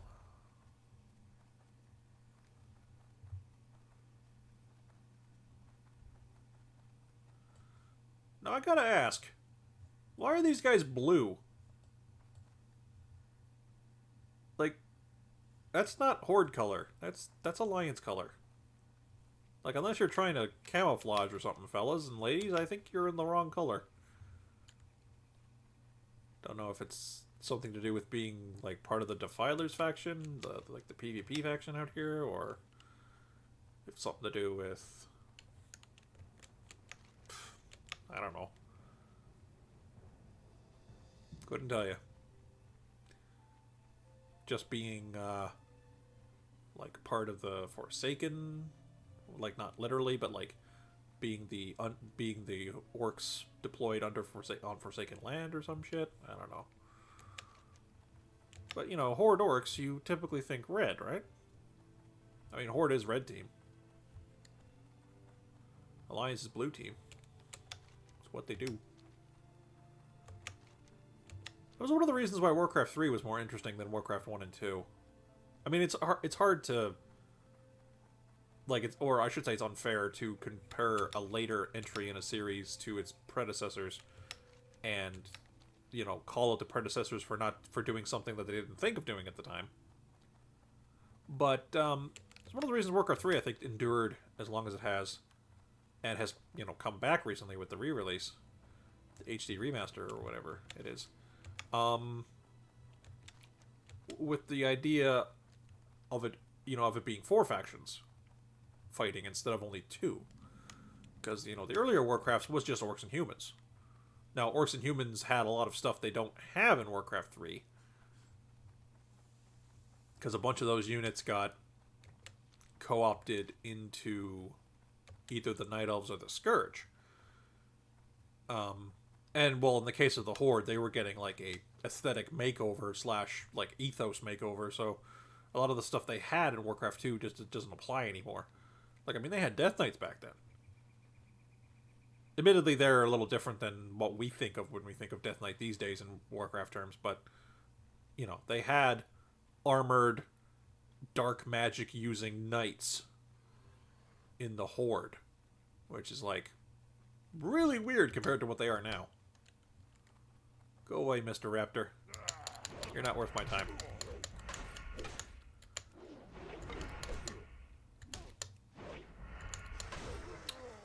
You piss off.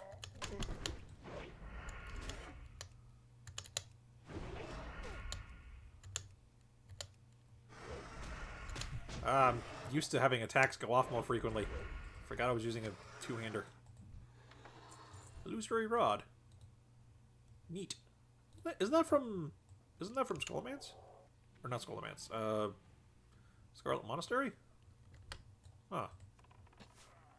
I distinctly remember that being a drop from a boss.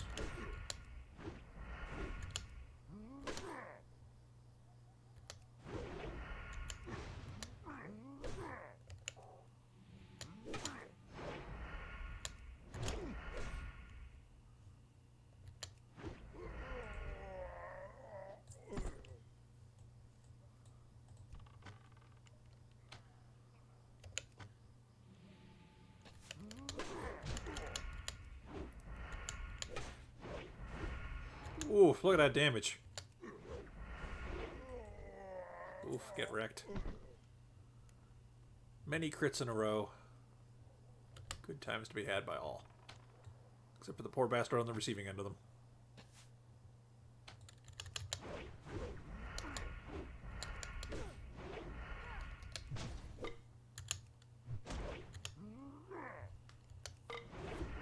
Ooh. He parried a few of them, but didn't buffer the inputs enough, apparently. And I'm just going to dash right in your face so you can't freaking Frost Nova me out of reach. Oh, and you go squish real quick. That's what I like to see. Squishy, easy to kill mobs that are still yellow and give good payout. Eh.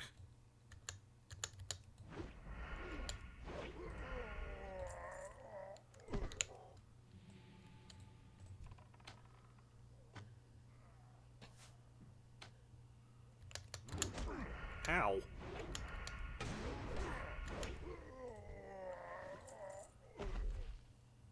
Now, why is he giving out that weak of a mana potion? I mean, I'll drink it. Might as well. It doesn't sell for jack shit, so might as well use it. But, yeah, like, that seems way, way under his loot table. Seems very strange. That's always something that bothered me about, like, every game with loot, really. But to be more specific, randomized items a la, like, you know, Diablo and stuff, where the item is designed on the spot based on level of the mob you killed and your item stats and so on and so forth. But the idea is that you never quite find stuff that's your level. You're always finding stuff that's a little below you. And that bothers me. I mean, I'd love it if you even found stuff above your level, something to look forward to. But, a lot of the time you're always finding stuff that's under your level. Which, I mean, is a good way to make sure people can always use what they find, of course. But then you end up in situations where the encounter is designed for people that have the appropriate gear of that level.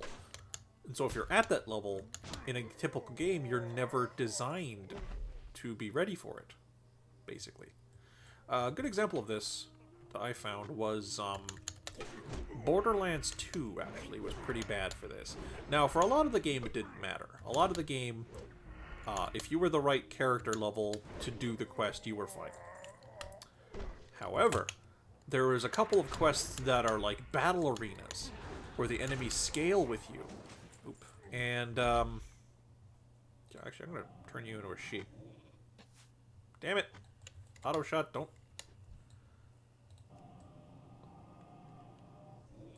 There, I'll turn you into a sheep.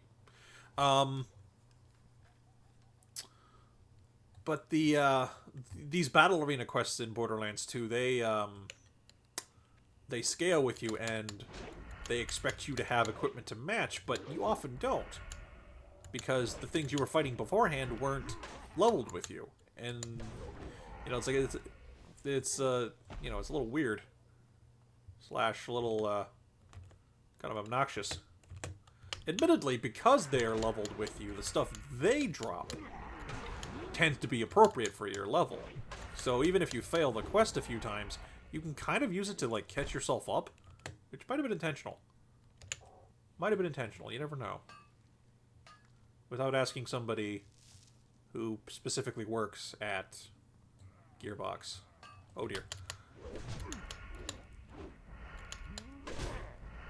Ow. That just looks painful. Getting slapped around hard enough to be knocked on your ass and then, like, unable to think straight for a few seconds.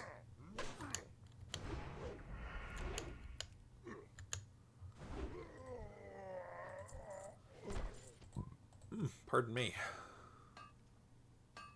Oh, delicious nodes. So much nodes. Wouldn't be surprised if I... probably not. was gonna say, I wouldn't be surprised if I level off of all this mining, but it'll be a factor. It'll be a factor, but it'll be a combination of effort. Oh. No, you don't.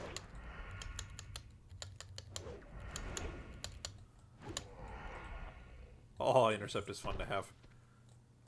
I desperately, desperately want some kind of distance clearing move with, or distance clearing, I guess. Gap closer, I guess would be a better way to put it. Gap closing move on Michelozzo, but I don't have one, and rerolling at 60 is quite a timely process. Plus, I want to use the rerolls on the healing spec. So, like, he's fine for fighting mobs, but I would love to have a gap closer for PvP, or just some mobs that demand chasing after them, or closing the distance immediately, like spellcasters. Whereas otherwise they lock onto you, and then they get a chance to shoot you a few times before, you know, you get a chance to smack them in the face. Whoops. Oh, excuse me for a moment. Oh dear. Oh dear. Yeah, everyone run away while I go beat up this mage. And then I beat up this guy.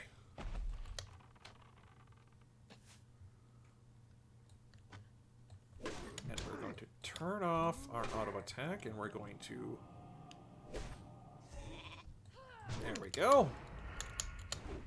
Done like I know what I'm doing.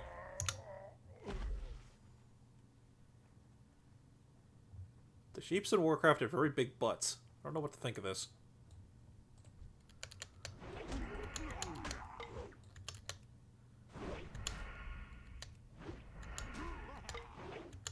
I guess you're a quest mob because you've got a name. Hey, level up. Level 38. We just get a talent point and an ability point, which we can't spend yet. I guess we're gonna keep upgrading the precision because I will be going back to dual wielding once I can. But in the meantime, I'm just using the shovel because it's a shovel and it actually is doing a lot of damage.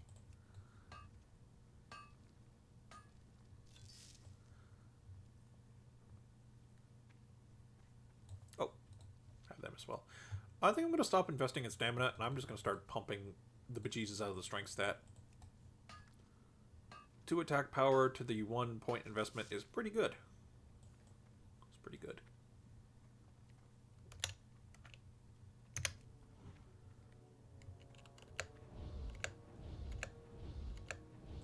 Oh, can only use outside. I was like, why no Ghost Wolf?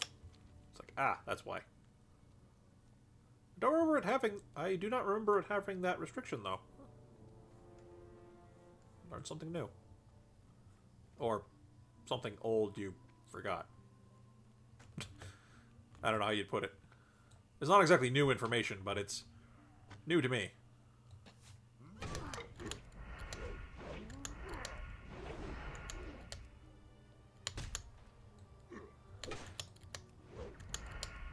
Come on, take damage. There we go.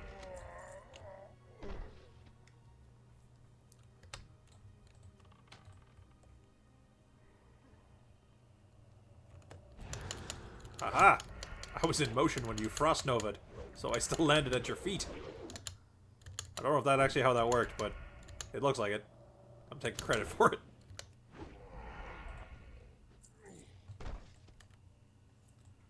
I am going to eat this ogre. From the inside out.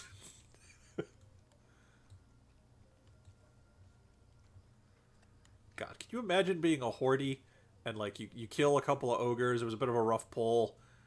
And everyone's like bandaging and eating up, and all of a sudden you just see the undead like dive headfirst into the corpse, and just start like squirming underneath the surface, eating its guts. So it's like why are we working with these people again? It's like, are you sure this is a good idea? It's like, what happens when one of us drops? Do they have dibs? Like, what the fuck's going on here? Hey, what the hell? Get back here. How did he absorb a hit? That's new. I don't know why you just ignored me. I feel slighted. Taste shovel. Yeah. There we go.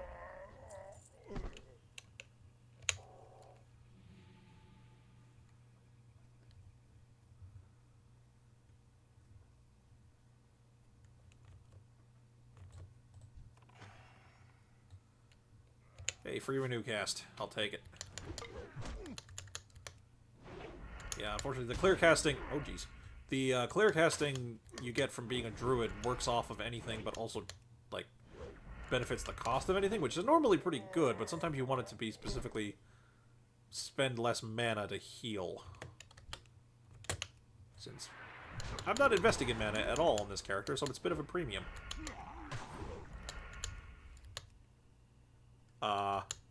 There we go. Stupid awkward swings, stupid awkward low swing speed.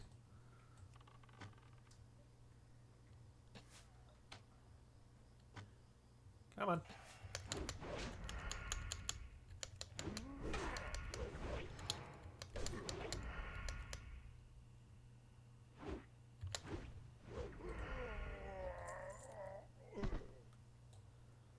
Are these guys green now? Nope, they're still yellow. Good times. Nice and easy.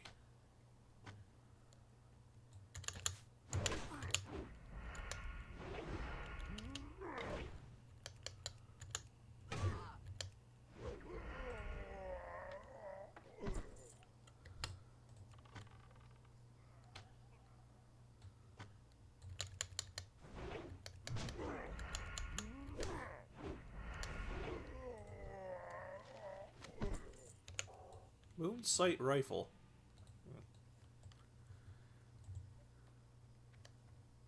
Engineering. It's a neat concept, but like they kept breaking all the cool toys you got from it, and then they never let you replace them, which was just bothersome.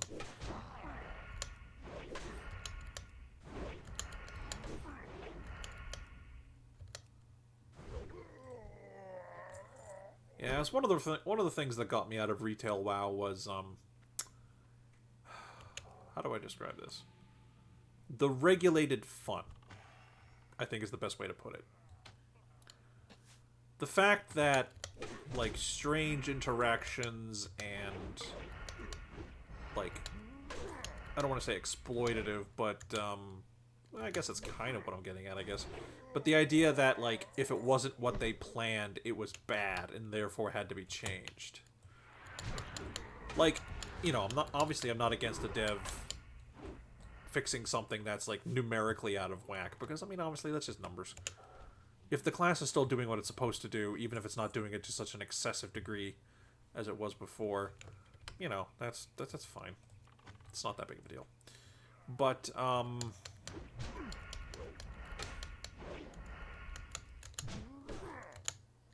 but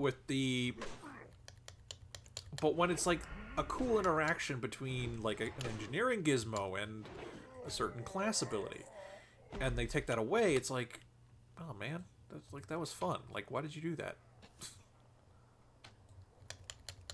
Yeah.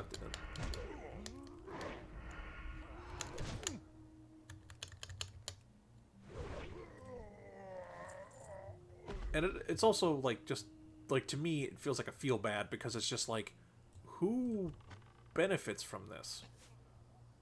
Like why even do it if all it does is make the game like progressively worse for everyone else? Like, I mean, okay, I understand in some cases it does make for some behavior that's like not intended in the sense that it kind of breaks the game, and you know, fix that, that's fine. Like, for example, there was the whole business with, also, hello, whoever's just shown up there. Say hi if you wish. There was that whole thing with warriors when they got the rampage ability for the first time, before it turned into a passive? I don't remember. Anyway, it used to be an attack, and it used to give you attack power, and it kept stacking, but it had no upper limit. Someone one-shot Oni with it. And this was naturally when Blizzard, like, you know, took a hard look at it and went, what the hell went wrong? And how do we fix this? Because, I mean, to be fair, they don't want people one-shotting raids, because it kind of defeats the purpose of doing raids if there's one guy who can just do it all by himself. Same reason why they changed the way Reckoning works, so that you can't make the giant Reckoning bomb anymore.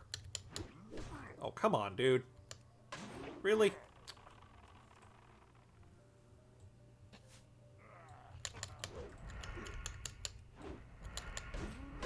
the idea that, you know, the whole... Because, like, you know, Reckoning Bomb destroyed a world boss in one explosive sequence of attacks that actually, like, made the server crash, if I remember correctly. So that's almost more just of a technical issue more than anything. You know, they had to do it so the game didn't break. Because imagine, you know, one guy did it and the server broke.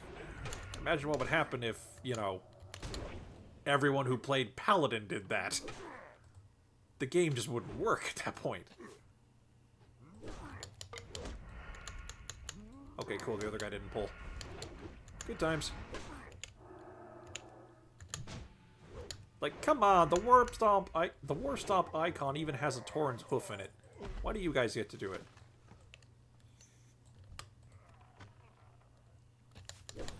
Ooh, delicious cave mold. If I find myself in need of food, I might partake in that. Probably won't, though. Ooh, hello. Briar Treaders. Okay, that's a casty boot. That'd be kind of a funny boot item if it was just that, or a boots item. Like, instead of it being boots, it was just boot, singular. Like, especially if it was like a best in slot item. Because then it would be... like, you have to wear this silly looking item to be the most effective in your class at what you're doing.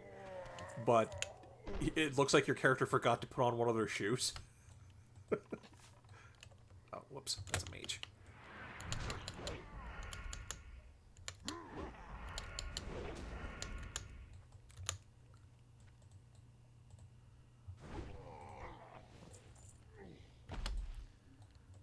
But, you know. I think it would be amusing. Just seeing a bunch of people running around with one shoe on.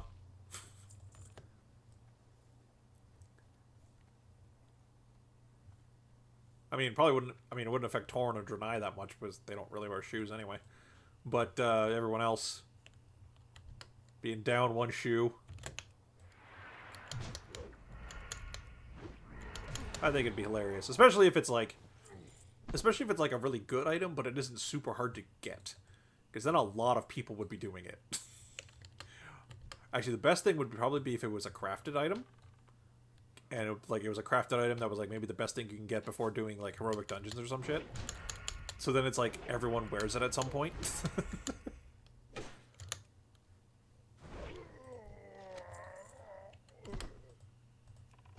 Boots of the Enchanter. Yeah. Not really worth anything.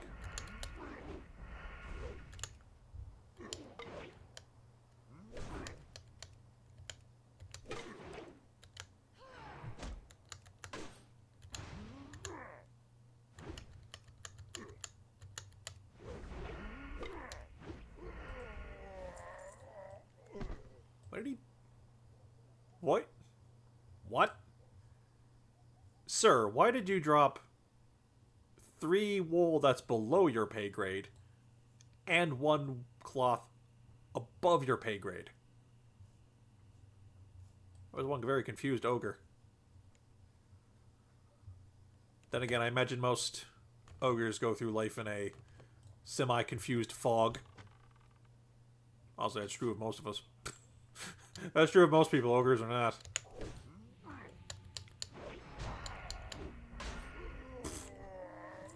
That was quick.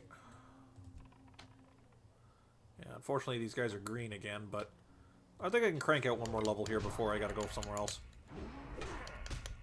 Ow.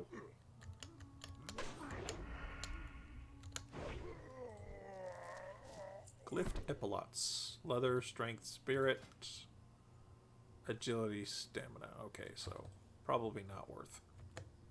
Hello. Oh, is there an invasion? Ooh. Okay, yeah, let's go do that. Hopefully there's some people in here. Because I can't do this by myself.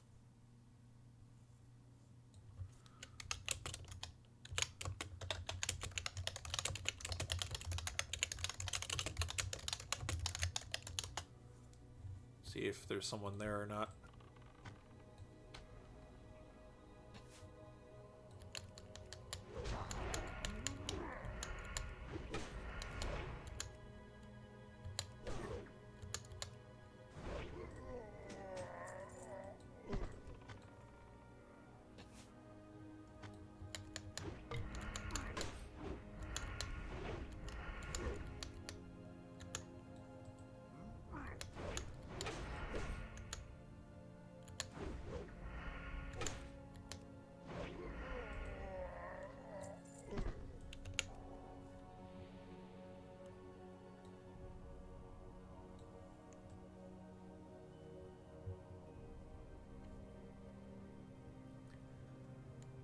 I'd like to help the invasion, but I can't really engage all by myself.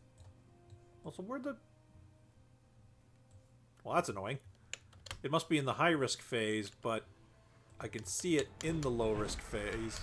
Or I can see it in the overlapped invasion phase. But I can't freaking get to it and mine it in the no-risk phase. Damn. Oh, hello, Naxxramas, presumably? I didn't see you there. Huh. Really true. Gamers don't look up.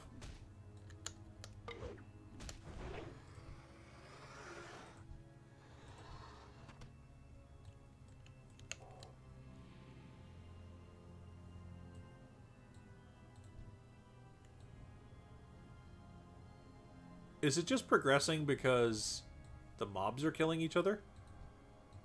That might be it. Would be nice if I could, is there a command to /who Arathi Basin? Oh. /who? Zone. Arathi Highlands. Can I get rid of the level restriction there? Oh, there's somebody.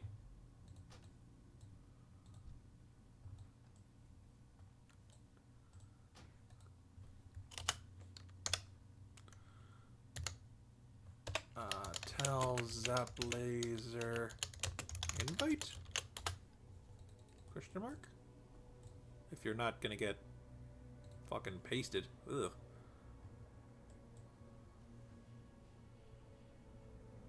Ah! What are you shooting at me for? I'm not in the fight. Oh dear. Hey, alright. Get in and do some work. Oh, there's someone else here too.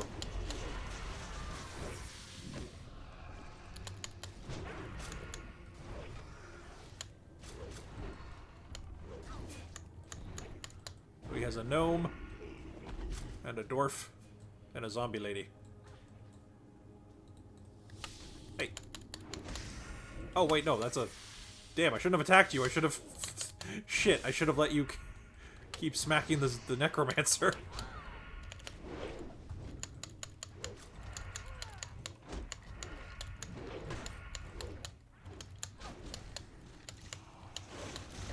Is there a reason you're not paying attention to me? There we go. I mean, I have some healing, but not enough to give other people.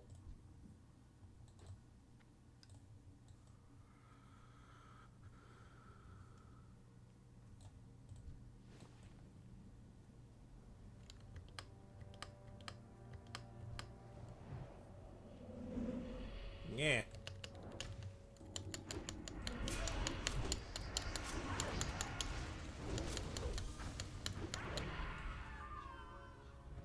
Yeah.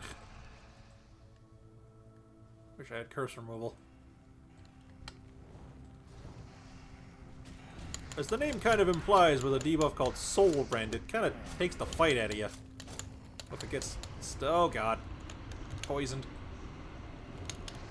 Oh, it's a disease. Shit. It's not a poison at all.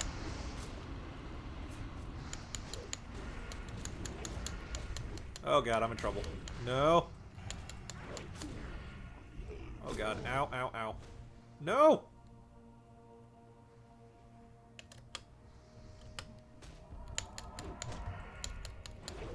Oh, fuck me. Oh. No. Hit button number 4, please. Oh, it didn't work. Am I dead? I'm not dead.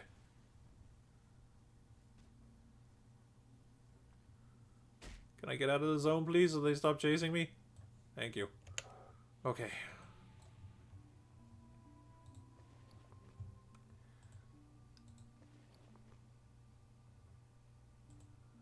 Oh, I'm still in combat. What the hell?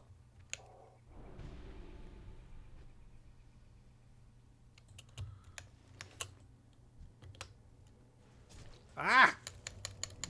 He hooked me. Oh, no. Where are you? Okay, cool. Oh, hey, we got someone else. Ring of the Tiger. That's actually pretty good. I'll take that. Hey. Oh, we're on the boss already. Or should we be taking out the crystals? Renegade legs. Oh. Yeah, I think we should be taking out the crystals. But I don't mind a target that doesn't fight back.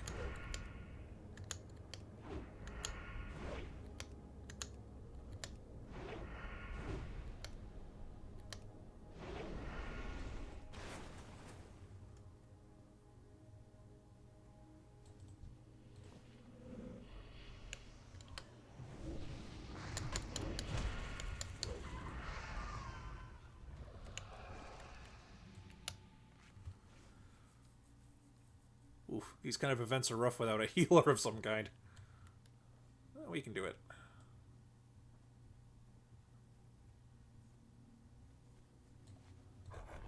Okay, no, they're not fighting the boss yet.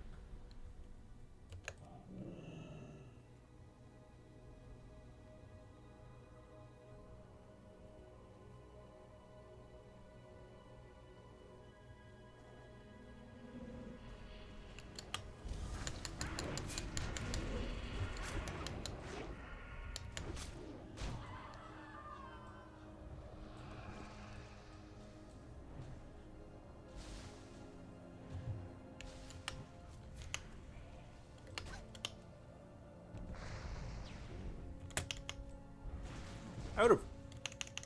There we go.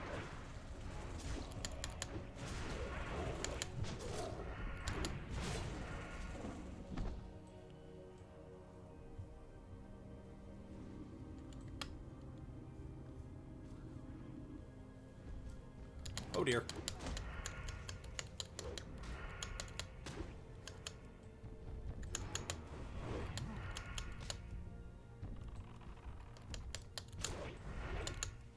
Oh god, what the hell? Okay, the boss pulled us in. Alright, well... Oh god, no, why? Wait, I have Will of the Forsaken, don't I? Oh god, ow. Fuck, why am I almost dead? What's going on? Mommy. Ugh. Remember to have that on my bar.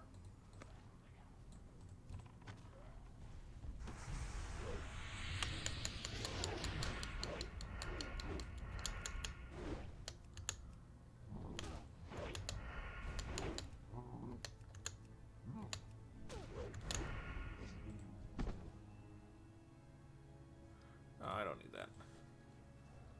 Actually, I have a gun I should be equipping back in my bank. Maybe.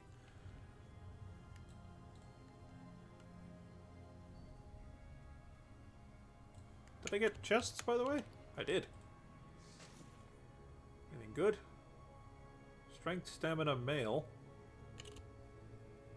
Yeah, that's pretty good. Take that. Strength, stamina, mail. That is better. Yes, because it's 2-to-1 for strength attack power, so yeah. And then cloth shoulders, which aren't any good to me. And then we'll get another one. Hands aren't any good. Shoulder. I lose agility, but I get... And I lose a bit of stamina, but oh, excuse me, I get strength, armor, item level, which is important. Actually, pretty high item level improvement. Yeah, let's do that.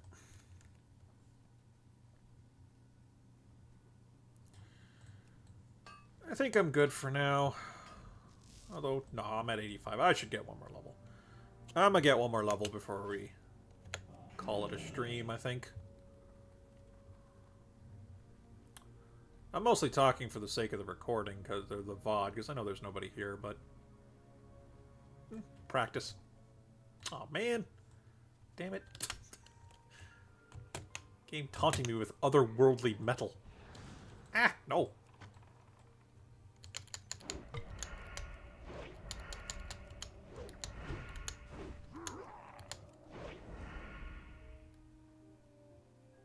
Bonk. Don't know why he stopped fighting there, but...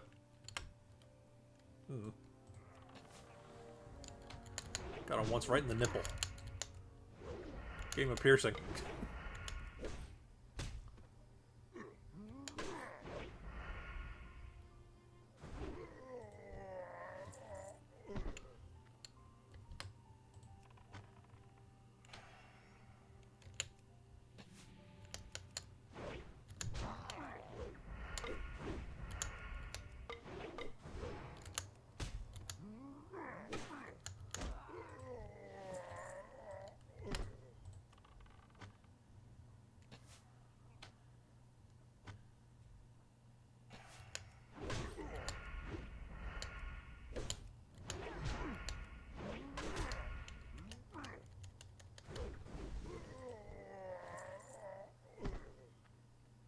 You know, considering Eviscerate's name, you'd think it'd make a big, like, bloody mess when you use it.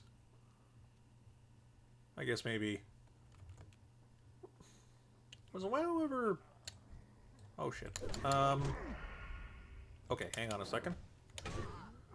We are going to crowd control you. I will kill your two friends here, and then deal with you later.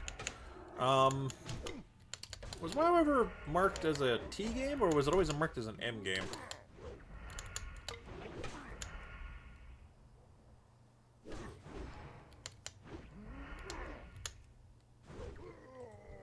May have been marked as a T game at first.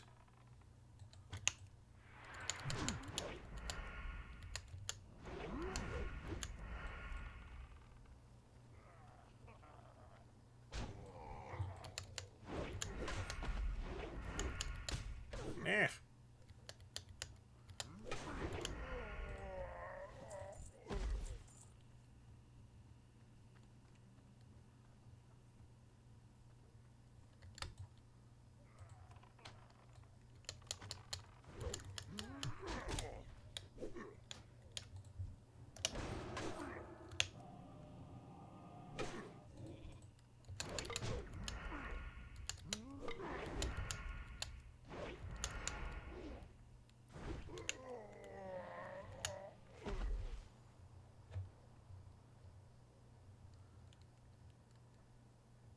I've never fooled around with polymorph much, because I never had a mage that was ever really high level.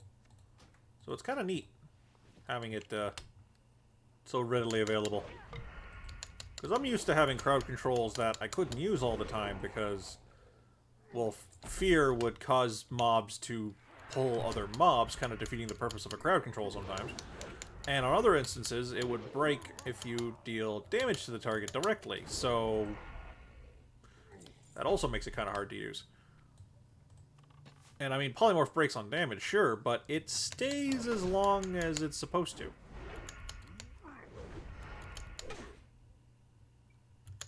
Now, like, as it is, it only works on beasts, humanoids, and critters for some reason. I guess if you just want to... Yeah, because... Yes, because there was those other polymorphs you could get that were, like, different critters, and you could just have some fun turning critters into other critters. Confuse the hell out of some poor Lobby. Because, like, I remember if you did it on a critter with one of the other ones, it lasted for, like, 30 minutes. So, like, there would be some Lobby coming into a zone and seeing a turtle, and it's marked as a squirrel. And they'd be like, what? They'd just be very confused. They would just be oh so very confused. And it would be adorable and precious.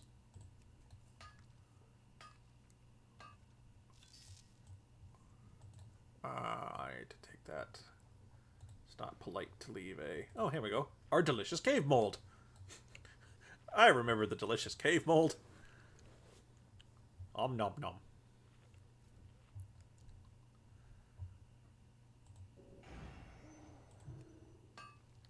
Doing a little mining. Oh, and by the looks of it, you also don't get the experience points until you finish the mining, like pick up all the loot out of it, so good enough. Ooh, hello. What are you? Ring of the Underwood. Okay, probably want to replace this one. Oh, this one's lower level, but it's giving way more... Oh, but it's giving way more strength. It's only 1-to-1 for agility to melee attack power. So I'm losing 6, I'm losing 12, but then I'm gaining 10. So it's not bad. Excuse me. Plus I should get a healthy amount of crit from that. Yeah. Okay, yeah, we'll rock with that. Let me just... Yeah, this ring is more raw attack power, but more crit's fine. More crit is fine. What the... Why did I end up behind him? What was I doing, like a samurai, like, drive-by slash kind of thing? Whatever they call it? The Ijatsu or something? No, hang on to them. Just drop that, pick up that one. What the? Game? Game, why are you lying to me? I'm 100%, but I don't have my level, and I don't have the experience. The experience is not matching up with how much I need. While you do this. There we go. Let's see what we get. We get Blood Rage? Blood Rage.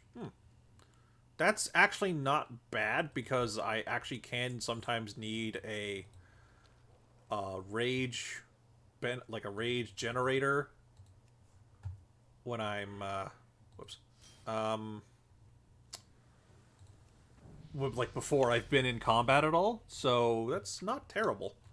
I mean, it's the first time I've ever gotten it on this server that's it's been relevant. Oh yeah, I have Shadow Word. I'm going to re-roll that at some point. Shit, where's Blood Rage? Is that arms? I guess that's arms. What? Where is it? Oh, it's a prod ability.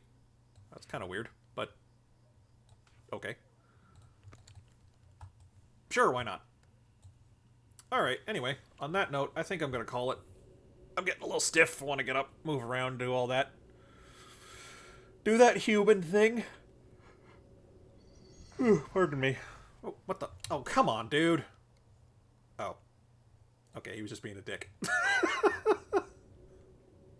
He was just being a dick, interrupting my Earth. Okay, I'll give him points for that. That was kind of funny. I thought he was actually just going to gank me. But, alright, so since this is going to be a video on YouTube due to YouTube's lovely automation of uploading VODs, thank you all so much for watching. I don't know about links in the description. I might have to do that post-script. But if you are looking for me elsewhere, any of my other videos has links in the description to my Twitter, to my Tumblr, which I don't even really use anymore, and I believe to my Twitch, which is another place I stream. I can't stream this game on it though, so that's why I've been streaming on. That's why I will be streaming it on YouTube. But for the time being, I'll be streaming it here, and I might stream other stuff on Twitch. Who knows? But anyway, thank you all so much for watching, and have a good one.